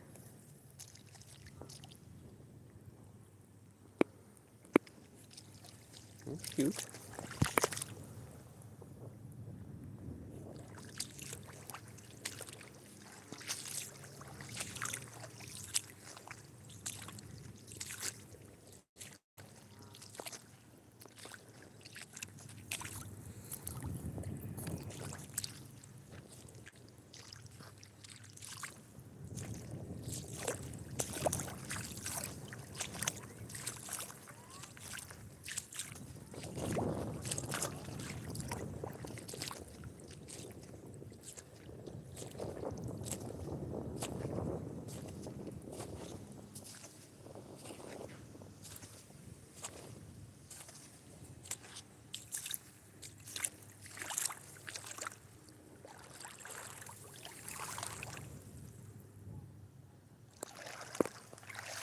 Family of ducklings.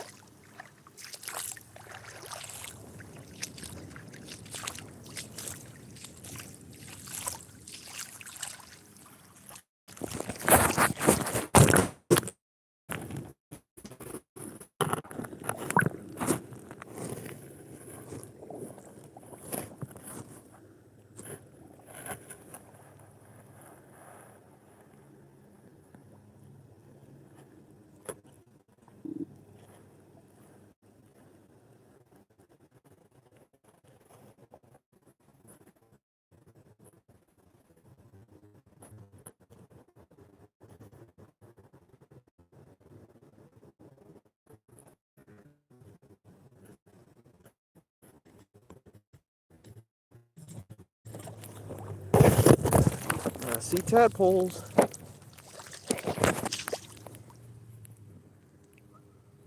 Oh, yeah, just there's a whole bunch of ducks. I see some tadpoles, so I'll ship you guys next time. No, really? That's cool.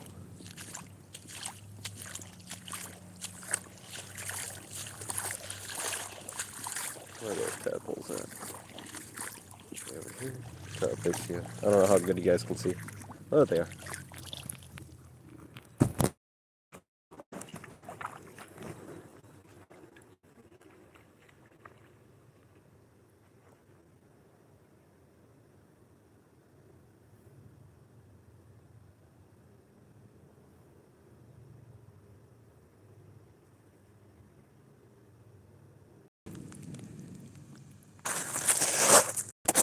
Yeah, it's tadpole. Back in the water.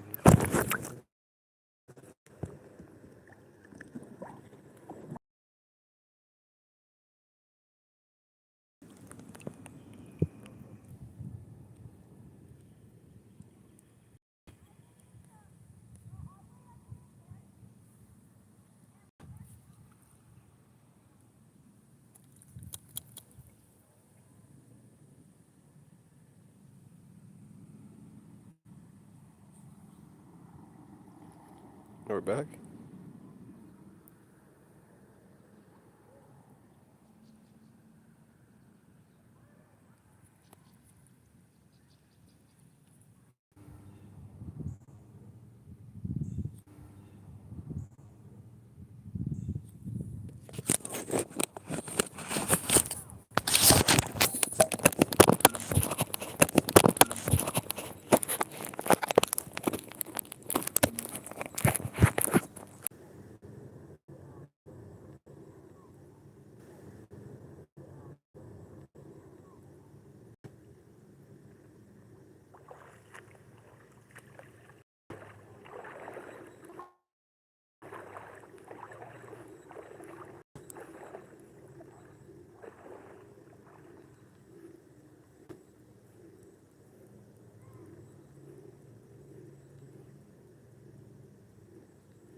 Mr. Darrow are wearing the red slippers. Red slippers.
see your comments, Mr. Bear. It's in the water.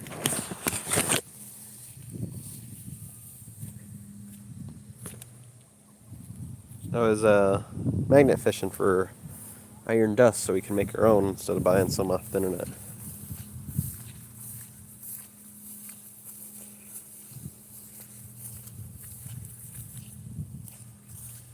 No, I'm not mad, Mr. Darrell. I was in the water.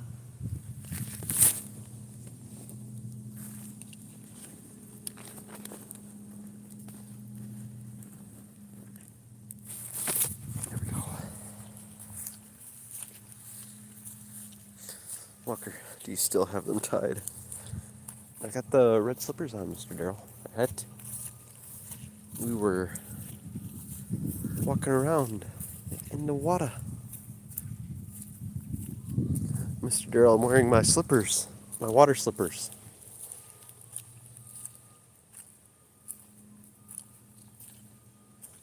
Mr. Darrell.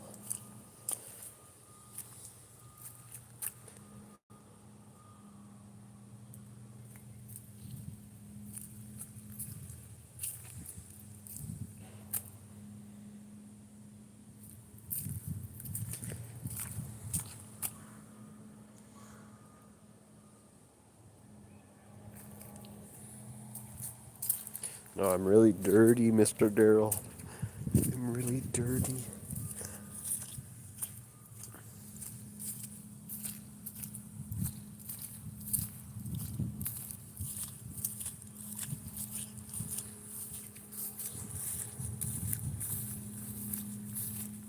I was walking around in the muck in the lake. I'm probably really stinky.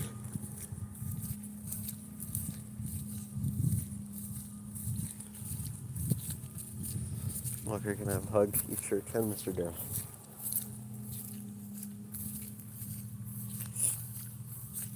Mr. Darrell. Mr. Darrell.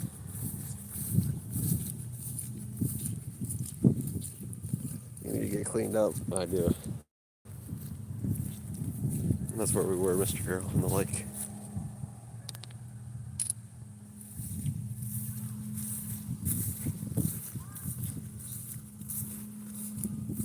But I got a nice amount of iron dust. I can feel it. It's heavy as hell, actually.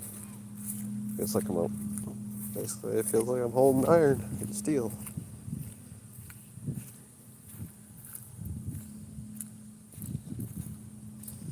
Feels exactly as it should, I guess. I need a hot shower for sure, Mr. Darrell. For sure, for sure.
Needs a hot shower or a cool shower.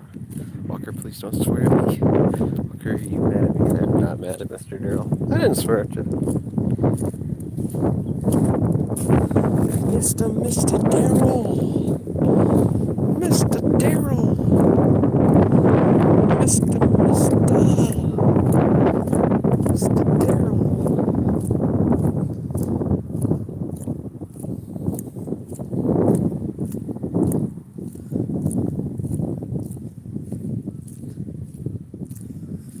could I be mad at the Mr. Daryl?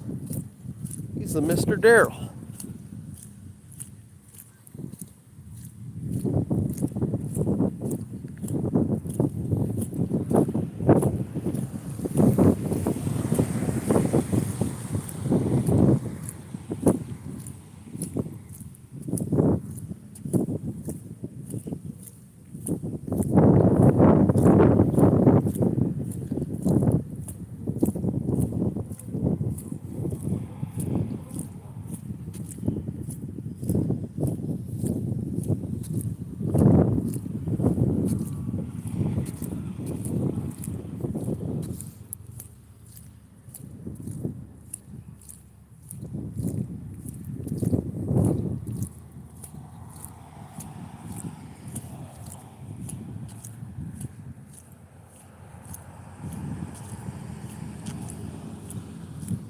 Mr. Daryl, we're gonna be barefoot for the rest of the day. Took off the shoes for today. Now we're in red slippers, and once we get home, we gotta do overhead presses for a little bit. Try to do them all, unless my brother called. I didn't bring the phone with me. They can wait. I usually don't make them wait, but I think I had to do it. I didn't want to break my phones. It's not worth it. Break the phones. Mr. Daryl. Mr. Daryl. Mr. Daryl's a cool guy. Mr. Daryl's one cool cat. One cool cat. One cool cat.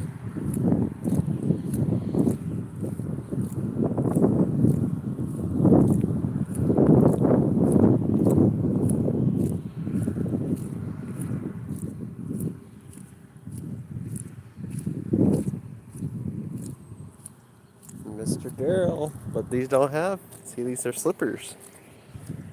I promised as long as they got strings, but these don't have strings, Mr. Daryl. They're just slip-ons. There's nothing to tie.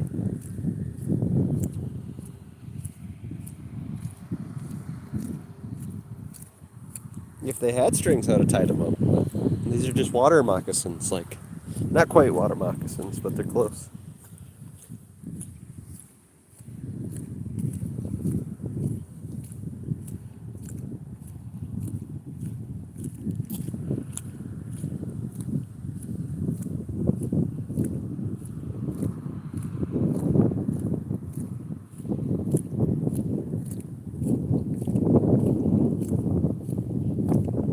I'm not wearing my sneakers, Mr. Daryl. But I did promise, as long whenever I wear my sneakers, I gotta tie them.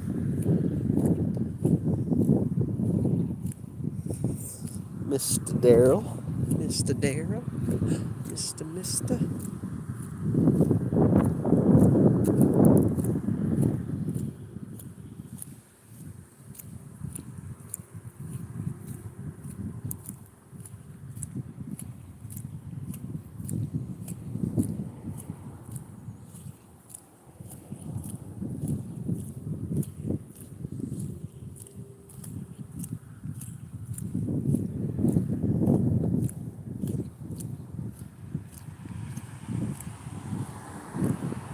Braces, the ankle braces? Oh, we might go to Walmart tomorrow. We'll see. But it'll be early in the morning, Mr. Daryl. That'll be tomorrow, Mr. Daryl. We'll go to Walmart tomorrow and see what we can think of.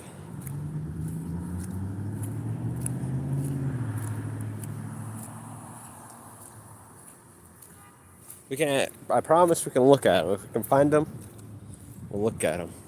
I don't know if we'll buy any today or tomorrow. Yay, buddy. Yeah.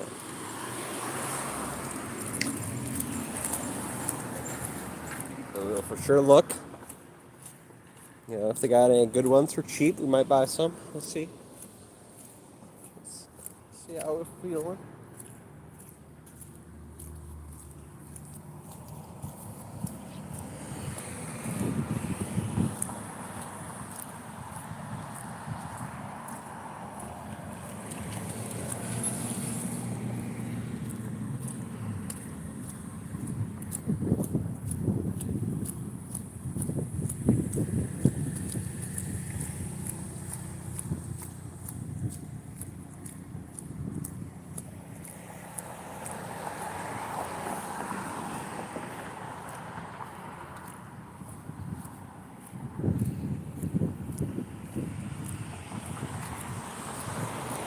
That would be a decent bike ride. But yeah, we'll have to do that. Bike to Walmart. We haven't done that in a long time.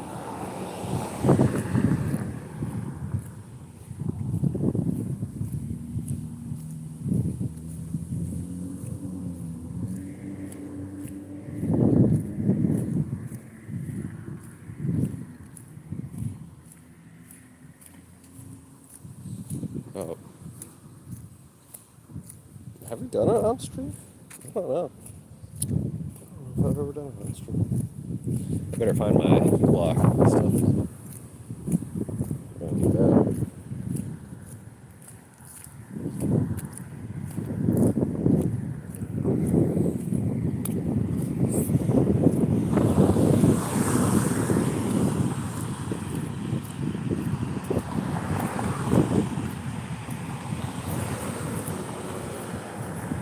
No, they were tied, Mr. Barrett, but I did almost trip though because they weren't tied tight enough. So I got to make sure to tighten them better. But they were tied, Mr. Darrell. It's just they weren't tied good enough that time. The loops were kind of loose, But I still tied them. They were slippery. It was dangerous. I mean, it could have fell into the chain. I could have fell. I got to make sure. It's not a good thing. It's dangerous.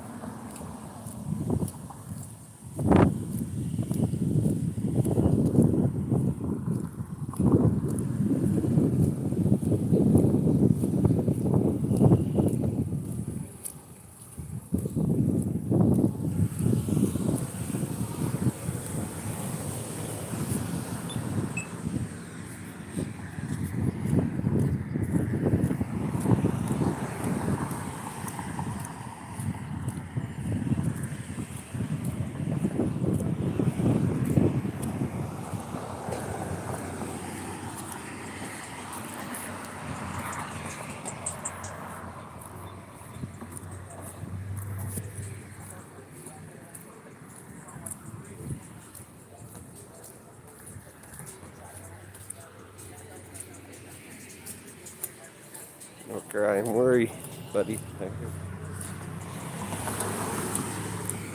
I hear you, Mr. Darrell. But I got you. It's a sailor's promise. Gotta keep them tied.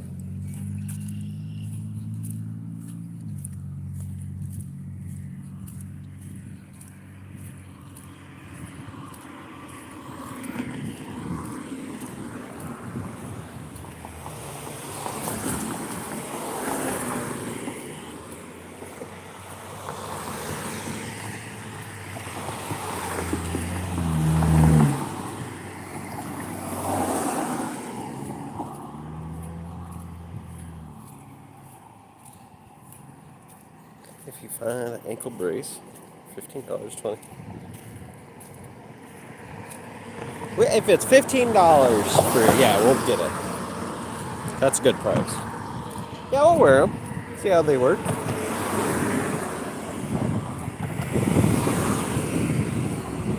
If we can't find one for $15 at the store, we'll have to wait until we get the cleats. But we'll look tomorrow. First, we got a bike there. That'll be a decent little bike.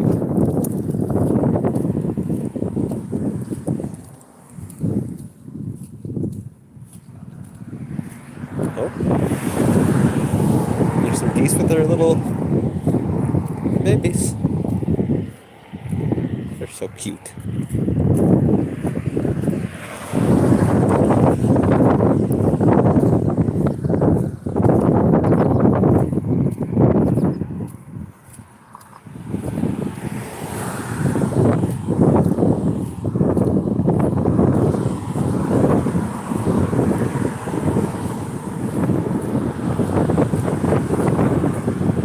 Surprised I've never seen a dead goose. Especially since there's so many of them.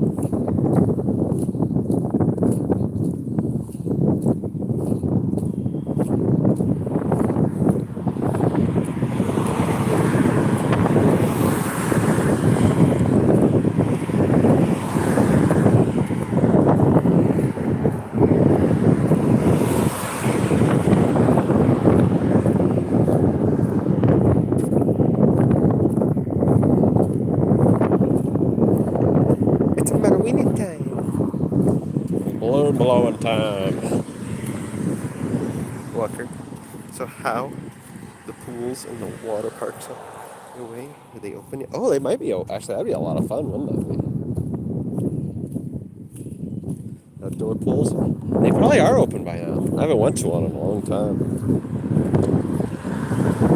That would be a lot of fun though.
You know if any pools nearby you?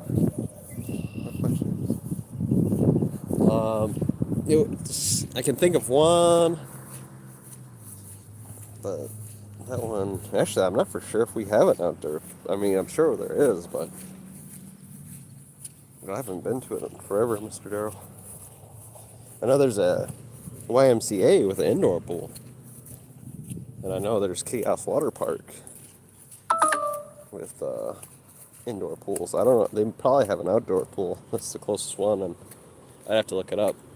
That's probably like 6 miles away, 7 miles away. But maybe I can do that later. I can look where's the closest pool to me. It'd be awesome if it's close, but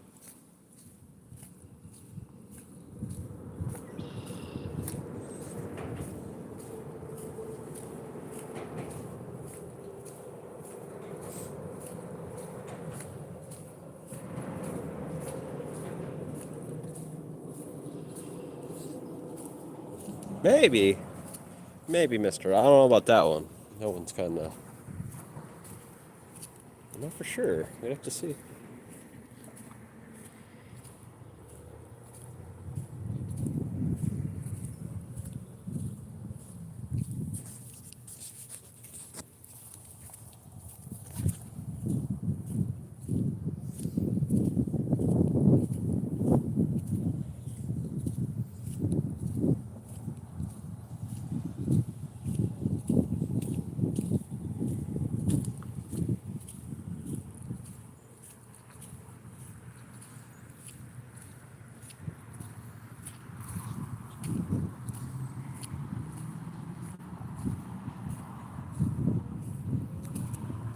So which ankle brace would I have? I want to get the one with the laces, Mister. It has to have good foot color covering so we can actually walk on it. Then they can be like ninja shoes, you know.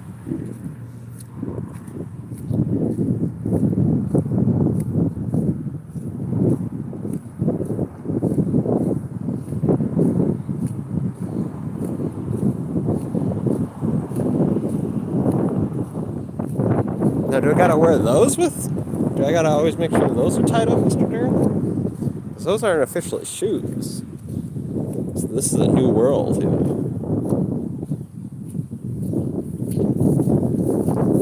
So do I gotta make sure those are always tied?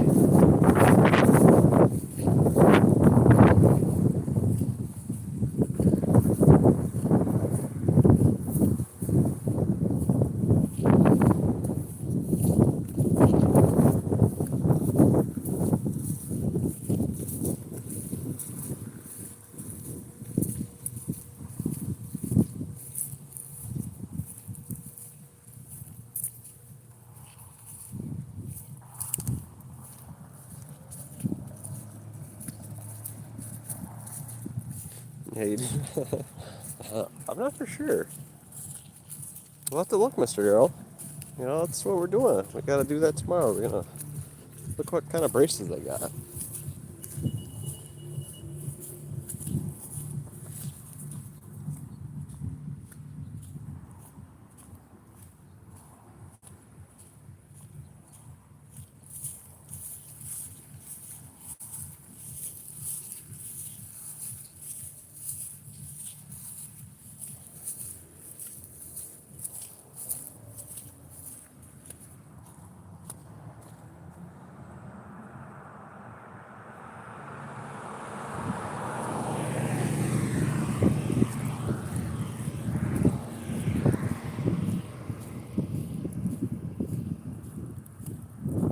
I promise, Mr. Darrell. Promise. We will always wear the ankle braces tied.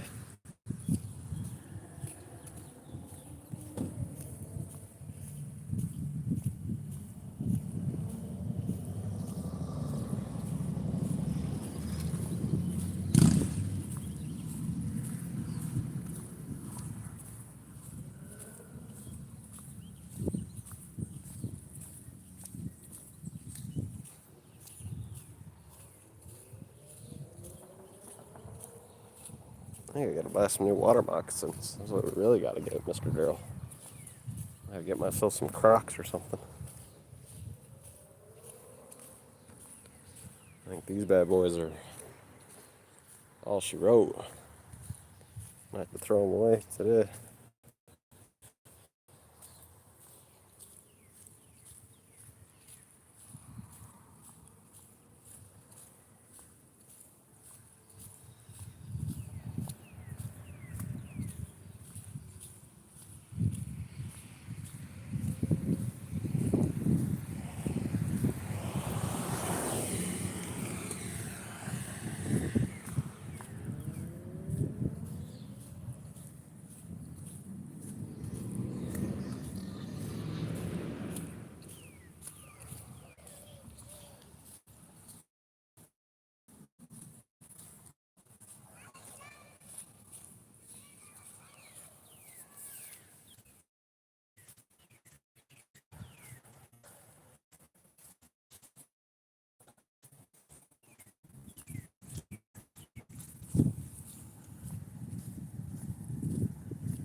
I do, Mr. Darrell.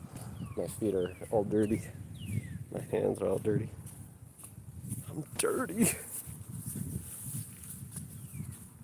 Or hot to nice.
I bet, Bart Dimberton. I'm telling you.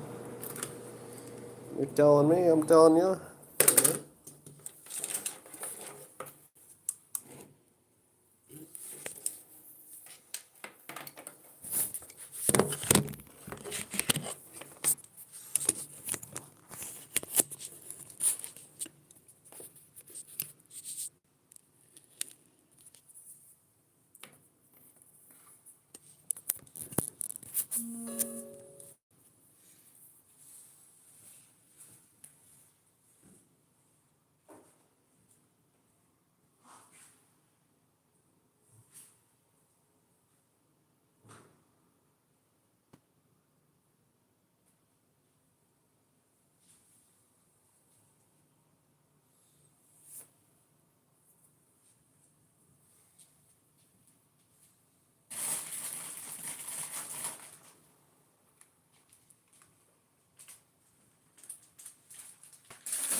Oh, he did. Yeah, he did some good.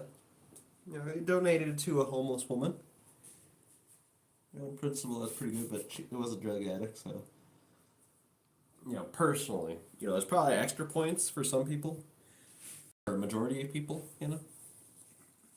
But for me, that, you know, it's negative points, but, you know, you still get some bonus points, you know.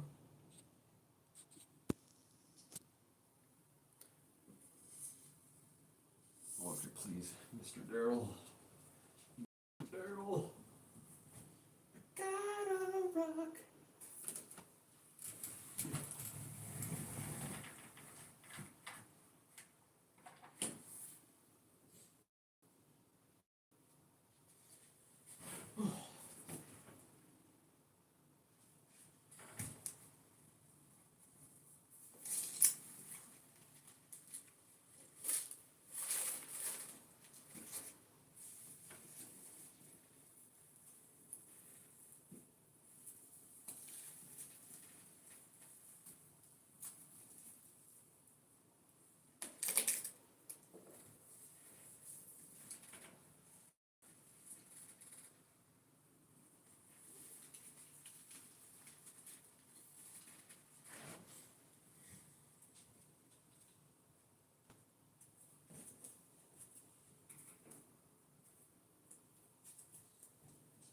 Wash my hands real quick.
Please, Walker. Walker, please.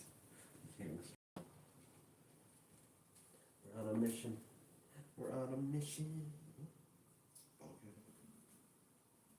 Bottle cap. Ooh, ooh, bottle cap. Ooh, ooh, bottle cap. Bottle cap.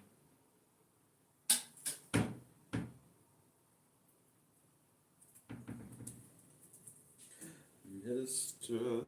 Darrell. Mr. Darrell. Is the Darrell for you and me? Your fan broke? What does that mean? You got an air conditioner? Or are you one of those silly ass countries that don't get air conditioners?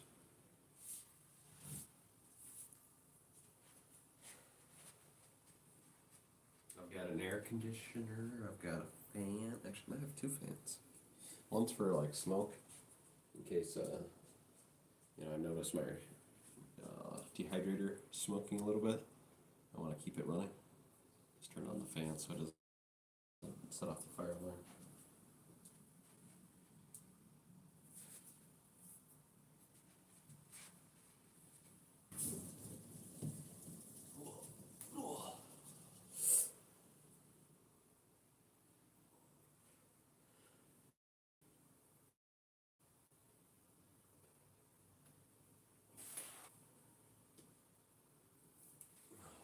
My feet are so dirty, Mr. Darrell.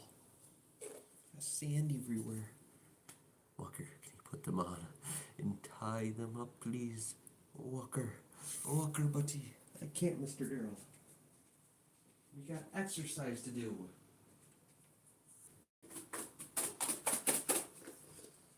All this is what we got. Some all natural harvest iron dust.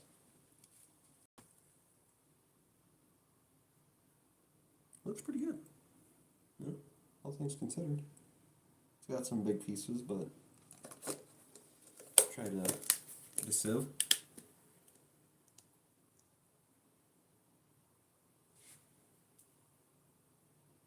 You can't, Mr. Darrell. You can't. It's outside the ritual.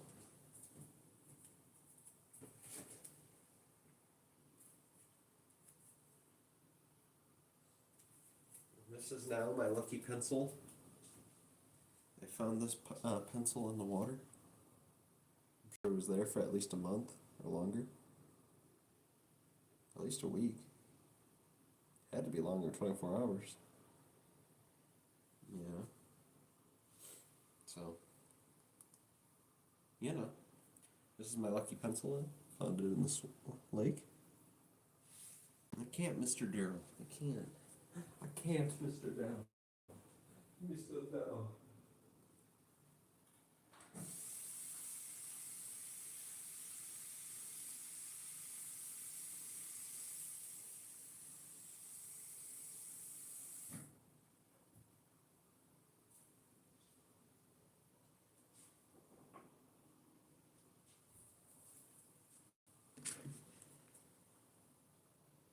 I can't, Mr. Darrell. I can't. I can't. I'm too scared. I'm too scared. Too scared.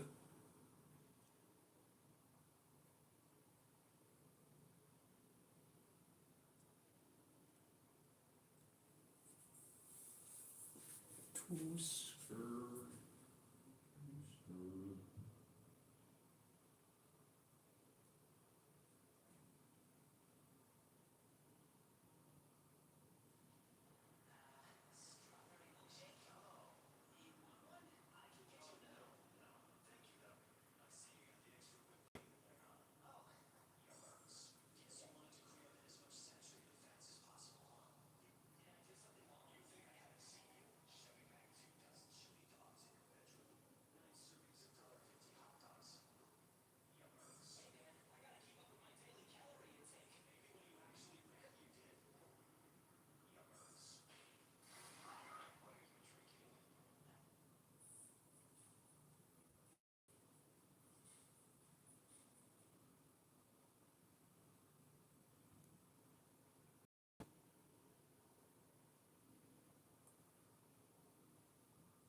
can't, Mr. Darrell.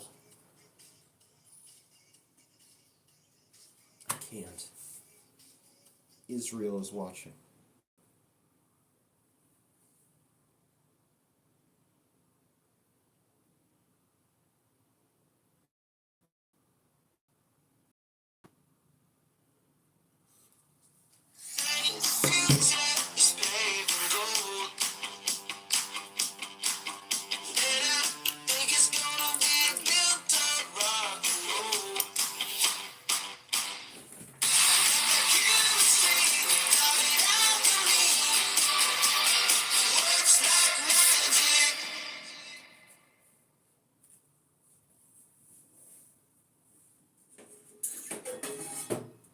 One mush.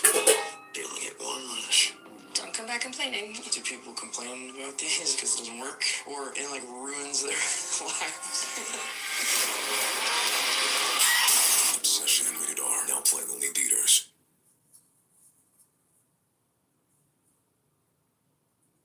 Here's one that I was looking forward to and I actually watched, and it was my favorite match of the night because it was the only match of the night. Samoa Joe and Will Ospreay. Again, they didn't need furniture. They didn't need to set each other on fire. They didn't need to be fighting in the crowd for minutes at a time. It was a fucking match. It was a fight. The crowd was with it. Without all of that garbage they don't need. They just do because they're marks for themselves. And Ospreay's exciting as a babyface, especially as an underdog against a bigger guy like this. When he's not with somebody, as I've said before, who's going to outflip him, so he's got to outflip that guy. Then you get more subdued, legitimate, serious, professional Will Ospreay. And, I mean, it was stiff back and forth. Joe beat him up for quite a while, but he sold and fought back. Joe is an obvious surly heel, and his shit looks good. Ospreay, when they're not doing the Cirque du Soleil stuff with somebody else that, does that, his shit stands out. And he can take a bigger guy down with one of those flying kicks or whatever. One of my favorite spots, he went for the big Cody cutter and Joe just walked off on it. But it's physical. Boom, boom, boom. And then Ospreay started a comeback and he hit that Styles Clash out of nowhere and got a 2 count. And hit an elbow and got a 2 count. But went for another one and Joe hit the power slam and got a 2 count. And they got This Is Awesome for wrestling. And then the only thing I didn't like, and I don't know why, but it's epidemic. They went back and forth. Joe got the sleeper. Ospreay got the ropes on the third arm drop. He managed to, get the ropes just in time. And then Joe went for the muscle buster. And as he's got him in the middle of the ring, Ospreay drops behind, suddenly hits the ropes, comes back and hits his big elbow finish. Cover, 1 count. What? And then he jumped up and ran and hit the same goddamn elbow and got a 3 count. What is the matter with these people?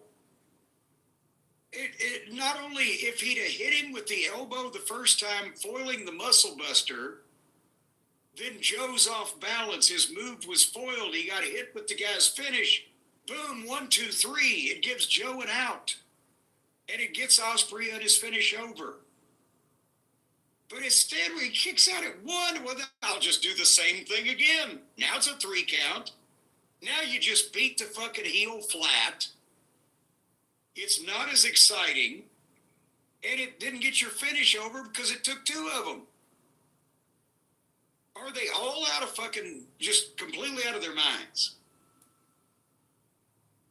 Really good match. Really, really good match. Fans are really into it.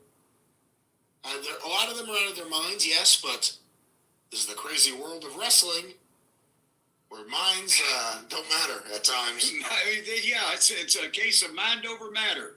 I don't mind and you don't matter. Really good match. And then Joe bowed to him when he walked out of the ring. What a heel. Instead of, okay, Osprey's going to win the fucking tournament, obviously, unless they're all complete idiots.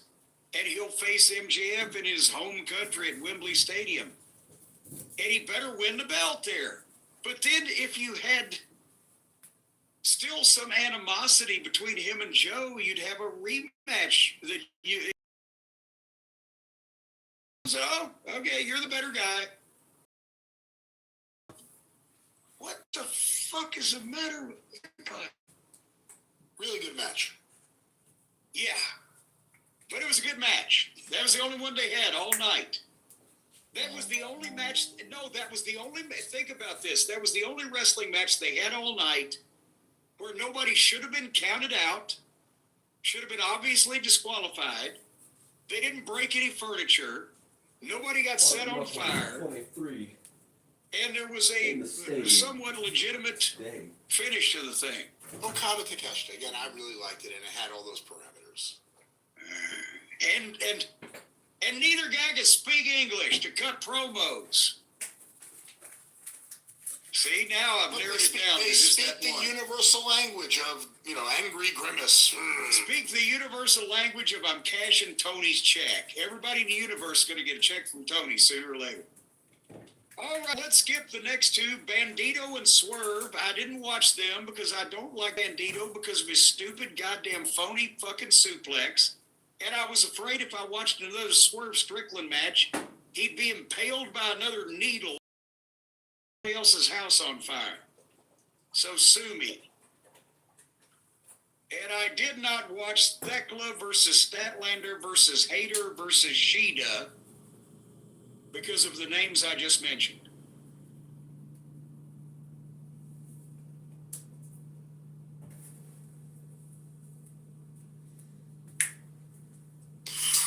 Google Nest Learning Thermostat with System Health Monitor. It helps check your home for maintenance and issues. Because you're...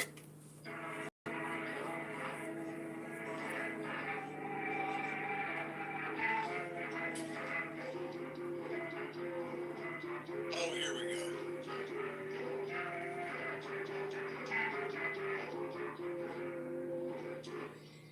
All right, it's Jim's favorite of the tunes. We are back here, ladies and gentlemen, and we're going to now talk about AEW Double or Nothing from Louis Armstrong Stadium this past weekend at our recording. Yeah, that's the Louis Armstrong Stadium. I'm going to just say two things before you say everything you're going to say. I enjoyed this more than most AEW pay-per-views. This may have been one of my favorite AEW pay-per-views. A large part of that may have been because of one of the hottest AEW crowds I've ever seen. And I thought the building looked really fucking cool. I must agree with you there. The building looks fucking great. And this crowd was the classic example of, for the kind of people who like that kind of thing, that's the kind of thing those people like. And they were with it. And I was telling you, or talking to you before we went on the air, that they've got the Louis Armstrong Stadium, the Arthur Ashe Stadium. They built all this shit. Talk of running wrestling at any of these facilities when I lived up there 30 years ago because there weren't any of these facilities. And I got to be honest with you, fuck Madison Square Garden. Just because everybody's a mark and wants to work there because of the building it is. But I guarantee you that this building cost 25% of what Madison Square Garden would cost to rent. And if they can do crowds like this, then I don't think because they've had several interviews lately where different guys on the roster, I think MJF was one, said, oh, we want to work in Madison Square Garden, or we could sell Madison Square Garden out. You could sell Madison Square Garden out twice and probably not make the profit that you'd make selling this fucking place out once. So I wouldn't worry about it if I was them. I'd stick with this building. I mean, and yes, it's going to be a law of diminishing returns like Wembley Stadium and whatever the case else. And you can't just do this all the time. But if they're going to run New York, I think this ought to be their place. It looked better. The people were hot. And it's got to be, again, as I said multiple times, less expense to run than the Garden or that Barclays Center in, where is it, Brooklyn or Queens or wherever all these places are. This is Queens. This is in Queens. This is part of the World's Fair / Shea Stadium area. The big advantage of Garden is it sits above Penn Station. And if you have to catch a subway or a cab, they're all over the place. We'll talk about it after we review the show. But there was a huge problem, apparently, with people who treated this like a New York City, like a Manhattan show, where you'll just easily be able to come and go. Man, this is Queens. This is the heart of Queens. You...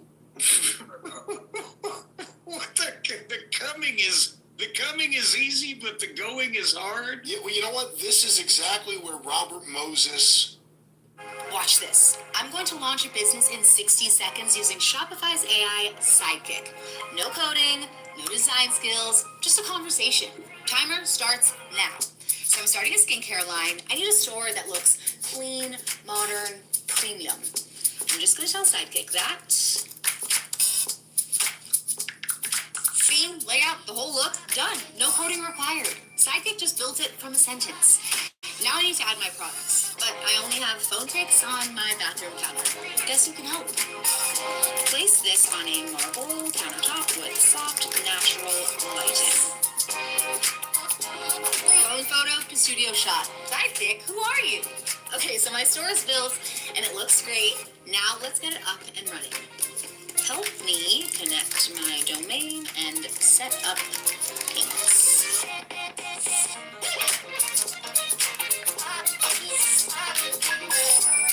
Sidekick just walked me through the part where most people quit, and I'm launched. Time is up. Did it all in under 60 seconds. Now I need to start selling. Guess who can help me find customers where they already shop? Start for free. Your store's waiting.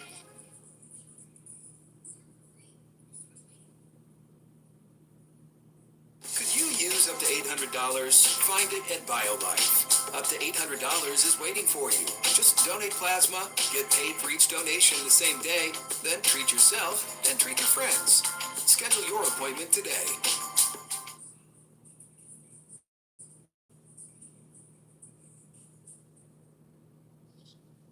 wanted the Dodgers to move, which is why they left New York to go to Los Angeles.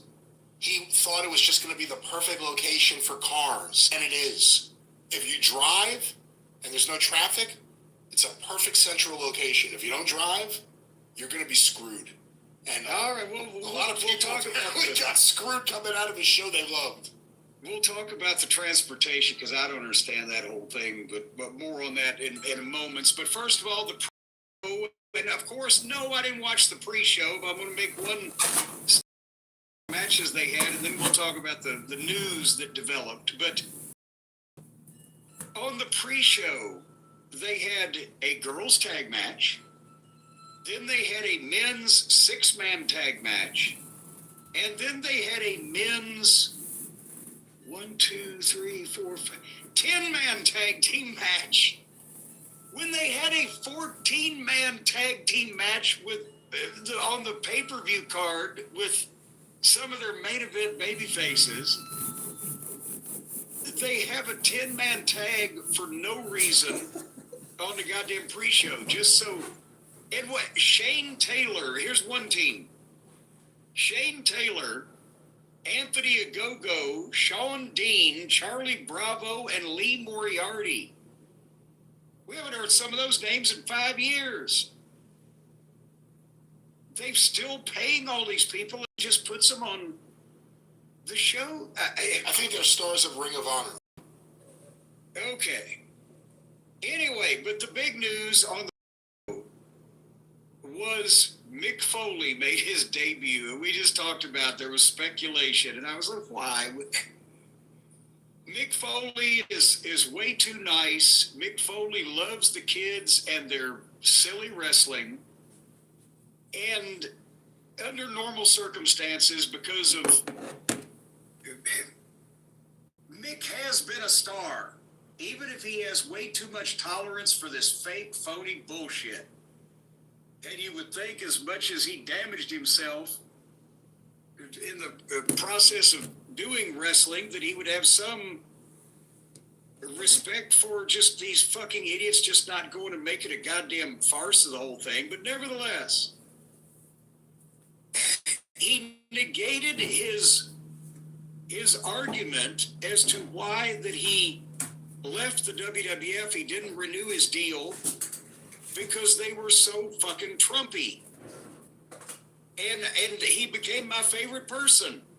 I wish more of my contemporaries had his backbone and would stand up and say, no, I'm not going to be a part of this horse shit with you helping this criminal administration. Then he goes and works for another fucking billionaire that gave Trump money too. And it negates the goddamn point that he made, doesn't it? I know they're not as out front about it and don't publicly go around with their arm around the fucking pig. But Tony's dad gave Trump money. And that, to me, if you lay down with dogs, you wake up with fleas. Same thing. So Mick can't need the money. So I can't. I would like to defend him, but I can't. When I think about that, more than wrestling, it negated his goddamn real world point that he made. Does that make any sense to you? I understand where you're coming from. I mean, I think that was one of the things about the stance he took. If the stance you take is, I have a problem with you guys because of your political affiliations, and then you go with someone else who has the exact, literally hugging the president in the Oval Office, whatever Triple H is doing. The cons treat Trump like you should treat a porn addiction or something like that. You do it with the drapes closed in the privacy of your own home and try not to let anybody find out about it. I think it'll be a very friendly environment for Mick Foley. I think, this isn't the first time him and WWE have had problems since he's retired the first time. This seems like there's always been a love-hate thing going on with him and Vince, or just him in the office. And I'm sure one day he'll be affiliated with them again. Because he also forgives way too easily. I've heard that's a thing that people do, forgive people for shit, but I don't understand it. I'm a big fan of Mick Foley in the 90s. Literally like the entire fan of everything Mick Foley did pretty much. But he's willing to do the dick flip. He's willing to work with the Invisible Man. I don't look at Mick Foley as a guy with standards that, they're not my standards, I'll just say that. So I almost have to separate, this is a guy who wants to stay involved in the wrestling business, and these are some of the unfortunate realities, and he may also like them. I mean, the guy fucking dresses like Santa Claus all the time, or whatever he does. It's weird. Let me just throw that out. Well, it's a little weird. At least he's grown into the beard. He doesn't have to wear a fake white one anymore. But they had him co-hosting the pre-show.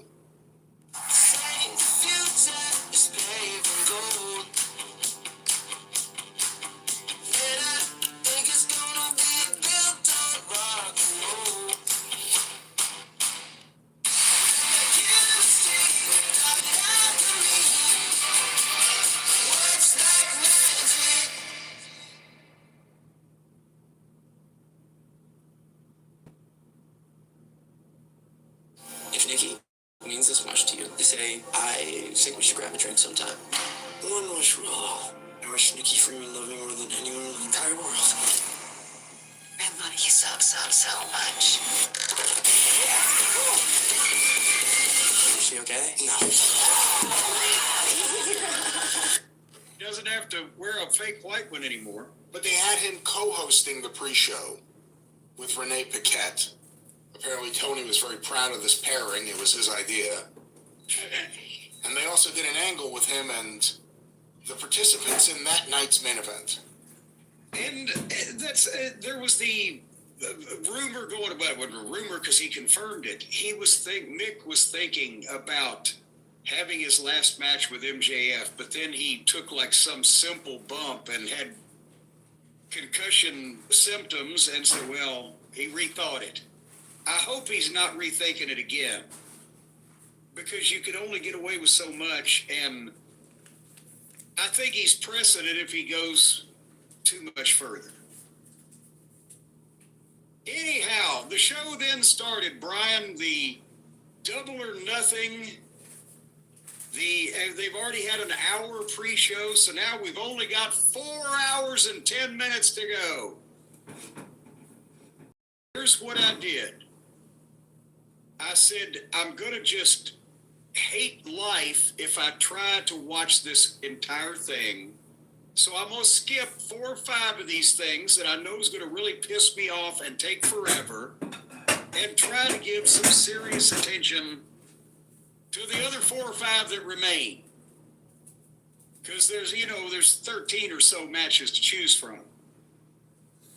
And we mentioned the building and the crowd, and it was great, and I'd run there all the time. Not all the time, but I would run there. I would make that my New York base if I was them.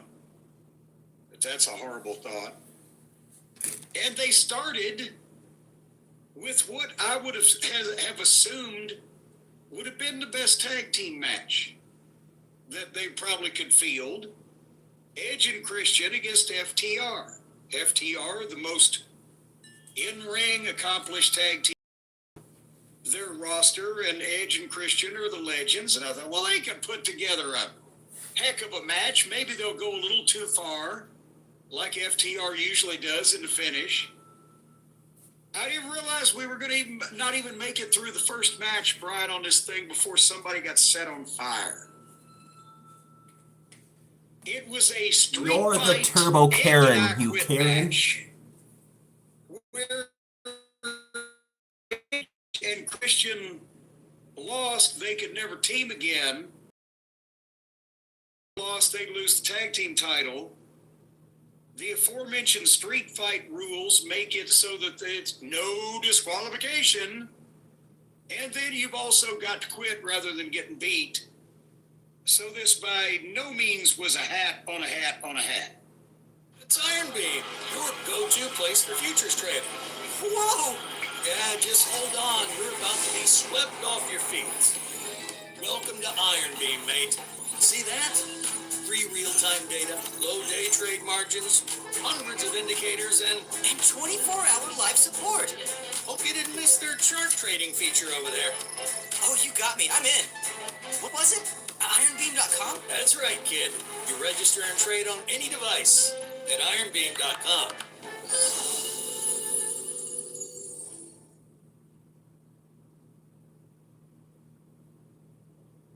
This settlement check completely changed my life, and it came from a car accident I almost forgot about. I never imagined something this big could come from an accident that felt so small at the time. If you've been in any kind of vehicle accident in the past 2 years, even if you think it was minor, even if you were just a passenger, you might be entitled to far more than you realize. Here's my story. I was stopped at a red light when bam, a distracted driver slammed into me from behind. My neck felt a little stiff, but the car seemed okay. We exchanged info, and I drove home. Big mistake. Over the next few weeks, the pain got worse. I started missing work. My car developed issues I hadn't noticed right away. The insurance company tossed me a tiny offer and basically said, take it or leave it. I almost did. Then my sister's boyfriend, Marcus, told me about something called free case evals. He said, dude, just answer 4 questions. What's the worst that could happen? At first, I thought he was exaggerating, but he had used the exact same tool after his own accident and told me it changed everything for him. So I clicked the link, answered 4 simple questions, and in less than 30 seconds, it told me I might actually qualify for a real settlement. I figured, yeah, right, but I had nothing to lose. A couple of months later, I was holding a settlement check that was dozens of times higher than what insurance first offered me. And here's where it gets crazy. I shared this tool with 5 people I know who'd been in accidents. My coworker Diana, just a passenger in an Uber, thought she had no case. She ended up with a life-changing settlement. My neighbor Kevin thought his accident from over a year ago was too late. It wasn't. My cousin Ashley, a bike accident with a car door. My buddy Ryan swore it was too minor to matter. He was wrong. Even my mom's friend Janet, she's in her late 60s, barely uses technology, but with some help she filed and was shocked at the result. 5 people, 5 different situations, and all of them discovered they were entitled to way more than they thought. Here's what nobody tells you. Insurance companies have one job, to pay you as little as possible. They count on you not knowing your rights, but this tool changes everything. You don't need to understand law. You don't need to hunt for some random attorney. You just click the link below this video, answer 4 basic questions, and it instantly checks if your case qualifies. If you do, they connect you with a specialist who handles everything. No upfront fees, no court dates. No fighting insurance companies yourself. A year ago, I would have accepted that tiny insurance payout and considered myself lucky. But knowledge is power. Diana was just a passenger. Kevin thought his case was expired. Ryan thought his was too minor. Even Janet, who can barely send a text, discovered what was possible. The craziest part? Most accident victims leave massive amounts of money behind, simply because they don't know a tool like this exists. Insurance companies love when you stay in the dark. But you're watching this video right now, which means you don't have to. Whether you were driving, riding as a passenger, walking, cycling, or even in an Uber, if someone else caused your accident in the past 2 years, you deserve to know what you may actually be entitled to. Don't make the same mistake I almost made. Don't let insurance companies dictate what your pain is worth. Click the link below, answer 4 simple questions, and see if your accident qualifies. If you do, the Free Case Evils team does the heavy lifting for you. You just wait for answers. Thousands of people across the country have already done this and discovered settlements they never thought possible. Imagine the relief of finally covering bills, paying down debt, or getting back on your feet after such a stressful experience. But you'll never know unless you check. The clock is ticking. Don't wait until it's too late. Click the link now and discover what your case might really be worth. Free Case Evals. 30 seconds, 4 questions. Start today.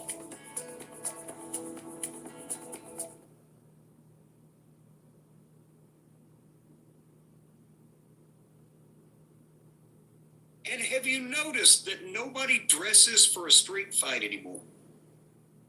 Yeah, we just talked about it the other day, and I was thinking about it. There's one, I think it was on Worldwide in '86, with the Horsemen, and like Flair was wearing a polo shirt. It always sticks out to me.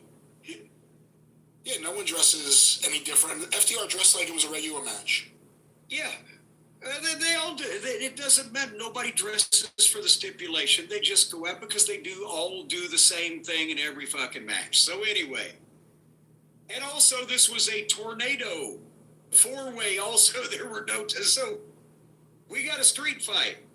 We got a tornado match. All 4 in the ring. We got an I Quit match for the title and the retiring.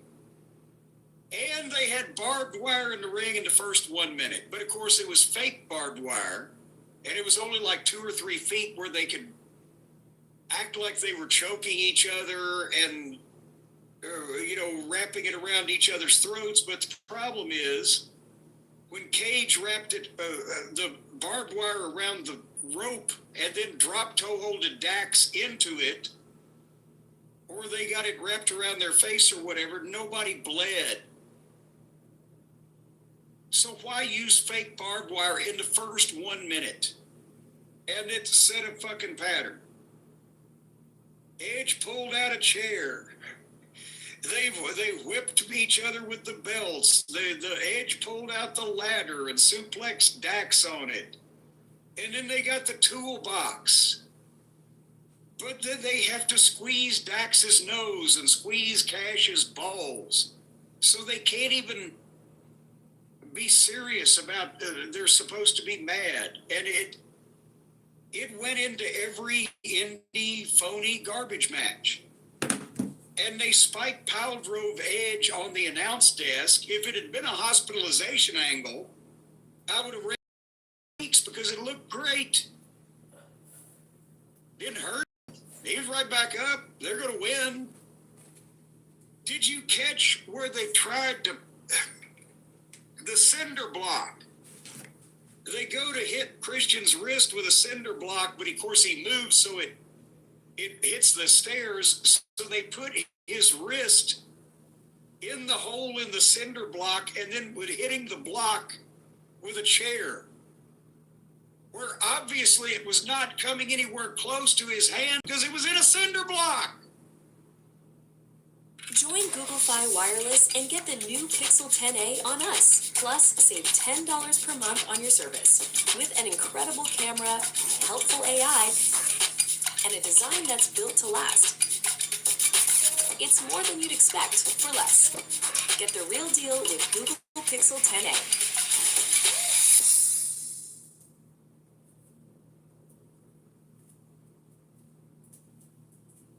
Powerful websites you should know, part 309.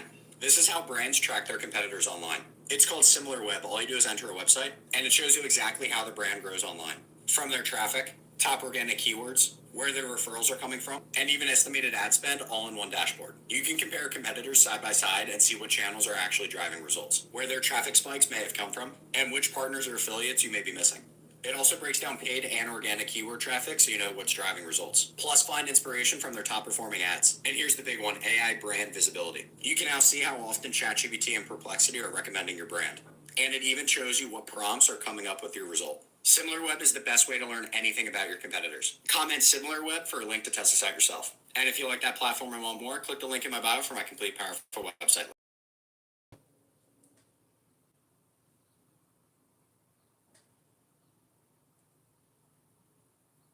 But then instead of even selling that like it was serious, there you give it up. And Christian says, I banged your mother. I fired Buddy Landell for singing Moon River in an I Quit match. And then they took the top rope off. So, boy, this is really going to be a great match now. They gave the shatter machine to Christian, but then he rolled out to the floor, but then he forgot and realized he needed to be in the ring, so he rolled back in. But there was some miscommunication because Cash got a wrench out of the toolbox. But as he went up to Christian, he didn't hit him with the wrench, he hit him with the other hand with the microphone in it. And then Edge speared both the heels, so they were in the wrong position. I don't know what the fuck. And Edge hit Dax, I think it was, about both of them, about 8 chair shots. Then everything came to a halt while they did a false tease of a quit spot with the microphone. But that was a chance for Stokely to come in and hit Edge, which brought Beth out, made up like a fire-breathing dragon. With pyro and an entrance. With pyro and ballyhoo. And Beth beat up Stokely. And then Dax grabbed Beth and ran her into the stage, which is going to momentarily daze her. Then Dax gets a bottle of lighter fluid and squirts it all over the table sitting on the floor at ringside.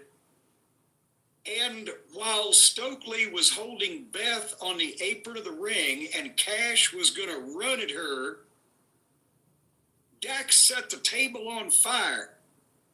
But as Cash was charging, Beth pulled Stokely in front of him, and Cash and Stokely went through the flaming table. Giovanni's commentary on this as one of the announcers was, it's the first match and they're burning people. Let's try calling a national carrier and Cellcom at the same time to see what happens. Thank you for calling Cellcom. My name is Lily. How can I help you? Your call is very important to us. Please listen carefully as our menu options have recently changed. Hear a difference? For sales, press 1. Hello? For customer support.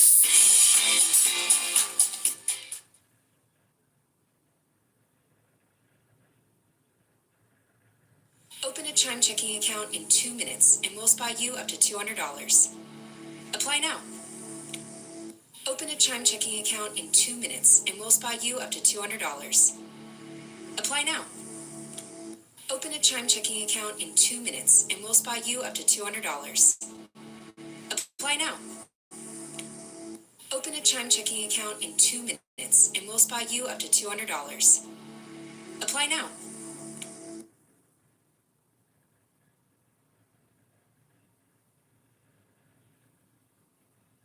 And I felt the same way, and I quit on this one.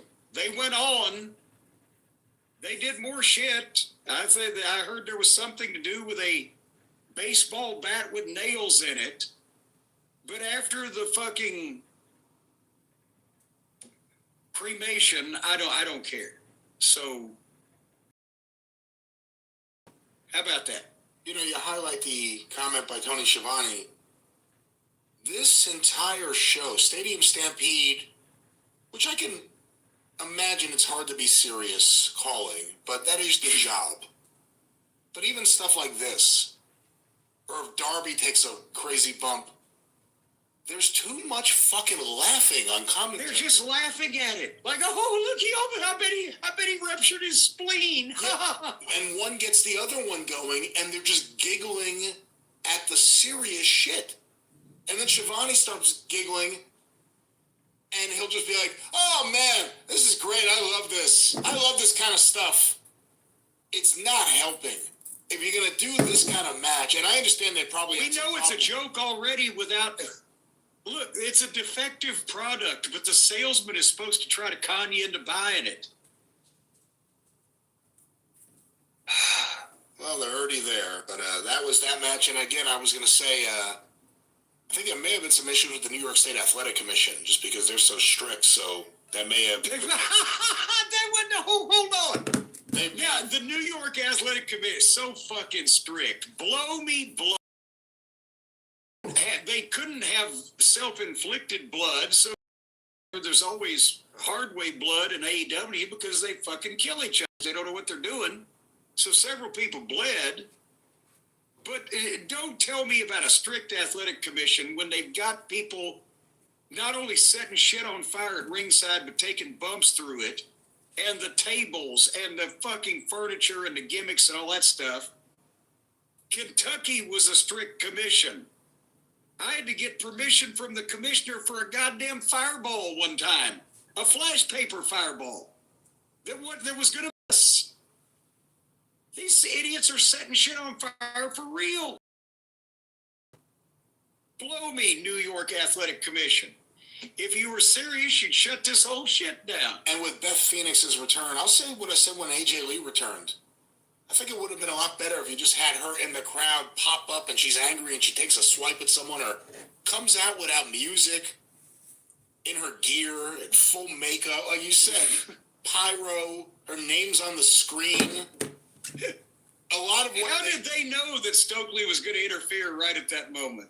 You know, it's not sports entertainment, it's like wrestling entertainment. Some of these guys, they treat it like, you know, nothing mattered. I don't know. It's a farce. Let's just face it. This show indicated more than anything else, it's a farce. They're jacking off. They don't consider themselves wrestlers, and they shouldn't. It's a fucking clown show for the goddamn graphic of whoever it is that likes clown shows. And we got in the middle of this thing, which we'll get to. And otherwise, whether intentional or accidental, everything else was a shit show. Nevertheless, speaking of shit, go ahead. I was going to say, I told you I like this card. I did not like this match. Well, how about Okada and Take a Shit? And I'm going to tell you right now, I watched the afterbirth of this because Okada's on my list with Moxley. I cannot stomach them. I'm not going to watch this lazy, non-appealing bastard sleepwalk his way through a goddamn match. This is two heels from the same group whose grudge is that they've made mean faces at each other.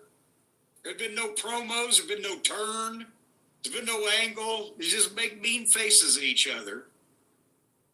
And at the same time, this was another one of the title matches. Okada's the champion, but Take was announced as some kind of champion. So I start fast forwarding, and it takes quite a while. How long did they go, Brian? Was it endless or just semi-endless? I don't remember how long they went. I'll tell you right here, I really like this match. This may have been my favorite Okada match in AEW. It probably was. And I actually really liked the match. Did he really put forth an effort because it's one of his countrymen and a friend of his? I think the last few minutes were really hot, and he had to have put effort in, and I think maybe that's part of his genius. He puts in effort while looking like a sloth. You know, it's a skill if you think about it. But I thought the match was great. The fans being as into it as they were put it over the top for me. I thought this was an incredible match. It was my favorite Okada match there. The post-match, and I'm only saying this because it doesn't sound like you really watch any of the match. That's what I watched, was the post-match. The post-match was typical. You knew where it was going. It took longer than it should have taken to get there.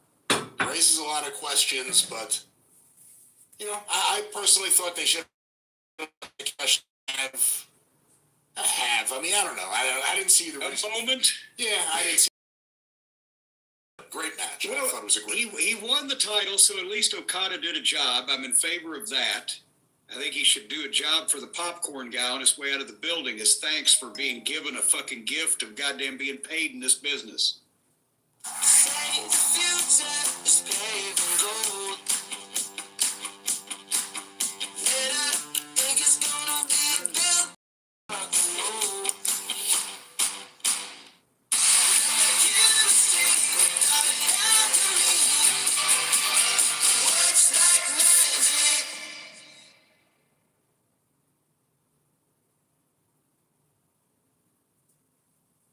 Hey, Ryan Reynolds here from Mint Mobile. Now, I don't know if you've heard, but Mint's premium wireless is $15 a month. But I'd like to offer one other perk. We have no stores. That means no small talk. Crazy weather we're having. No, it's not. It's just weather. Did you watch the big game? I haven't watched anything in 7 years because I have 4 children. Just sign up online at mintmobile.com. It is an introvert's dream.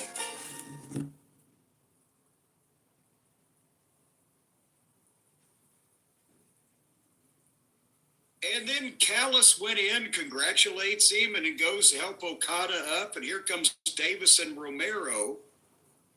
And they're lined up. The announcers try to say, oh my God, it's 4-on-1. You know, with Callis and Davis and Romero and Okada against poor Take. They were just talking. There was no threats. There was no, like, we're going to get you. And then suddenly, music played, and here came Kyle Felcher in a pink and purple suit. And he went nose to nose with Okada. And then Callis just takes his guys, they just leave. And then Kyle hugs Take a Shit, and I'm going, what the fuck is with these people? And they hug for a while, and then Kyle levels him. Okay, well, so now apparently at least they've done something to kick somebody out of the family. But then Kyle kneeled over him, picked him up, and gave him a brain buster. Okay, the point was already made, but you made your point. Then he has the guys come back and pick him up, and Kyle takes the belt, but now Okada tugs at it like he wants the belt. But, oh, you can have it. And then he hits fucking Take a Shit with him with the belt again. They won't stop. It's over and over and over. So now, good luck, Take a Shit. You're going to be a babyface that can't fucking cut a promo. Jesus Christ. I'm glad you liked the match. The match was really good. I think Takeshita versus Kyle Fletcher really good. The problem with AEW are the angles. Don't necessarily, they're never timed well. That's the point is, where are the angles to get to these matches, and where are the fiery promos with people calling the heavens down to get revenge? Or they just stare at each other and make mean faces. And obviously they wanted to surprise the fans with Kyle Fletcher turning on Takeshita to stay with the heel stable he was already in. Just say it together, it doesn't make much sense, but that is what happened. But they popped big time when Kyle Fletcher and Takeshita embraced. Like, they wanted that. And then that was yanked away from them. Yes. They love it when people hug each other, though, here. What about Athena and Mina Mellons? How was that? It is hard to be creative when you're worried about your bank balance. But now that I use Cash App, I don't have to stress about hidden fees. Cash App gives me room to breathe and create. With Cash App, I get cushion when money gets tight with free overdraft coverage of up to $200 and no hidden fees or minimums draining in the background. So that means I can get what I need even when my balance is low. Plus, Cash App gives me peace of mind with real-time transaction notifications and the ability to instantly lock my card in the app if I ever need to, which means I've got more energy to do the things I love. So download Cash App and start saving today.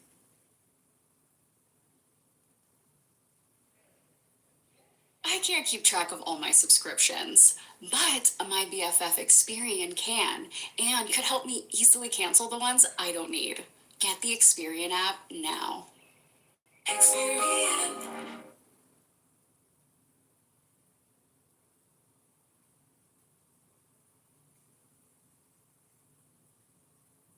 All right. You know, you can't watch them all. You can't watch them all. There's a lot. Can't watch them all. There's a lot of Can't watch them all. things. They had another title match with no time limit with Moxley and O'Reilly. And before I could hit the button to fast forward, I did hear Jim Ross was on color and his voice sounded strong. And he sounded healthy. I'm sorry that they put him on this because I didn't watch it.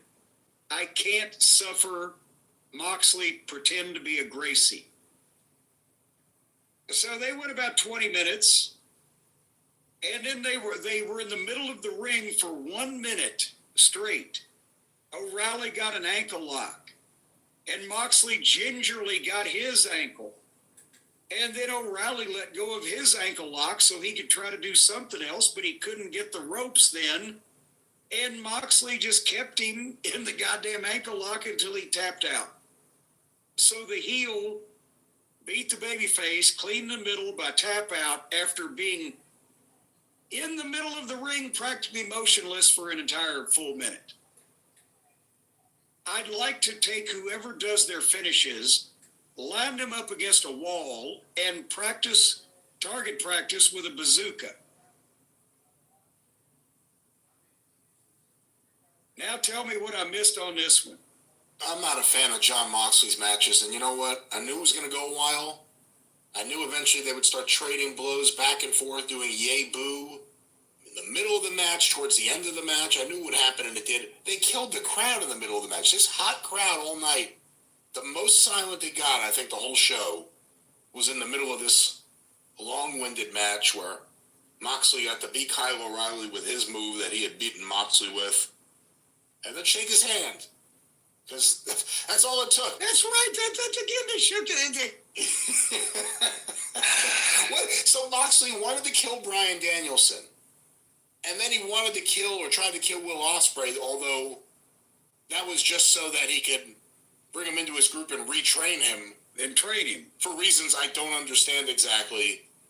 And then Moxley lost to Kyle O'Reilly, couldn't beat him. Had that match this past week with him to set up this. That was it. He just had to beat him. Okay, now we're cool. All righty. Here's one that I was looking forward to and I actually watched, and it was my favorite match of the night because it was the only match of the night. Samoa Joe and Will Ospreay. Again, they didn't need furniture. They didn't need to set each other on fire. They didn't need to be fighting in the crowd for minutes at a time. It was a fucking match. It was a fight. The crowd was with it. Without all of that garbage they don't need. They just do because they're marks for themselves. And Osprey's exciting as a baby face, especially as an underdog against a bigger guy like this. When he's not with somebody, as I've said before, who's going to outflip him, so he's got to outflip that guy. Then you get a more subdued, legitimate, serious, professional Will Ospreay. And, I mean, it was stiff back and forth. Joe beat him up for quite a while, sold and fought back. Joe is an obvious surly heel. Shit looks good. Ospreay, when they're not doing the Cirque du Soleil stuff with somebody else that, does that, his shit stands out. And he can take a bigger guy down with one of those flying kicks or whatever. One of my favorite spots, he went for the big Cody cutter and Joe just walked off on it. But again, physical. Boom, boom, boom. And then Ospreay started the comeback, and he hit that Styles clash out of nowhere and got a 2 count. And hit an elbow and got a 2 count. But another one, and Joe hit the power slam and got a 2 count. And they got This Is Awesome for wrestling. And then the only thing I didn't like, and I don't know why, but it's epidemic. They went back and forth. Joe got the sleeper. Ospreay got the ropes on the third arm drop. He managed to, fucking get the ropes just in time. And then Joe went for the muscle buster.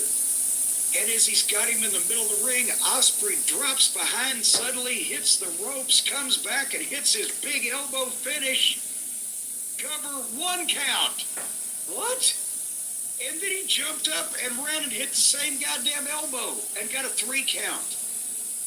Join Google Fi Wireless and get the all-new Pixel 10. Sign up for unlimited premium, our most popular plan, and get maximum perks like hotspot tethering and high-speed data in over 200 international destinations, more than any other major U.S. carrier. Plus, save $10 a month on your bill for 2 years. Make the switch and see why Pixel 10a is better with Google Fi Wireless.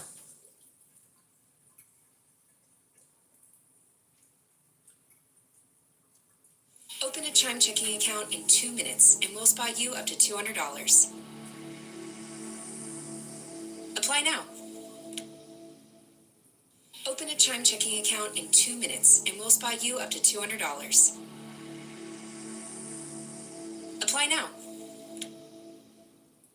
Open a Chime checking account in 2 minutes and we'll spot you up to $200.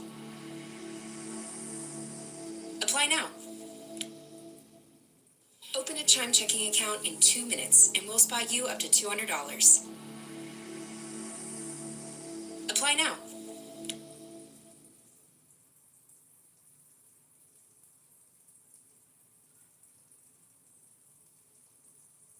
What is the matter with these people?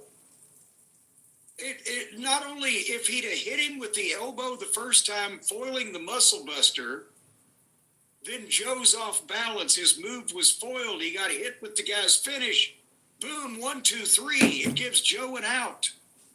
And it gets Ospreay on his finish over. But instead, he kicks out at 1. Well, I'll just do the same thing again. Now it's a 3 count. Now you just beat the fucking heel flat. It's not as exciting. And it didn't get your finish over because it took 2 of them. Are they all out of fucking, just completely out of their minds? Really good match. Really, really good match. Fans are really into it. A lot of them are out of their minds, yes, but this is the crazy world of wrestling. Minds don't matter at times. Yeah, it's a case of mind over matter.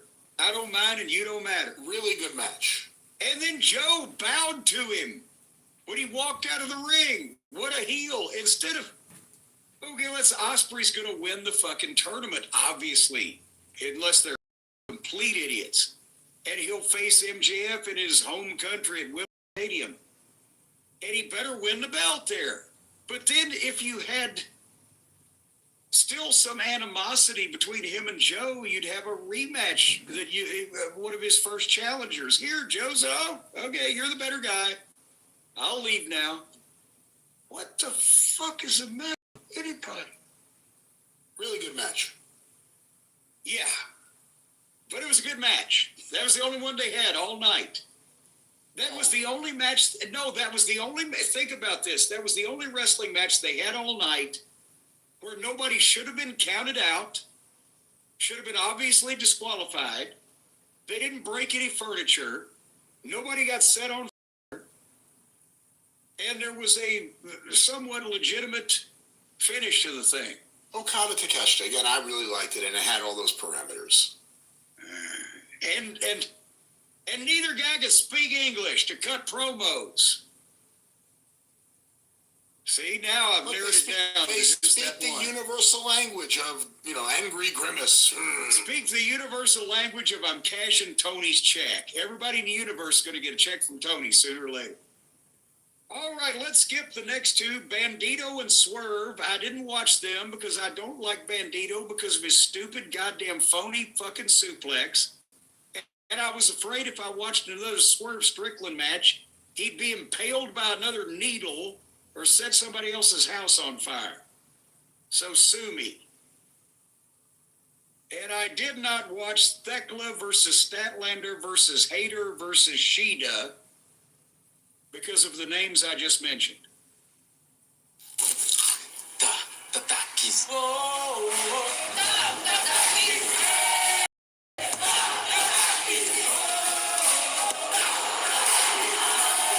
Takis, the snack of the most intense fans. We decided to implement NetSuite because of the complexity of the business. I have 5 times as many people outside of finance using NetSuite as I have within finance. So we got 2 matches left on this thing, and we're 3 hours into the pay-per-view, plus an hour of pre-show. That means it's time for Stadium Stampede, a 14-man tag team match with absolutely no rules of anything anywhere. Ricochet and his 2 Stooges, Mark Davis, Andrade, Chuck Connors, and David Finlay against Chris Jericho, Shelton Benjamin, Bobby Lashley, Kenny, and the Hardy Boys.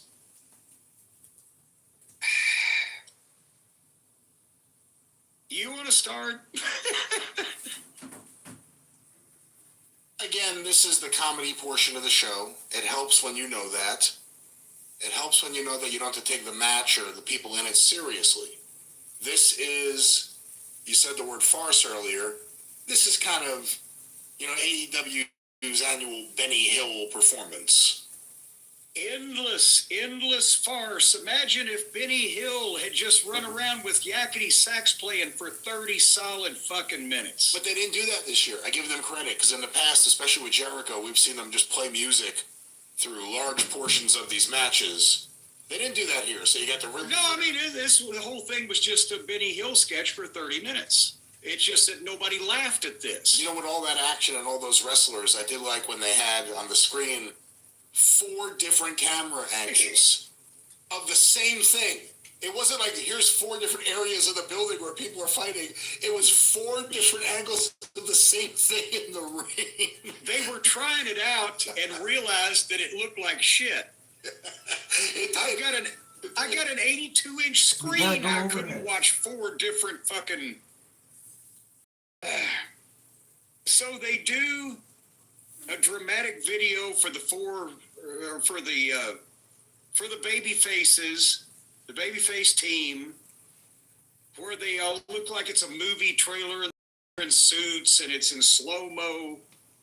And then Kenny does comedy. And then they laugh at him. They can't even take this seriously. There's supposed to be a big grudge of some kind with these heel job guys. They can't even be serious in their own fucking goofy, farcical match. And they started with a 14-way. I don't think I've ever written those words before. The quadruple box, the babyface in kind of odd suit. Well, the Hurts had regular suits on, and the other ones had the old seersucker suits, only they got mixed up and went to Sears and got to, instead of Cox's. Ricochet and his heels, for some reason, were wearing baseball uniforms. So everybody's wearing clothing of some kind, and you can't tell who's on whose team. Because I didn't know who a couple of these job guys were by sight anyway. Further than I remember Connors.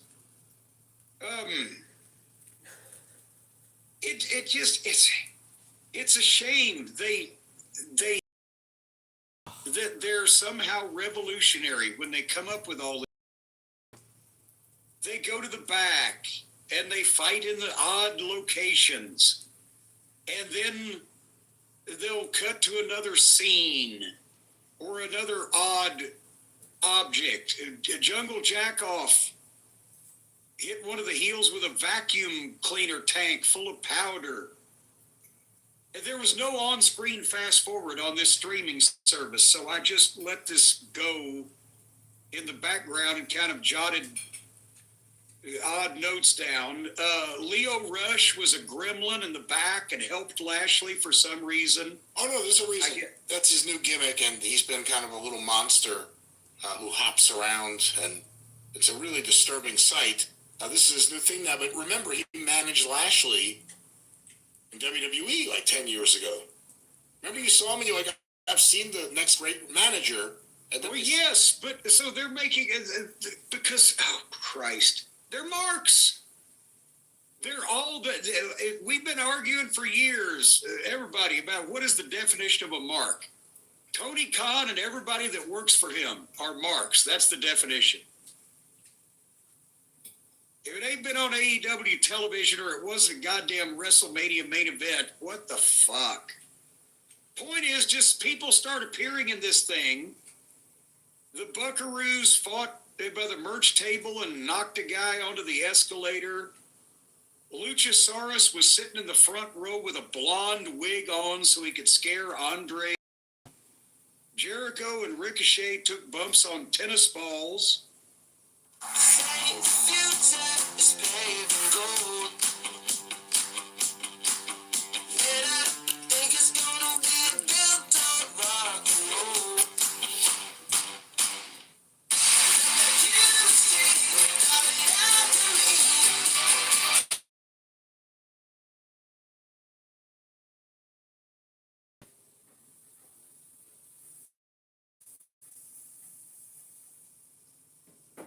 Pittsburgh is built to perform. From America's #1 selling floor jacks to sockets, ratchets, and shop equipment, Pittsburgh delivers the reliability you need at prices that can't be beat. Only at Harbor Freight.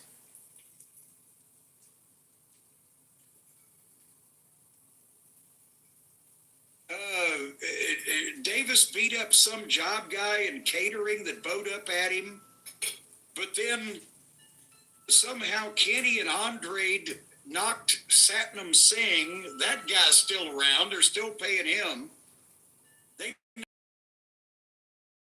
He screamed food fight, and they had all jobbers and local indie guys in catering where they just started throwing food everywhere. And Tony Schiavone, that's what he says, is so entertaining. To who? The billionaire boy child that's on the spectrum of something? The overpaid, under-talented phonies that are jacking off on national worldwide pay-per-view? That's who it's entertaining? I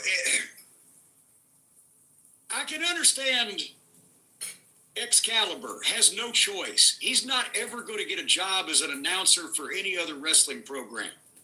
He got it because he's friends with the and he's a mark just like the rest of them. If I was Taz, I'd walk out. I'm ashamed that he's put in this position. If I was him, I'd exercise some goddamn pride into my reputation and walk out. And Tony, if you can't even, he did the job well, but it was 40 years ago. And then he went away for a long time. And now he doesn't give two shits about the wrestling business. And he's old and he's taking this guy's money. And I understand that. But if you can't do somehow a better job than just giggling at these fucking idiots, if I was him, I'd quit too. Not out of principle, because he's no better than them anymore, but just he couldn't. He can't even do a good job of being a bad announcer. What the fuck? The Buckaroos rode somebody around in a shopping cart with a garbage can on his head. And then Ricochet beat Jericho up in the back with a tennis racket, but Fat Luther came out of the kitchen, can't imagine a better place, and handed Jericho a 5-foot-long racket that he then beat up and threw tennis. He threw tennis balls at Ricochet for a false finish. In the middle of all this, even though it all looks phony and everybody's obviously cooperating and most guys' work is the shits, at the same time, somebody could get hurt for no reason in this shit because of the furniture and the people in the way that are green and sloppy. And then they had to run the guy down in the parking lot. Mark Davis is trying to get in the fucking car. And suddenly he looks around. Oh my God. And here comes Jungle Jackoff in a green school bus.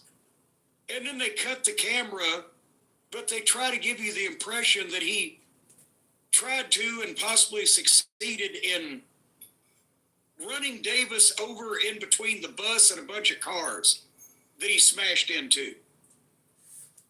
And then everybody took dangerous bumps on the floor. Then they broke about 6 tables in a row.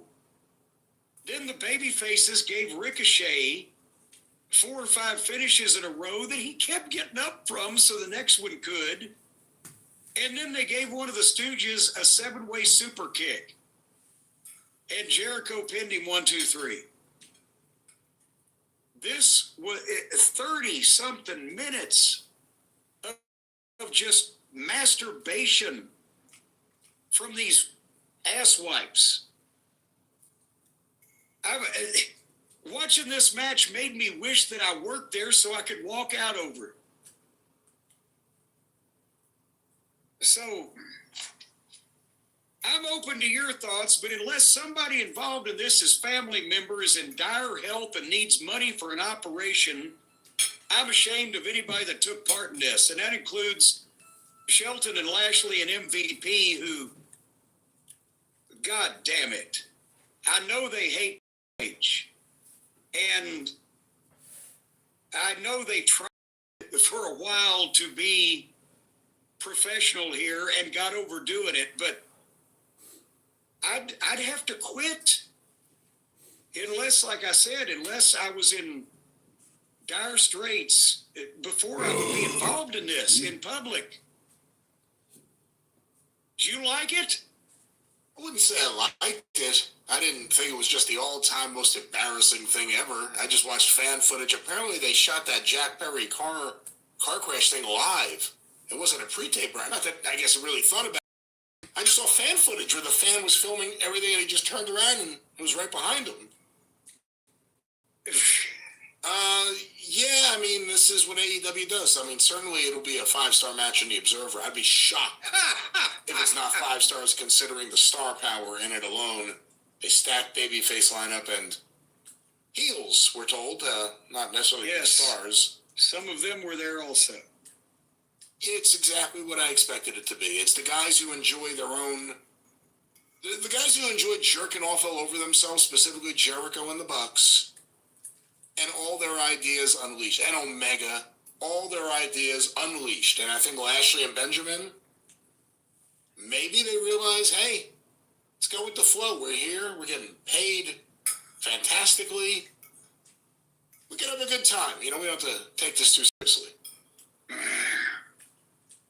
The all-new Pixel 10a is here. Join Google Fi Wireless and get it on us. With Gemini on Google Pixel 10a, your phone is more helpful than ever. Plus, Camera Coach helps you snap beautiful pictures with ease. Order the new Pixel 10a and get more of what you need for less.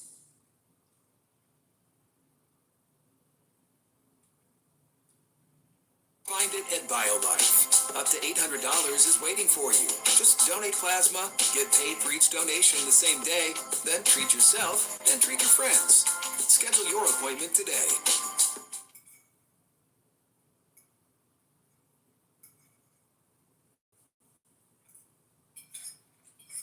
I got to be honest with you. If back in when I was in the business, if we had made the money that they're making now, you probably would have never heard of me, because I would have quit if I had money at the time, sometimes over much less shit than this, and that I ended up actually quitting over. But there was still a need to make some money at that point in time. But these motherfuckers got no excuse. They've had money thrown on them unexpectedly out of the heavens. All right, well, there was one more match, and I got to be honest with you, after the stadium shit stirring or whatever, I turned the thing off. I couldn't watch any more wrestling. I came back a while ago, before we started recording this, to watch the main event, because I was just so sick of seeing this shit and these people doing this shit, that I was, and for hours and hours, and I didn't watch most of it, that I was tired, that I didn't want to see the main event by the time I got to it. And I watched it under duress. How is that a good marketing plan? Let's make these shows so long. Human motherfucker, set them on fire, fracture them, throw them off a cliff. By the time we get, fuck, why does anybody want to see anymore? Well, Jim, usually it's around that time where you think about going to the kitchen and maybe making yourself a nice meal. And of course, well, unless they used it in the Stadium Stampede, your tools of the trade, your pots and pans, should be ready to go, especially those wonderful ones that help with the bad transitions, the ones at HexClad. Well, I'll tell you what, I wish they'd have had a HexClad pan around that place, because that Stadium Stampede or whatever wouldn't have taken but about 5 minutes, because you hit a son of a bitch with one of these HexClad pans, they're staying down. Don't do that. Well, that's good. You don't do that, because they'll stay down. They ain't gonna get back up. Even Darby Allin would stay down with a HexClad pan, because, folks, it was time to eat, time to gather our strength, because we still had more wrestling to watch. And what do you want when you want to eat something, but you don't want to clean up a bunch of mess, and you don't want to have a hard time cooking it? You want HexClad pans, because... Can you really earn a degree without paying anything? Yes, you can earn a degree at Maestro without paying anything. If you qualify, you receive a scholarship to cover any out-of-pocket expenses, plus you get a free laptop. And how does that work? So it's not like a regular college or traditional university. You basically have Maestro, your AI tutor that teaches you at your own pace with your own learning styles. Sounds super cool. How do I apply? So just go to maestro.org or click the link below. You'll chat with Maestro and apply for a scholarship. It's that easy.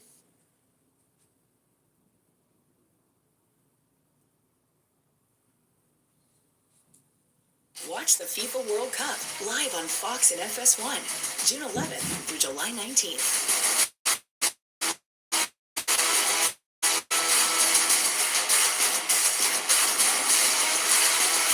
Sign up now.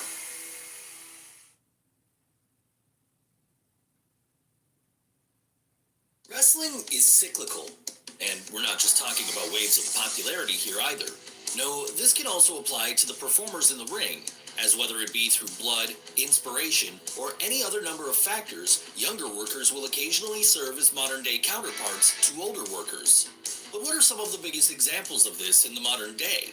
Well, that's exactly what we are going to be looking at right now, starting with Sol Ruca and Lita. Yes, this comparison is obvious, as back in the day, Lita was one of the favorite wrestlers of almost everyone watching the show, largely because she had such a cool look and such a daredevil in-ring style. Basically, she was the female personification of skater culture, and this was why she was such a perfect fit once she was eventually paired up with the Hardy Boys to form Team Extreme. Yes, if you wanted to see a woman who could do a bunch of high-flying moves, all while looking like the kind of person you'd be hanging out with after school with your buddies, then Amy Dumas was it.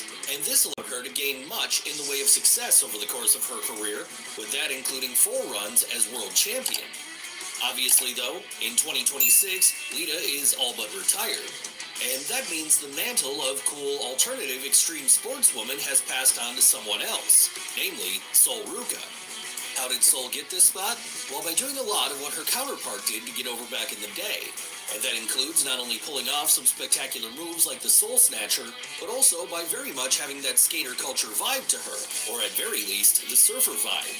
And this has resonated with fans as people can tell when something is real, much in the same way that they could tell how real Lita felt back at the turn of the millennium. Really, the only question at this point is, will Sol Ruca go on to have the same level of success in the ring as Lita did?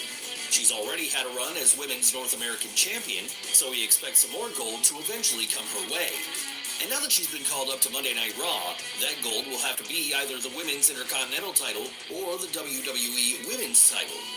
Of course, she's not the only lady of modern-day WWE who will be searching for main roster gold soon enough, because one half of our next entry also seems like an inevitability for either the red or blue brand sooner rather than later. So let's talk about her now then, Tatum Paxley, and her older counterpart, Alexa Bliss. What makes Tatum Paxley and Alexa Bliss such an easy comparison?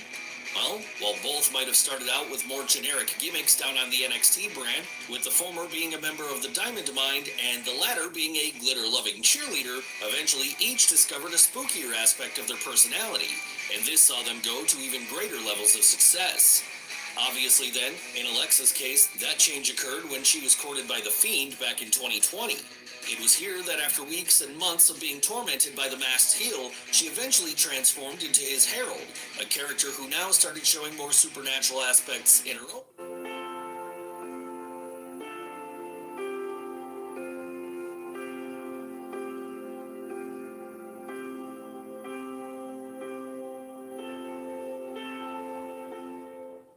Change to the Monkey for fast, friendly, pit crew certified service.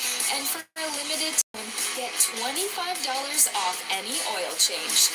Grease Monkey, done fast, done right. Guaranteed. Aspects in her own right. As for Tatum, well, she was transition, as not long after her time in the Diamond, the Dallas native started losing her mind more and more, with this being a generation that was tied to her love of Lyra Valkyria. It was around then that she herself started looking a lot more gothic, all while she was acting a lot more spooky. So it's easy to see the natural comparison between her and Little Miss Bliss at this point, especially as both women are known for their petite stature, a stature which makes them deceptive in what they're able to do in the ring. Honestly, while Alexa Bliss has since walked back on the spookier aspects of her gimmick and has now turned into more of a hybrid of what she was then compared with what she was originally, it's not too hard to imagine a near future where Tatum Paxley gets called up to the main roster and ends up teaming with the Ohio native. After all, the current pairing of Bliss and Charlotte Flair clearly isn't going to last forever, though that one seems destined to end with one party turning on the other. And once that moment occurs, it'll leave the former women's champion free to take on a new partner, maybe in the form of a protege who she sees a lot of herself in. Yes, given how many comparisons can be made between them, the idea of Alexa and Tatum forming a long-term duo isn't outside the realms of possibility. Hell, we could see them dominating the women's tag team division in WWE. But we've talked a lot about the women so far, so let's move over to the men for a moment instead, as it's there we find our next pair of entries, and in their cases, it's not spookiness which unites them, rather, it's the sense of dominating power. That's right, it's time for us to talk about Obafemi and Brock Lesnar. Yes, this is another one which is obvious to see, especially as the two are currently involved in a feud which very much feels like a passing of the torch moment. But then it's probably for the best that Brock passes the torch at this point because he's been wrestling for a long time now and is almost certainly getting towards the end stage of his career. Prior to that, though, he was easily the most dominating force in the industry for many years, with this being particularly true during his second run, where his sheer power and size made him the final boss of WWE. Hell, this was the man who famously ended The Undertaker's undefeated streak at WrestleMania. And after that, Lesnar was the guy who could always be called upon to show up a few times a year to send someone to Super City, in the process giving them a dragon to slay on their own route toward the top. That was certainly the role he played for Oba Femi in the lead up to WrestleMania 42. But in Femi's case, he was just as powerful as the Beast. And this meant when they stepped in the ring together, the rookie would effectively squash his opponent in a matter of minutes. So, even if their feud is still ongoing as of the time of this video's recording, because of that WrestleMania victory alone, the ruler has been able to cement the idea in fans' minds that he is the new version of Brock Lesnar, and will be no doubt picking up his mantle in the years to come. But then why wouldn't he be? Because he has all the same presence and size. The only difference is he's younger and has a lot less miles on the clock. There's a lot about the job that isn't actually that fun that I have now automated away almost entirely. This is kind of a different type of automation where it's going to go through, picks off one of the top century issues. So what this type of automation does is it allows us to focus on what is going to make the Codex app great to use and useful and joyful, and all of the things that, like bugs and things that fall through the cracks that like aren't quite as fun to figure out, at least for me. That stuff can happen kind of behind the scenes. Oh, that goes to little Jimmy. Wait, what's going on? I'm getting a hand from LegalZoom for our will. Let's just have AI do it. And who's gonna double check the AI? More AI? We need a lawyer to look at it to get a will that works for us. If AI can map the human genome, I think it can write a will. This is missing your 401k and life insurance. It needs a lot of work. See? For an affordable, attorney-backed will or trust, visit LegalZoom. Clock. That's right, with him just recently having left NXT where he was a two-time world champion, there's still plenty left for the Nigerian-born star to do, as his main roster career only beginning. The path forward looks clear, and that path is free of total domination. Honestly, like with the meteoric rise of the Beast back in the day, we wouldn't be surprised to see Oba in possession of a main roster world title by the time WrestleMania 43 is over. And after that, we could very easily envision him slipping into the spot of new final boss, the guy who everyone tries to prove themselves against, but who very few are ever able to actually beat or even hurt. Would our next pair of performers fall into that same category of dominating powerhouses? Not exactly, but they would fall into the category of people who serve as effective counterparts for one another. In their case, though, it's not just similarities in style which have led to this. No, it's blood, as our next entries are none other than Charlie Dempsey and William Regal. Father and son duos. There's a proud history of them in wrestling, as on account of the secretive nature of things historically meaning a lot of outsiders were never allowed in, the industry has often. So it is then that we've had a lot of guys taking over and carrying on from what their dads started, as has been the case with performers such as Cody Rhodes, Bret Hart, and The Rock, just to name a few.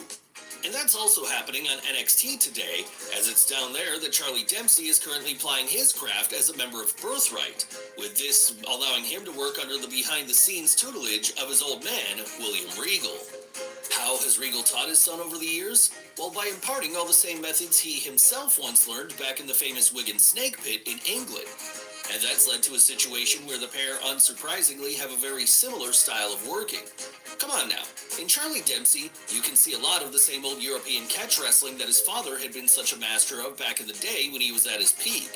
But this is only scratching the surface of the similarities between the two as it happens, because aside from just wrestling in a manner which mimics each other, both Dempsey and Regal also have a lot of the same mannerisms when it comes to their characters. What are those mannerisms? Well, while both can certainly get serious when the time calls for it, while they each have that tough, brutish quality, they can also lean into the comedy, specifically mind theatrics that back in the old world of sport days. And this has allowed the rookie of the pair to stand out on the current NXT product peers who have largely been brought up on the house WWE style. Really, the main question we have at this point then is how far will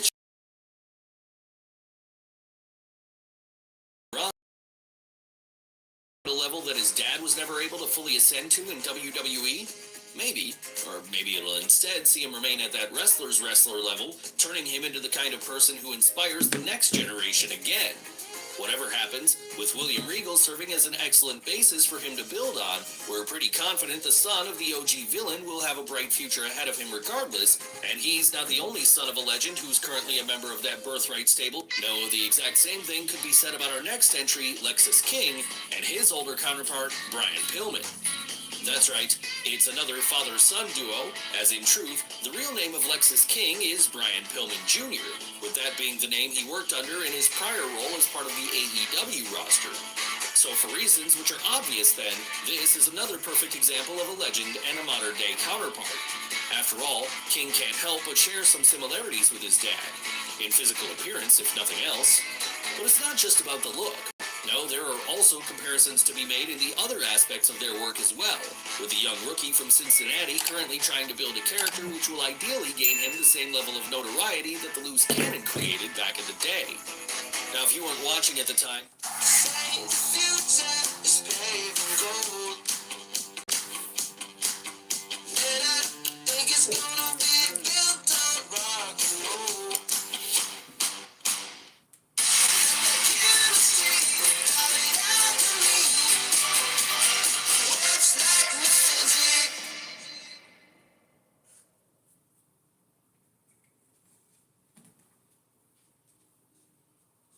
It is hard to be creative when you're worried about your bank balance. But now that I use Cash App, I don't have to stress about hidden fees. Cash App gives me room to breathe and create. With Cash App, I get cushion when money gets tight with free overdraft coverage of up to $200 and no hidden fees or minimums draining in the background. So that means I can get what I need even when my balance is low. Plus, Cash App gives me peace of mind with real-time transaction notifications and the ability to instantly lock my card in the app if I ever need to, which means I've got more energy to do the things I love. So download Cash App and start saving today.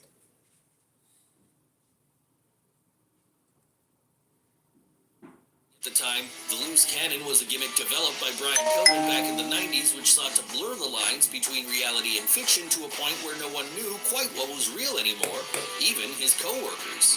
And this led to a lot of situations where fans got very interested as the whole thing became more engaging than what was happening in the ring. Basically, it was an precursor to the type of work shoot angles which are so prevalent in the industry today, and which even became part of the WrestleMania main event build in 2026. Is Lexus King operating on that same level? No, we'd be lying if we said he was. Creating his own version of this, he's attempting to forge his own path as his character's goal is to get the most amount of heat possible whenever he appears in the ring. Really, like with others we've looked at today, at this point, it's just a question of whether or not this will take King to that next level eventually. Will he get that main roster call-up? And if he does, will he find success on either Raw or SmackDown, just like his father found success on the Red brand back in the day? We guess we'll just have to wait and see how things play out.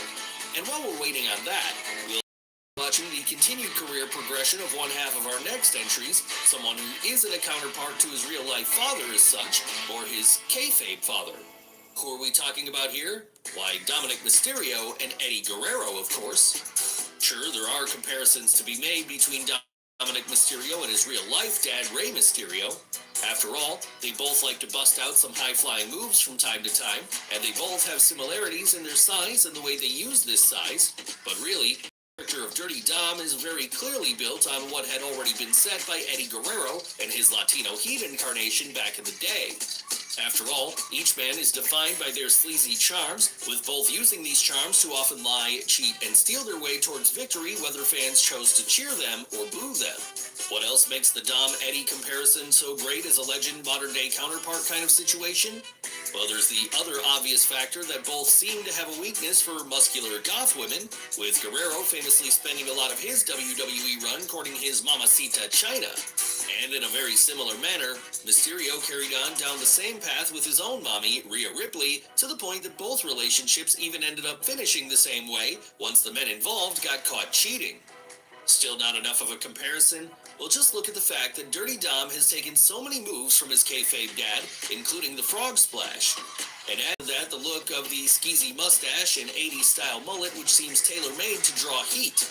But as we mentioned a moment ago, it's not like Dominic is always booed when he comes out through the curtain. No, like with Eddie, someone else who also started off as a heel, he's just so charming in his roguishness that sometimes audiences will fall in love with him as the babyface of the situation, as notably happened at WrestleMania 41. Sure, you could argue that Dom isn't as good of a wrestler as Eddie was, but then very few people are that good. Maybe only a handful in history. So that's an unfair level to hold him to. When it comes to character, though, he's about as close as we're ever going to get to having Latino heat back in the ring again in 2026. And as time goes on and he continues to grow in popularity, we could easily see this allowing Mysterio to fully ascend to that main event level in WWE. That's right, it could be a case that before the decade is out, he's winning a world title in the WWE system. It might seem far-fetched, but then few expected Eddie Guerrero to go all the way to the top of the mountain back in the 2000s, as he famously did when he beat Brock Lesnar at No Way Out 2000.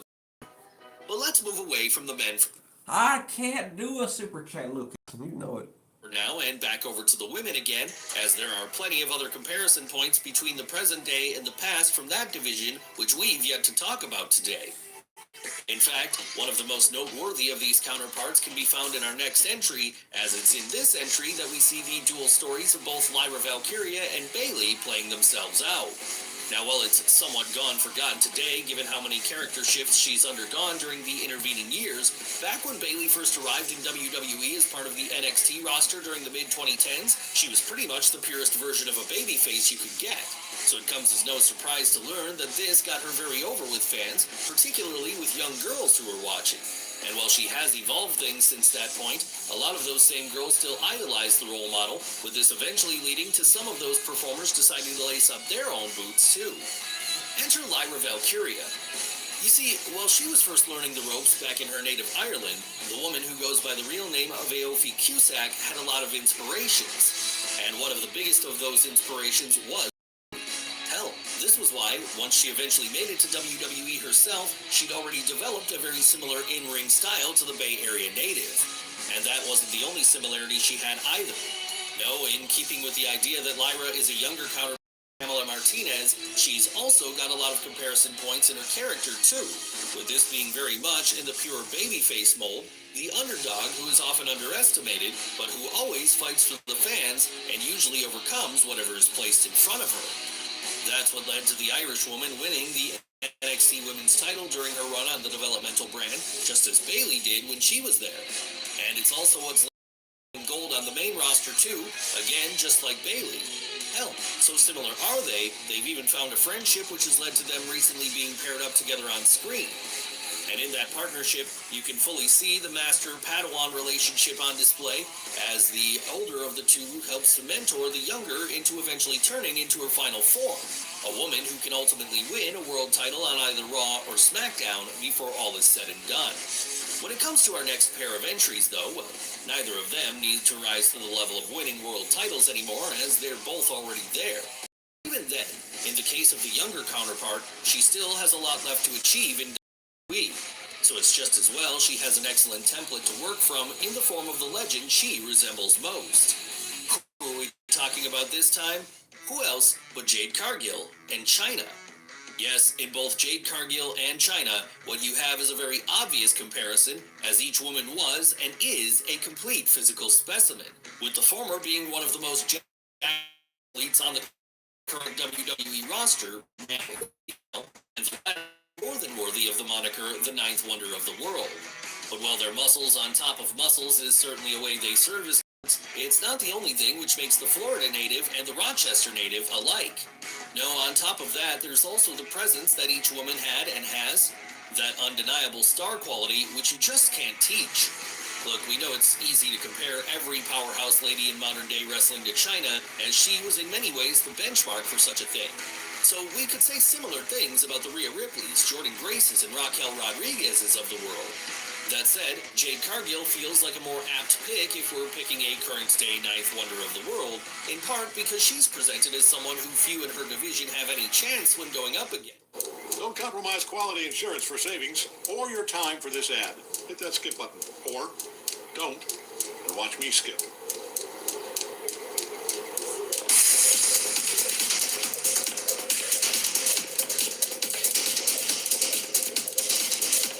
You're in there. Yes. Yes. We are farmers. Bum, bum, bum, bum, bum, bum. Perfume fades fast, but can Vaseline make it last? We're Vaseline's dedicated department working around the clock to verify hacks so you can hack it right. Apply Vaseline to pulse points, then spray perfume on top. Let's see which fragrance lasts the longest.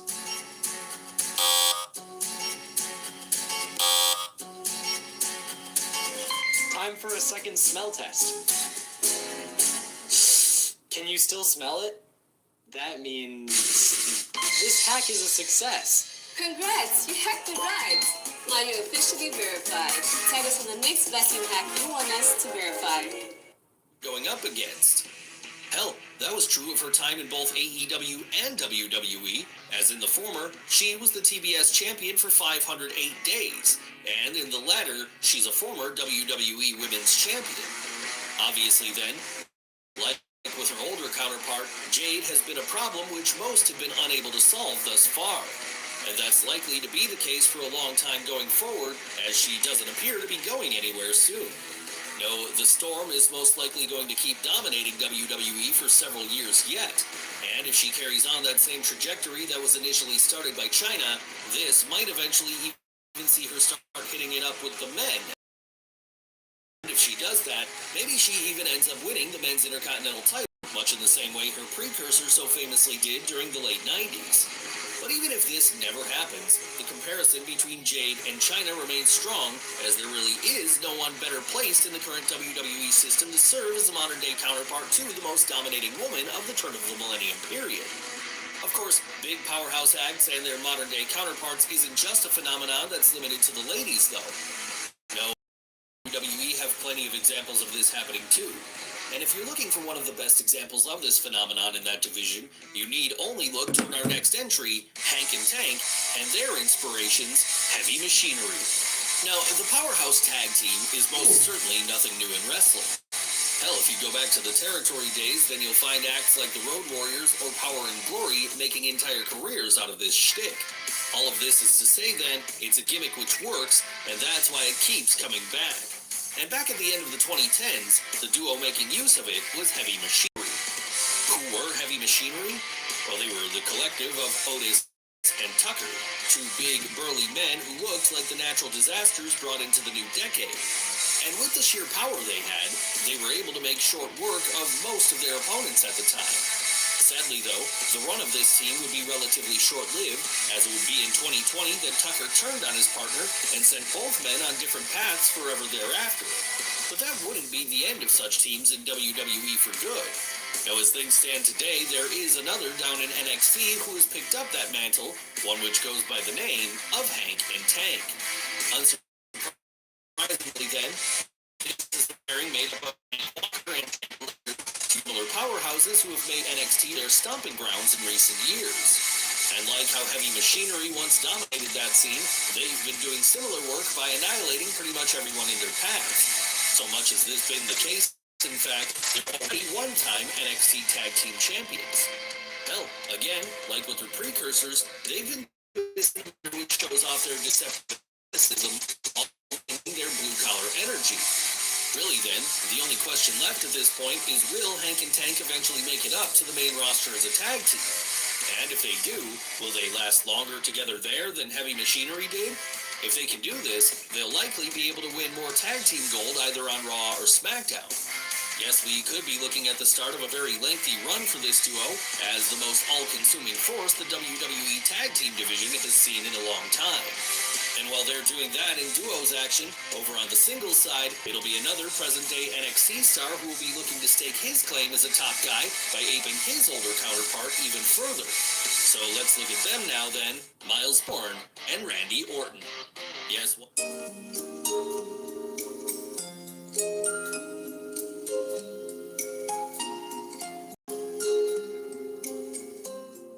The best room in the house is right out here in my lawn. Fantastic.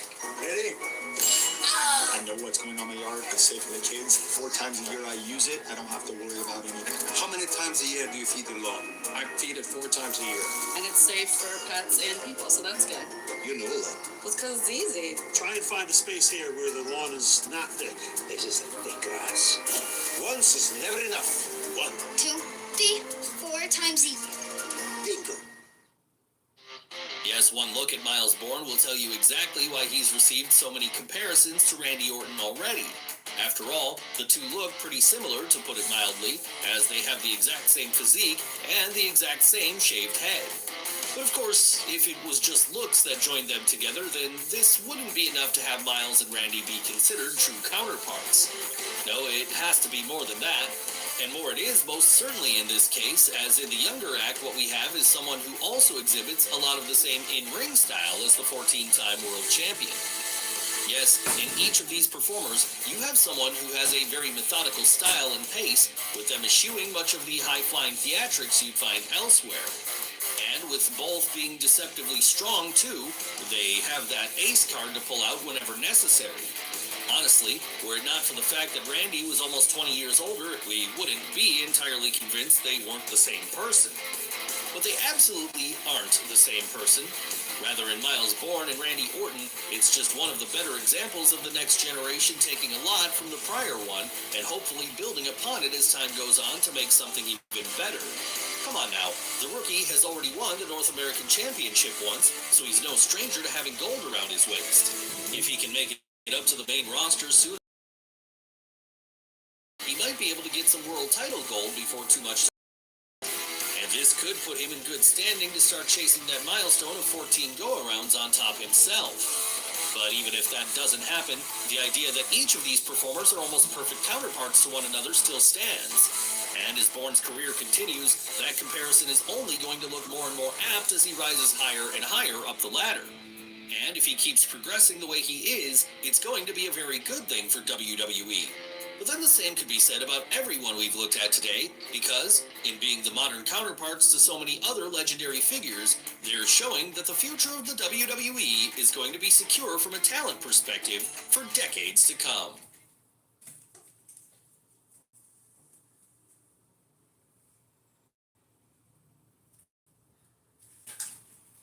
Well, every wrestler might grow up dreaming of being a main event star. The reality is, that's not the way to play out for the majority. No, with there only being so many spots available at the top of the roster, the best most can hope for is to be in the mid-card. But this doesn't mean being in such a spot is a bad thing. No, lots of great performers have shown in that role. But who are the greatest mid-carders of all time? Well, that's exactly what we're going to be looking at right now, starting with Dolph Ziggler. Yes, when you think of perennial mid-card acts over the last couple of decades in wrestling, Dolph Ziggler is probably the name many people will think of first, as while he did have a couple of runs with the World Heavyweight title, he'd never truly be pushed as a top guy. No, there was always a sense that he was a rung below that in WWE's eyes, and eventually this led to him being pigeonholed as a guy who could only ever be in a middle-of-the-pack act. That said, even if he never broke through the glass ceiling, Ziggler certainly made the most of his spot, as you could argue he was one of the greatest mid-carders to ever do it in WWE. And the reason we say that is because he always shone in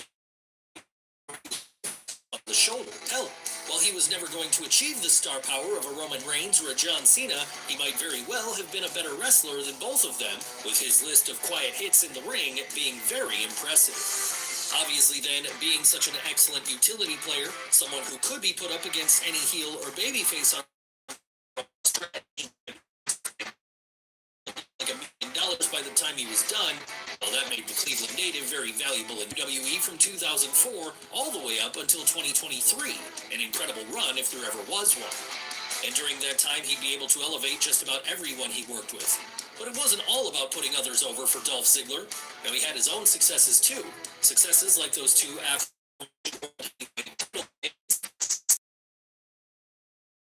champion and 4 as a tag team.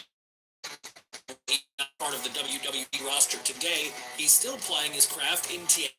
With him there using his status to help build up that roster and him as a solid number 3 brand. But what about the man who so compared Dolph Ziggler to over the years? His 80s and 90s counterpart in many ways.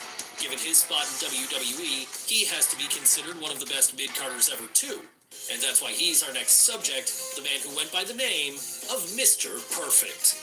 Now, we know during the early days of his career, when he was working over in Vern Gagne's American Wrestling Association, Curt Hennig was able to reach the top of the mountain by becoming that territory's world champion.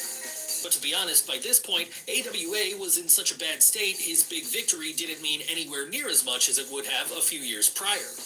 No, so strong was the WWF already here, being AWA's top dog felt like what being TNA's ace would be nowadays, a big fish in a small pond. But that shouldn't suggest Hennig wasn't an incredible wrestler who was perfectly capable of being a star. No, he was always excellent from both an in-ring and a character's perspective.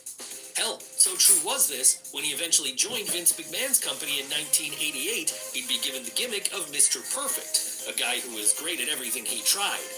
So why didn't he reach the tippy top of the WWF then? Well, the reality was this was an era where pretty much every star of the old territory system ended up working for McMahon. And so, for that reason, some of the greatest of all time found themselves having to play second fiddle to the likes of Hulk Hogan, Macho Man Randy Savage, and Rowdy Roddy Piper. That's right, in any other era of WWF, Curt Hennig would probably have been a main event act. But in this era, things were different, and because of that, he would be at an Intercontinental title level instead. Of course, like with Dolph Ziggler, however, the man who he's been compared to so much, Mr. Perfect can make a strong claim to being the greatest mid-carder of all time, as his list of classics in the ring is up there with the best of them. Need an example of this? Just look at his feuds with the likes of Bret Hart, Shawn Michaels, or Ric Flair, just to name a few. And then there's his runs as Intercontinental Champion, runs which make him a candidate for the greatest WWF who can hold a claim to being the greatest champion for the lifetime in the mid. And one of them would be our next entry as it happens, the 80s legend that is the Honky Tonk Man. Okay, we know the Honky Tonk Man wasn't exactly a maestro in the ring in the same way that someone like Mr. Perfect was. But that shouldn't suggest he wasn't very over in the WWF for a while back in the day as one of the territory's premier mid-card acts. How did he get to this point? Well, by being the kind of character who could draw huge levels of heat on a regular basis, as his cheesy Elvis impersonator act turned him into an uber heel. Not that he was ever meant to be a heel initially, however. No, initially the idea was for Honky to be a babyface, but when fans quickly turned on him, Vince McMahon was forced to pivot and have his newest act shift to the dark side of the alignment chart. Luckily then, once he did that, everything fell into place, as it wasn't long from here that he'd be winning the Intercontinental title from Ricky the Dragon Steamboat. Where would Wayne Ferris go now that he had the gold around his... Well, on a record-breaking run, as for the next 554 days, he'd be able to call himself champion, with this being a number no one would beat until Gunther eventually lasted 666 days as champ several decades later. Honestly, it was a hell of a run, one which is still remembered today. But then it was a deserved run as, in his role as the Honky Tonk Man, Ferris knew exactly what to do to always get a rise out of the audience. And in doing this, he was able impressive utility player, one who would be so valuable he'd eventually be inducted into the WWE Hall of Fame in 2019. Of course, not every great mid-card act from the Golden Era won the Intercontinental title, though. No, some didn't even get this honor. But even if that was the case, they were still just as good, if not better, than some of the people we've looked at today already, and that's certainly true of our next subject, Jake the Snake Roberts. Now, in truth, what you have with Jake Roberts is one of the greatest to ever do it. Hell, from a promo perspective alone, there's few, if any, who can mention when he was at his best. After all, in an era of roided-up maniacs screaming, this is someone who only ever had to whisper softly in order to get his point across, as he was so compelling, people would stop what they were doing and lean in to listen. Basically, what we're saying here is that if it wasn't for Jake, you wouldn't have gotten the promos of later acts like a Bray Wyatt, or maybe even a Jon Moxley. And it was far from just his promos which made the Snake such an important figure in 80s WWF. No, he was also very good in the ring, too. That said, like with Mr. Perfect, none of this was enough to see him reach the top of the card fully, with the reason for that being the same as the reason Kurt had. The level of talent was just so high back then. Hell, so deep was the roster here, he never even got a run as Intercontinental Champion.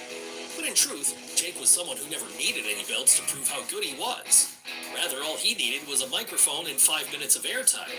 Basically, what we're saying here is that if you were to pick one person we're going to be looking at today as the best of all mid-carders in wrestling history, then Jake the Snake might just be that person, as he would have been a surefire ace at any other moment in time in any other company. But let's move away from the 80s for now and over to the 90s instead, as it's there we find our next entry, someone else who is more than a but who never managed to reach that level, the one, the only, Razor Ramon. Now, if you were watching the WWF back during the New Generation era, then you'll be all too aware who Razor Ramon was. The coolest characters around this time. Why was this? Well, with his gimmick basically being a wrestling version of Tony Montana from Scarface, he was quick to catch on with fans as an entertaining part of the show, which was largely filled with bad wrestlers with jobs gimmicks. Of course, a large part of the reason this gimmick worked when other mid-90s ones didn't has to go down to Scott Hall, the man behind it. After all, he was someone who oozed charisma himself and was able to infuse this into his character. So why was it then that despite being so talented, and despite coming along at a time when WWF was never in more desperate need of stars, Razor Ramon never reached the main event in full? Well, that's hard to say. It wasn't like he didn't have the ability to put on a great bout, as can be seen in his absolutely legendary ladder match against Shawn Michaels at WrestleMania 10. And it wasn't as if he didn't have the right friends backstage, as he was a key part of the notorious power brokers of New Generation era WWF, the Clique. All we can think of then is that his addiction issues always made Vince McMahon hesitant about going all in with Hall by giving him the top prize, in case he ended up being more of a liability than he was worth. To be honest, this is the most likely reason, as even after he jumped to WCW in 1996 and became a founding member of the New World Order, Scott remained very much a mid-card act in comparison to both Kevin Nash and Hollywood Hogan. But what a mid-card act he was, someone who you knew was going to deliver big time whenever he set foot in the ring for either of the big two promotions of the time. Were there any other Clique members who would fall into that category of excellent mid-carder? Well, there would be one in the form of our next entry, another quiet legend of the business who goes by the name of X-Pac.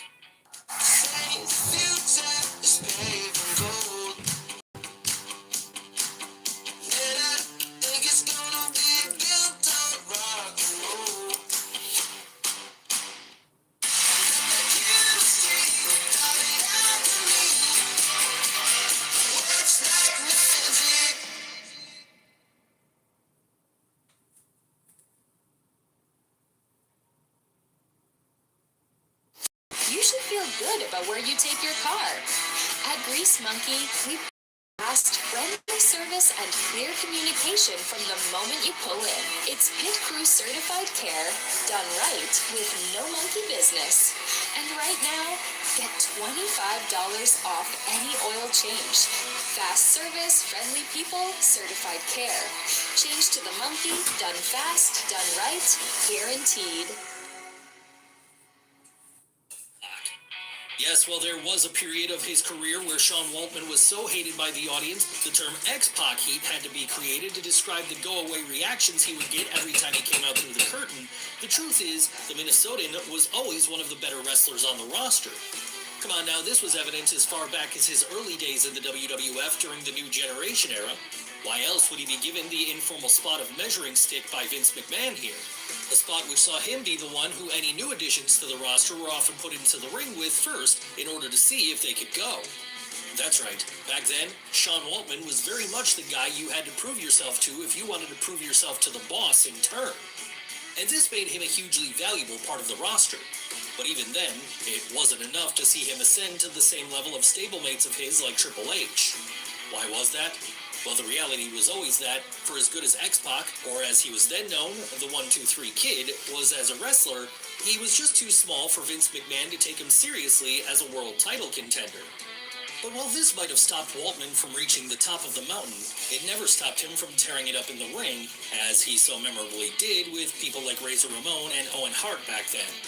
And once he left the WWF and jumped to WCW instead, it didn't stop him from doing the division alongside other high-level acts such as Chris Jericho and Eddie.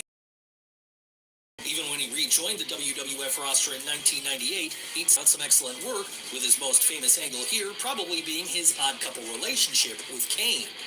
So if you want to talk about the great mid-carders of wrestling, you can't not talk about X-Pac, as he really was one of the best to ever do it. So good that his legacy can't even be tarnished by that awful X-Factor theme song. And being one of the best is also a statement which can apply to someone else who was around at the same time as Sean Waltman, a one-time opponent of his we mentioned a moment ago, none other than Owen Hart.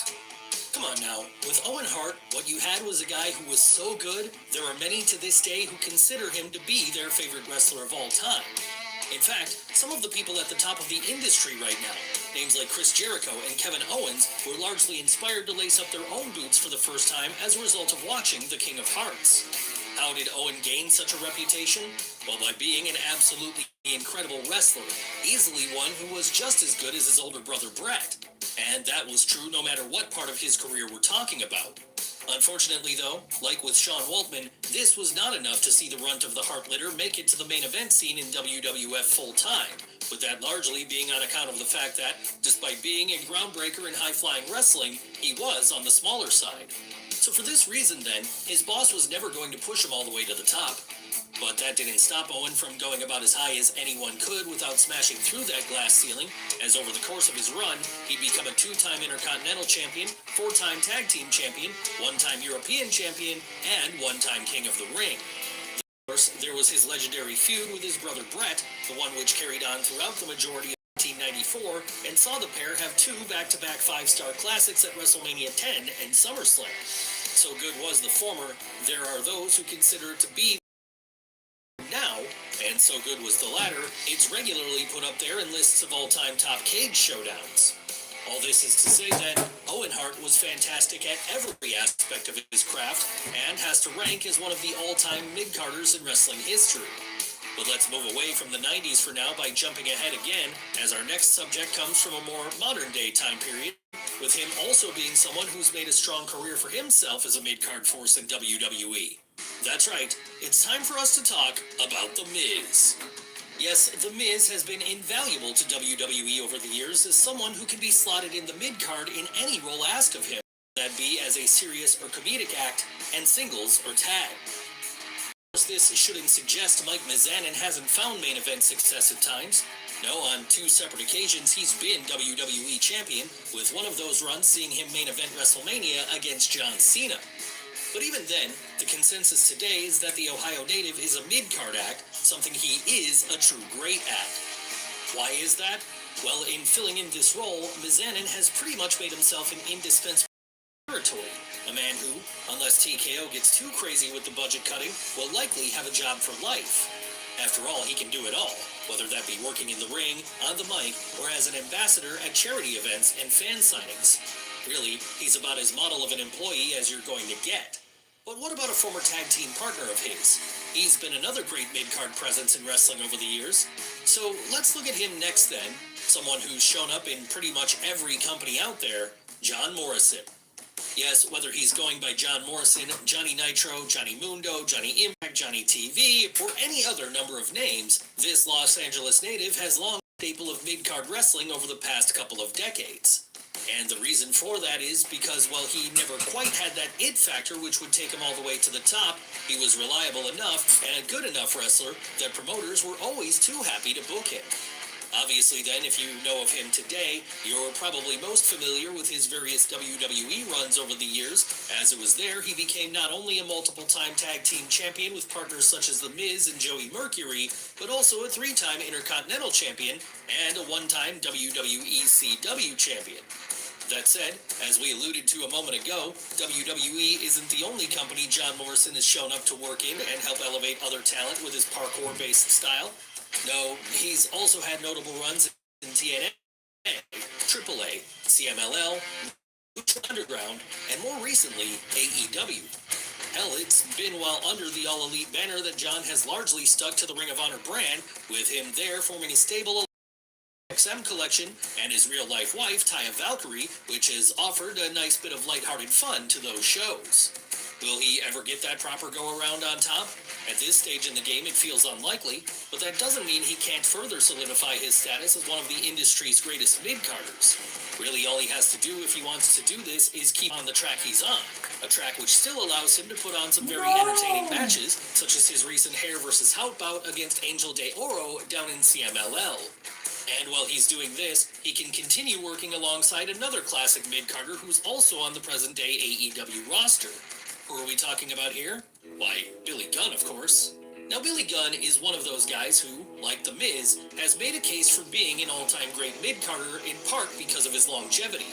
And the reason we say that is because his act has spread out across so many different eras of WWE. Seriously, whether it be as a rootin' tootin' cowboy during the New Generation era, a degenerate during the Attitude Era, or one half of a not-so-ambiguous gay duo during the Ruthless Aggression era, Billy has always had a presence. Sure, he might never have been in the main event scene full-time. The Rock made sure of that during his infamous promo in the lead-up to SummerSlam 1999. But that shouldn't suggest the Florida native didn't play an important role in the company throughout those years. What role was this? Well, for the most part, it was as a tag team specialist, someone good enough to win duos gold on no less than 11 occasions in the WWE, primarily alongside his New Age Outlaw teammate, Road Dogg. But there were some singles victories interspersed in there too, such as the time Gunn became King of the Ring in 1999. And all of those successes wouldn't end once his time in WWE was finished up. Following this, Billy would go on to have another strong mid-card run in TNA. The Beautiful People and the Voodoo Kid Mafia, he'd always find a spot on the show. Then, of course, there's his present-day run in AEW, a run which has seen him morph into Daddy Ass. It's been while under this guise that the former Mr. Ass has become a one-time Trios champion alongside Anthony Bowens and Max Cass. When it comes to mid-card accolades, there's few who can top Billy Gunn.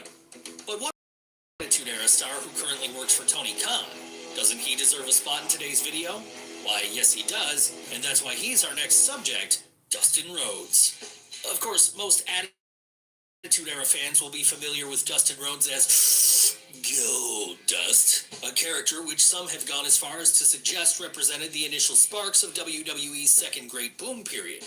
But while the Bizarre One would be a constant presence at the turn of the millennium, he'd never be at the top of the card. Rather, he'd be in a prime mid-card role instead. Why was this? Well, like with the 80s, the talent pool was very high during the late 90s in WWF. So even someone who was as talented in the ring as Dustin couldn't break through that glass ceiling. That said, as his inclusion in this video suggests, he would have a stellar career regardless, with his character still being fondly remembered to this day. So popular would Goldust be, in fact, he'd have further runs in Vince McMahon's promotion during the Ruthless Aggression and PG eras. Was there anything else the Natural did during his lengthy career outside of Goldust that makes him one of the best mid-carders ever? Well, there was his early run in WCW where he was working under his real name. That one first established him as someone to watch in the future as it saw him become a two-time United States champion. Then there are his later runs in both TNA and AEW. It was in the latter in particular that Dustin shone in the mid-card as a performer who, despite being twice the age of some of the roster, could still out-wrestle them when needed to. Hell, it was this ability which saw him go as far as to win the TNT title at All In Texas in the summer of 2025. So in listing wrestling's greatest mid-carders, he's a name which simply cannot go forgotten. And the same could be said of our next entry as well, another performer who's worked for both WWE and AEW over the years, one of the best to ever lace up a pair of boots, William Regal. Come on now, William Regal is your classic wrestler's wrestler, the type that other performers often gush about being their favorite. Basically, he is to wrestling what someone like Gary Oldman is to acting.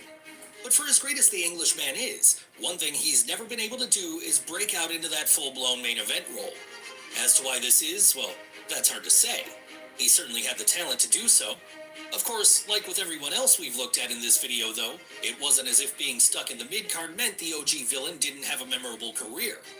No, he's one who everyone seems to love and respect, as his work quite simply speaks for itself.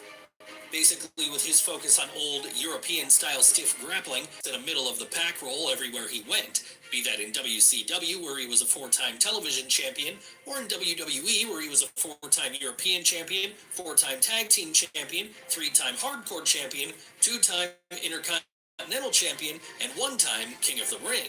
Hell, even after he retired, he'd still be filling an important non-main event role on the show as the general manager of NXT. And when that role ended and he briefly jumped to AEW in 2020, he'd do the same there as the manager of the Blackpool hasn't done. Honestly, you could make a strong case that was. Well, either him or our next entry, the British Bulldog. Even now in 2026, if you were to stop 100 British people on the street and ask them to name one wrestler who came out of that country, there's a good chance the majority would say him. Why is this? Well, because he was such a the reason being that he was the most notable British performer during the period of golden era WWF. Seriously, so big of a deal would Davey Boy Smith be when the World Wrestling Federation went to Wembley Stadium for SummerSlam in August of 1992, it wouldn't be the world title match between Macho Man Randy Savage and the Ultimate Warrior which went on last. Rather, it would be the Intercontinental title bout which saw the Bulldog defeat his brother-in-law, Bret Hart. That said, even if he did main event this show, the reality was Davey Boy remained very much a mid-carder throughout the rest of his time in WWE. After all, for as over as he was in the UK, he was never quite as over in the US. And this stopped him from reaching the heights of the true tippy-top acts. But he achieved a huge amount regardless of that fact, as during his time in the WWF he'd become a 2-time tag team champion, 2-time hardcore champion, 1-time intercontinental champion, and 2-time European champion. In fact, when it came to the latter belt, the British Bulldog would be the first person to ever hold it, with this forever earning him a spot in mid-card history when it comes to the WWE. And that's not even getting into the runs he had in other places like WCW back in the day too. Basically what we're saying here is that when it comes to performers who, while excellent, always found themselves in the middle of the pack, Davey Boy Smith is one of the best to ever do it. But then to be fair, the exact same thing could also be said about every other subject we've looked at today over the course of this video. I'll have another. Make it a double. Dad, Mom thinks she's at a resort again. Yeah, she told me. Wouldn't you rather not resort to a virtual resort? This is much better in real life. It matters where you stay. Looking good, babe. Book your summer stay now. Hilton for the stay.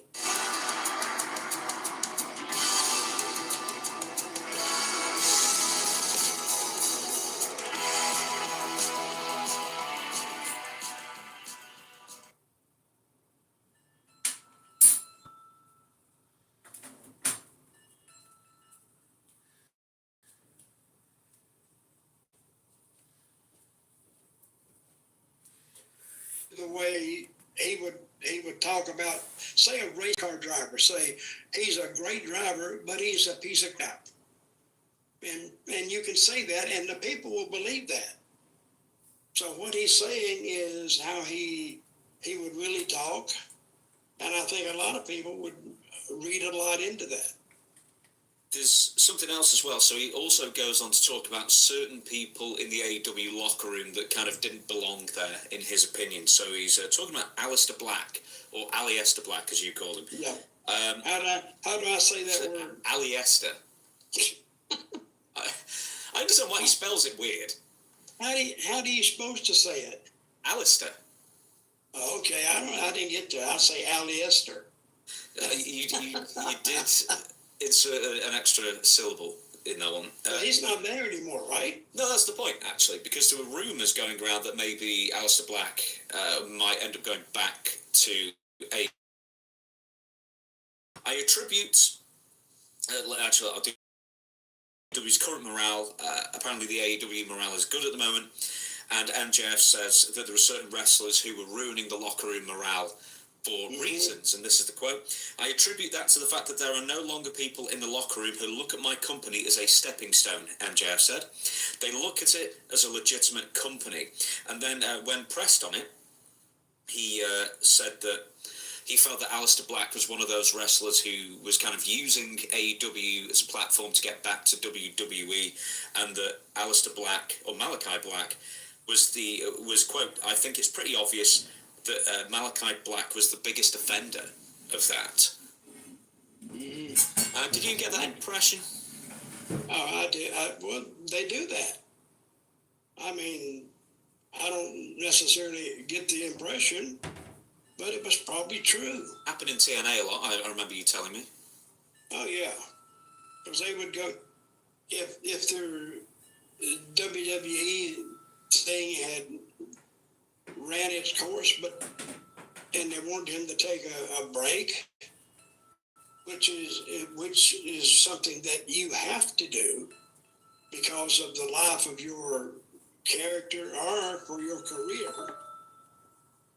Because if you stay, they would just burn you out that they couldn't even revive you.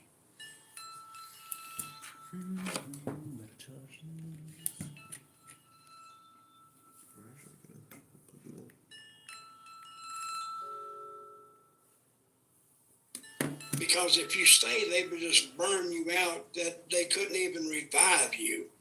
So they wanted you to take a break and get away from the company. And guys would go to TNA. They would continue to be paid, and they could go out and work somewhere else. But see, that's a short-sighted view of it, because if people are wrestling fans, they're going to find you somewhere if you're still wrestling on TV. So you may get away from WWE for a while, but you're not getting away from the wrestling. So it may work and it may not work. But anyway, yeah, Aleister Black was probably one of the biggest offenders, but you can't blame him because, you know, it's laying there in front of you. So I don't know. So we'll move on then. House shows are making a limited comeback. Thank God. Well, limited, trust me. Well, it may be, but still, I'm talking about somewhere for somebody to get their reps in. It's like taking a football player and said, okay, you may not play a game for like 6 weeks. Well, by the time you get back to the 7th week, you hadn't even been on the football field. Well, you're not going to be you need that practice. You need to get used to running up and down and being hit and everything else. But if you're not getting the experience or getting the reps, you get rusty. And a lot of times you can see that. What are they going to do? They're bringing back house shows in a very limited capacity. 10. Mm-hmm. That's it. Well, that's better than bringing. How many a month are they going to do? I don't know. No, I'm saying 10 in total. That's it. They've got 10 house shows this summer. The only yeah, that's it. I'm not saying they're doing 10 house shows in a month. No, this is 10 house shows total. That's what I thought it was. So it's 10 during the summer. Yeah. That's an independent. That's an independent schedule. Yeah. That's what they do. They may have. If you had 10 independent shows in a month, that's a lot. Because they only run weekends, is all they do. That's pretty much it. They're doing the NXT thing, I guess, just doing a couple on weekends. And 10 in total. And their reasoning is that some wrestlers need extra reps. Here's the thing for you to respond to, Dutch, is that TKO a couple of years ago, you know how it is with these corporations. They come in, bowl in, and then they look at the bottom line without considering the fallout from cutting all these house shows. And there are some benefits, less travel, of course. But then there are also problems, like you said beforehand, is that a lot of the people need to get reps. And I was thinking about this, and you tell me if I'm wrong, Dutch, is not only do you need to get reps if you're fairly green, but two, if you aren't like a seasoned WWE performer, you have to adjust to the WWE style, which is its own style. And also, you've got to adjust to somebody, the referee, telling you what to do for every minute as well. And that could take ages. Well, think they could they'd almost have to create their own little company and just, I would send these guys out to get reps. I would have a guy just start up a little company and just book shows. Because how much talent do you think that need reps? All of them? Well, not the real strong, long-lived veterans. They don't need 70%. But still, they need to get on a schedule where they are used to working almost not every night, but at least a couple times a week. They're not getting that now. And I've always said that. See, if you're used to taking, say, bumps, and you sit down and, the chair feels comfortable. And you get in the car and you lay back, it feels comfortable. You lay in the bed, oh, it feels comfortable. But now you got to go up and go take a bump off the top rope. You say, whoa, whoa, whoa. I don't know. That's a sudden change, and you got to get used to that. Because if you don't, then, you get out of ring shape, and certain things you can't do or don't want to do because it's uncomfortable. These guys need to go in. So if the booker tells them, we need you to take this bump,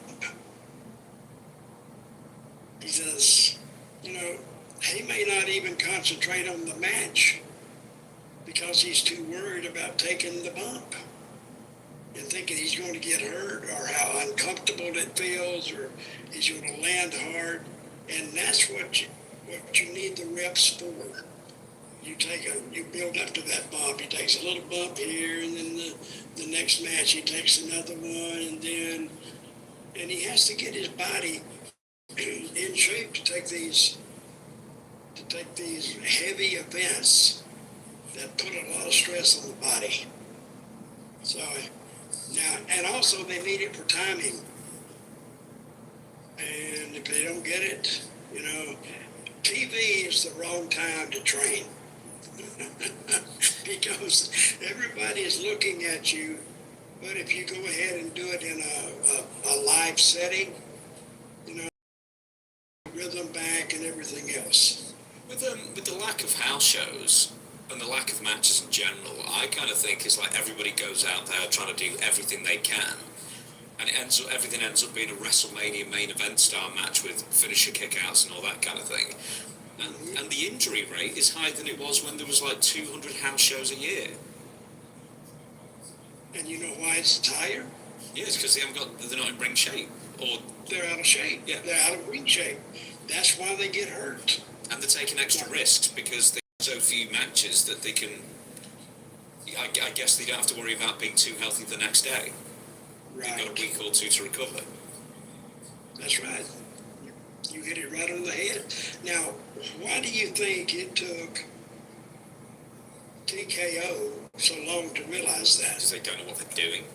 They're not wrestling people. I'm sure Triple H and Co were saying that's ridiculous. Who told them this? Triple H? Well, I guarantee Triple H would have said taking away nearly all of the house shows would be a disaster for many reasons. Because somebody, I think Nick Khan, no, maybe not Nick Khan, I'm filling in the blanks there. Shawn Michaels, with Stephanie McMahon on her podcast a week or two ago, was saying that one of the WWE or TKO higher-ups was trying to pester him into getting the NXT wrestlers quicker. And Shawn was like, with the infrastructure we've got, we can't get them ready any quicker than 3 years. It's just that. So he's under pressure to get the guys and girls ready as quickly as possible from above. Then there's the TKO crew who want to save money at any cost. I have a question. Yes. Let's say, not picking a question, of course, and his own answer. Let's say he allegedly gets them ready. They're ready. Who are you going to let go to make room for them? More They're trainees. Full. They're full. So you can't just take the veterans and say, okay, guys, are they going to pay them to stay home and put all the trainees in there? See, that's, you can only put so many wrestlers on. And after that, now it becomes stacked. So the shows are too long to attend. Somebody's not going to go to a card and be happy with as many matches as you can put on there. What do you concentrate on? So you see what I mean? I think they almost got too many for their own good. Because territories, okay, I'm gonna take you back 40 years. I'm gonna say Memphis. Memphis at its highest only had 18 guys. And that was a stacked card. If they were all singles, that'd be 9 matches. Let's say 2 of them were tag matches, that takes care of 8. And then you have another like 6 matches. And you could have, I don't know, 7 matches, 8 matches on the card. And that's with 18 guys. So, but WWE, that they got, what do you think an average WWE card has on it? How many guys? Actually wrestling? Yes. Well, on Raw it's 4 matches, maybe 5, so you're probably looking at about 12 people, maybe 14. No, they have more than that. No, I know, but on the roster, they'll have way more than that as far as actual matches. I think the least, I think the least they would have would be 16. That's it. Okay, I'll find out one sec. Okay, so from Raw, there were 4 matches this past Monday. A singles match, that's 2. A 6-man tag team match, which is 8. A women's tag team title match, which is... You're saying is 14 guys, right? We've also got a million backstage segments, in-ring promos and stuff like that. Like, they could do a full show with 30 people easily. How many people? 30. Oh, easy. Easy. But I'm saying almost, they only had 4 matches. On a house card, you have about another tag match, I think. You had about 7. Like when I went in 2024, there was 7 matches, so 7's fine. And that's enough. Singles, that could be a tag, but you would have about 16 to 20 guys.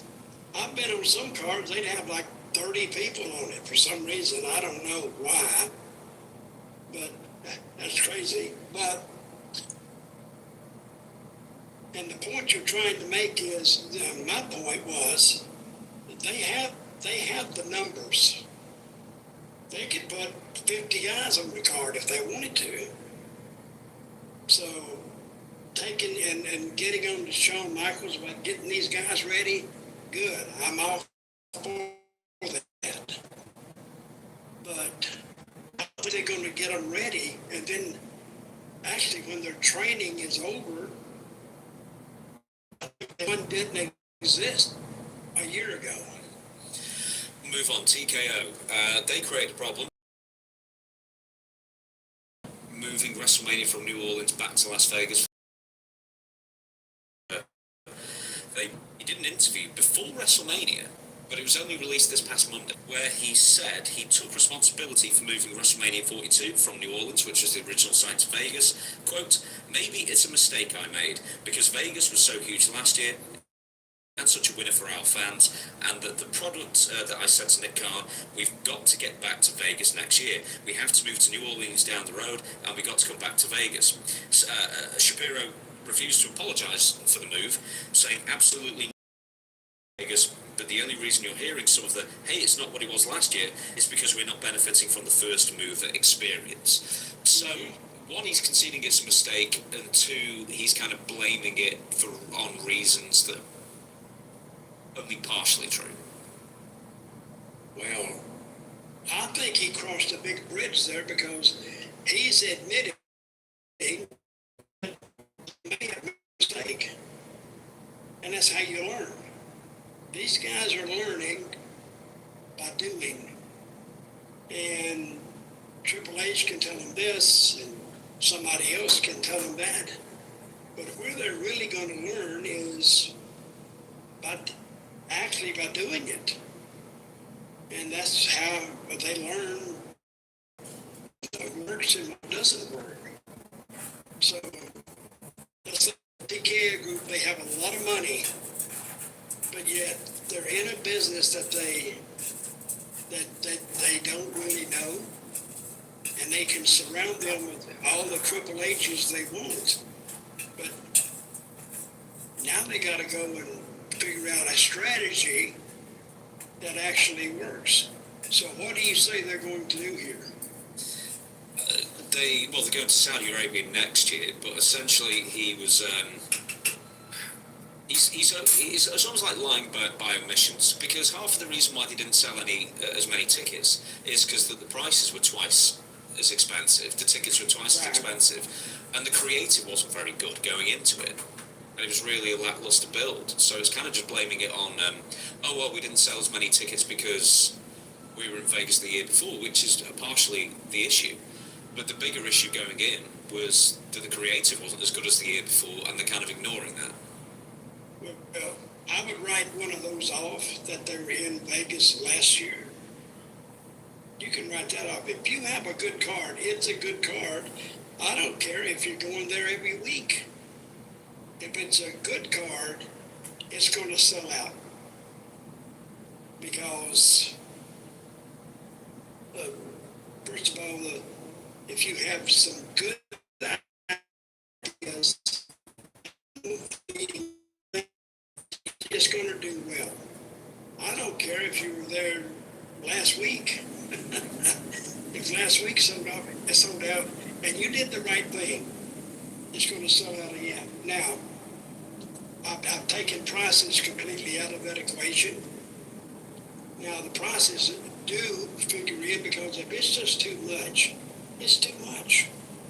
And if you had to struggle and go to this card at the prices, next week, I don't think your pocketbook could stand it. So they have a few things they need to work on, and the pricing is wrong there. You, obviously you come from an era where people were visiting the same major arenas every week. Yes. So I guess that excuse doesn't wash with you as much, because you were like, well, we were selling out the Mid-South Coliseum every week, you know. And at the very cheap prices, by the way. Yeah. Well, that kind of goes further to your point then. Hey, we were pricing them reasonably, and look how many people we got in, but we also had good creative. And didn't you say, like, if the creative was bad, or the story wasn't intriguing, you would see that at the box office markedly, like it was the Terry Funk thing. In Memphis, you could tell how your check is going to be, because if Memphis sold out, guess what? All the other towns, the regular towns, like Louisville, Evansville, Nashville, they would all, in Lexington, Kentucky, they would all sell out too. Now, if Memphis did a half a house, you go, oh crap, because all the rest of them are going to do half a house. And that meant that you were paid strictly off gate attendance or gate money. You know, you would say that the other towns would be down too. If you saw Memphis was a sellout, well, you were really kicking it, because gas was like 75 cents a gallon. And it didn't cost as much to live. See, having a $1,200 week back in those days was a hell of a week, because your rent, if you rented a place, it was $300 a month. Gas was like 75 cents, 50, whatever it was. It was a lifetime ago. And you could go to the grocery store and you could walk out of the grocery store without having to float along to get out of the place. So things were a lot cheaper and compared to now, because it's ridiculous now. I don't know how people make it, really, I don't.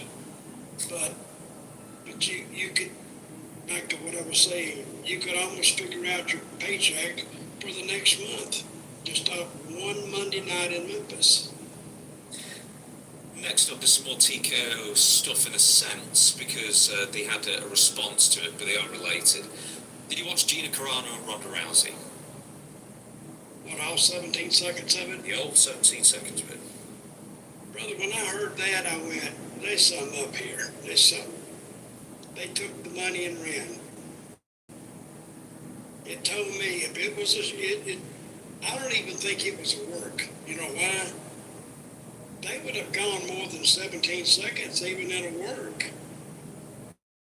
So I think Gina Carano got her money, and she says, and she weighed like, what did she weigh last year? She had to lose 100 pounds to make weight. Okay. So she lost 100 pounds of work, but then when they said, okay, the match is coming up, I'm going to go in there, I'm going to make an appearance, and that's it, but I'm not getting hurt. I'm not doing that, and she didn't.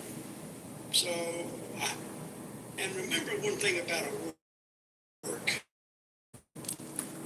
It only takes one person in this match. It only took one person to work, and who was that? Okay, Liz. Gina. Yeah. You did our 250 That's, push-ups. she said, I'm going to let her have it, take 27,000 it, steppies. and I'm going to go Everyone have a good day. tap real quick, but she breaks it, and I'm going to get up. And then I'd be hugging, too, to get a match. And how much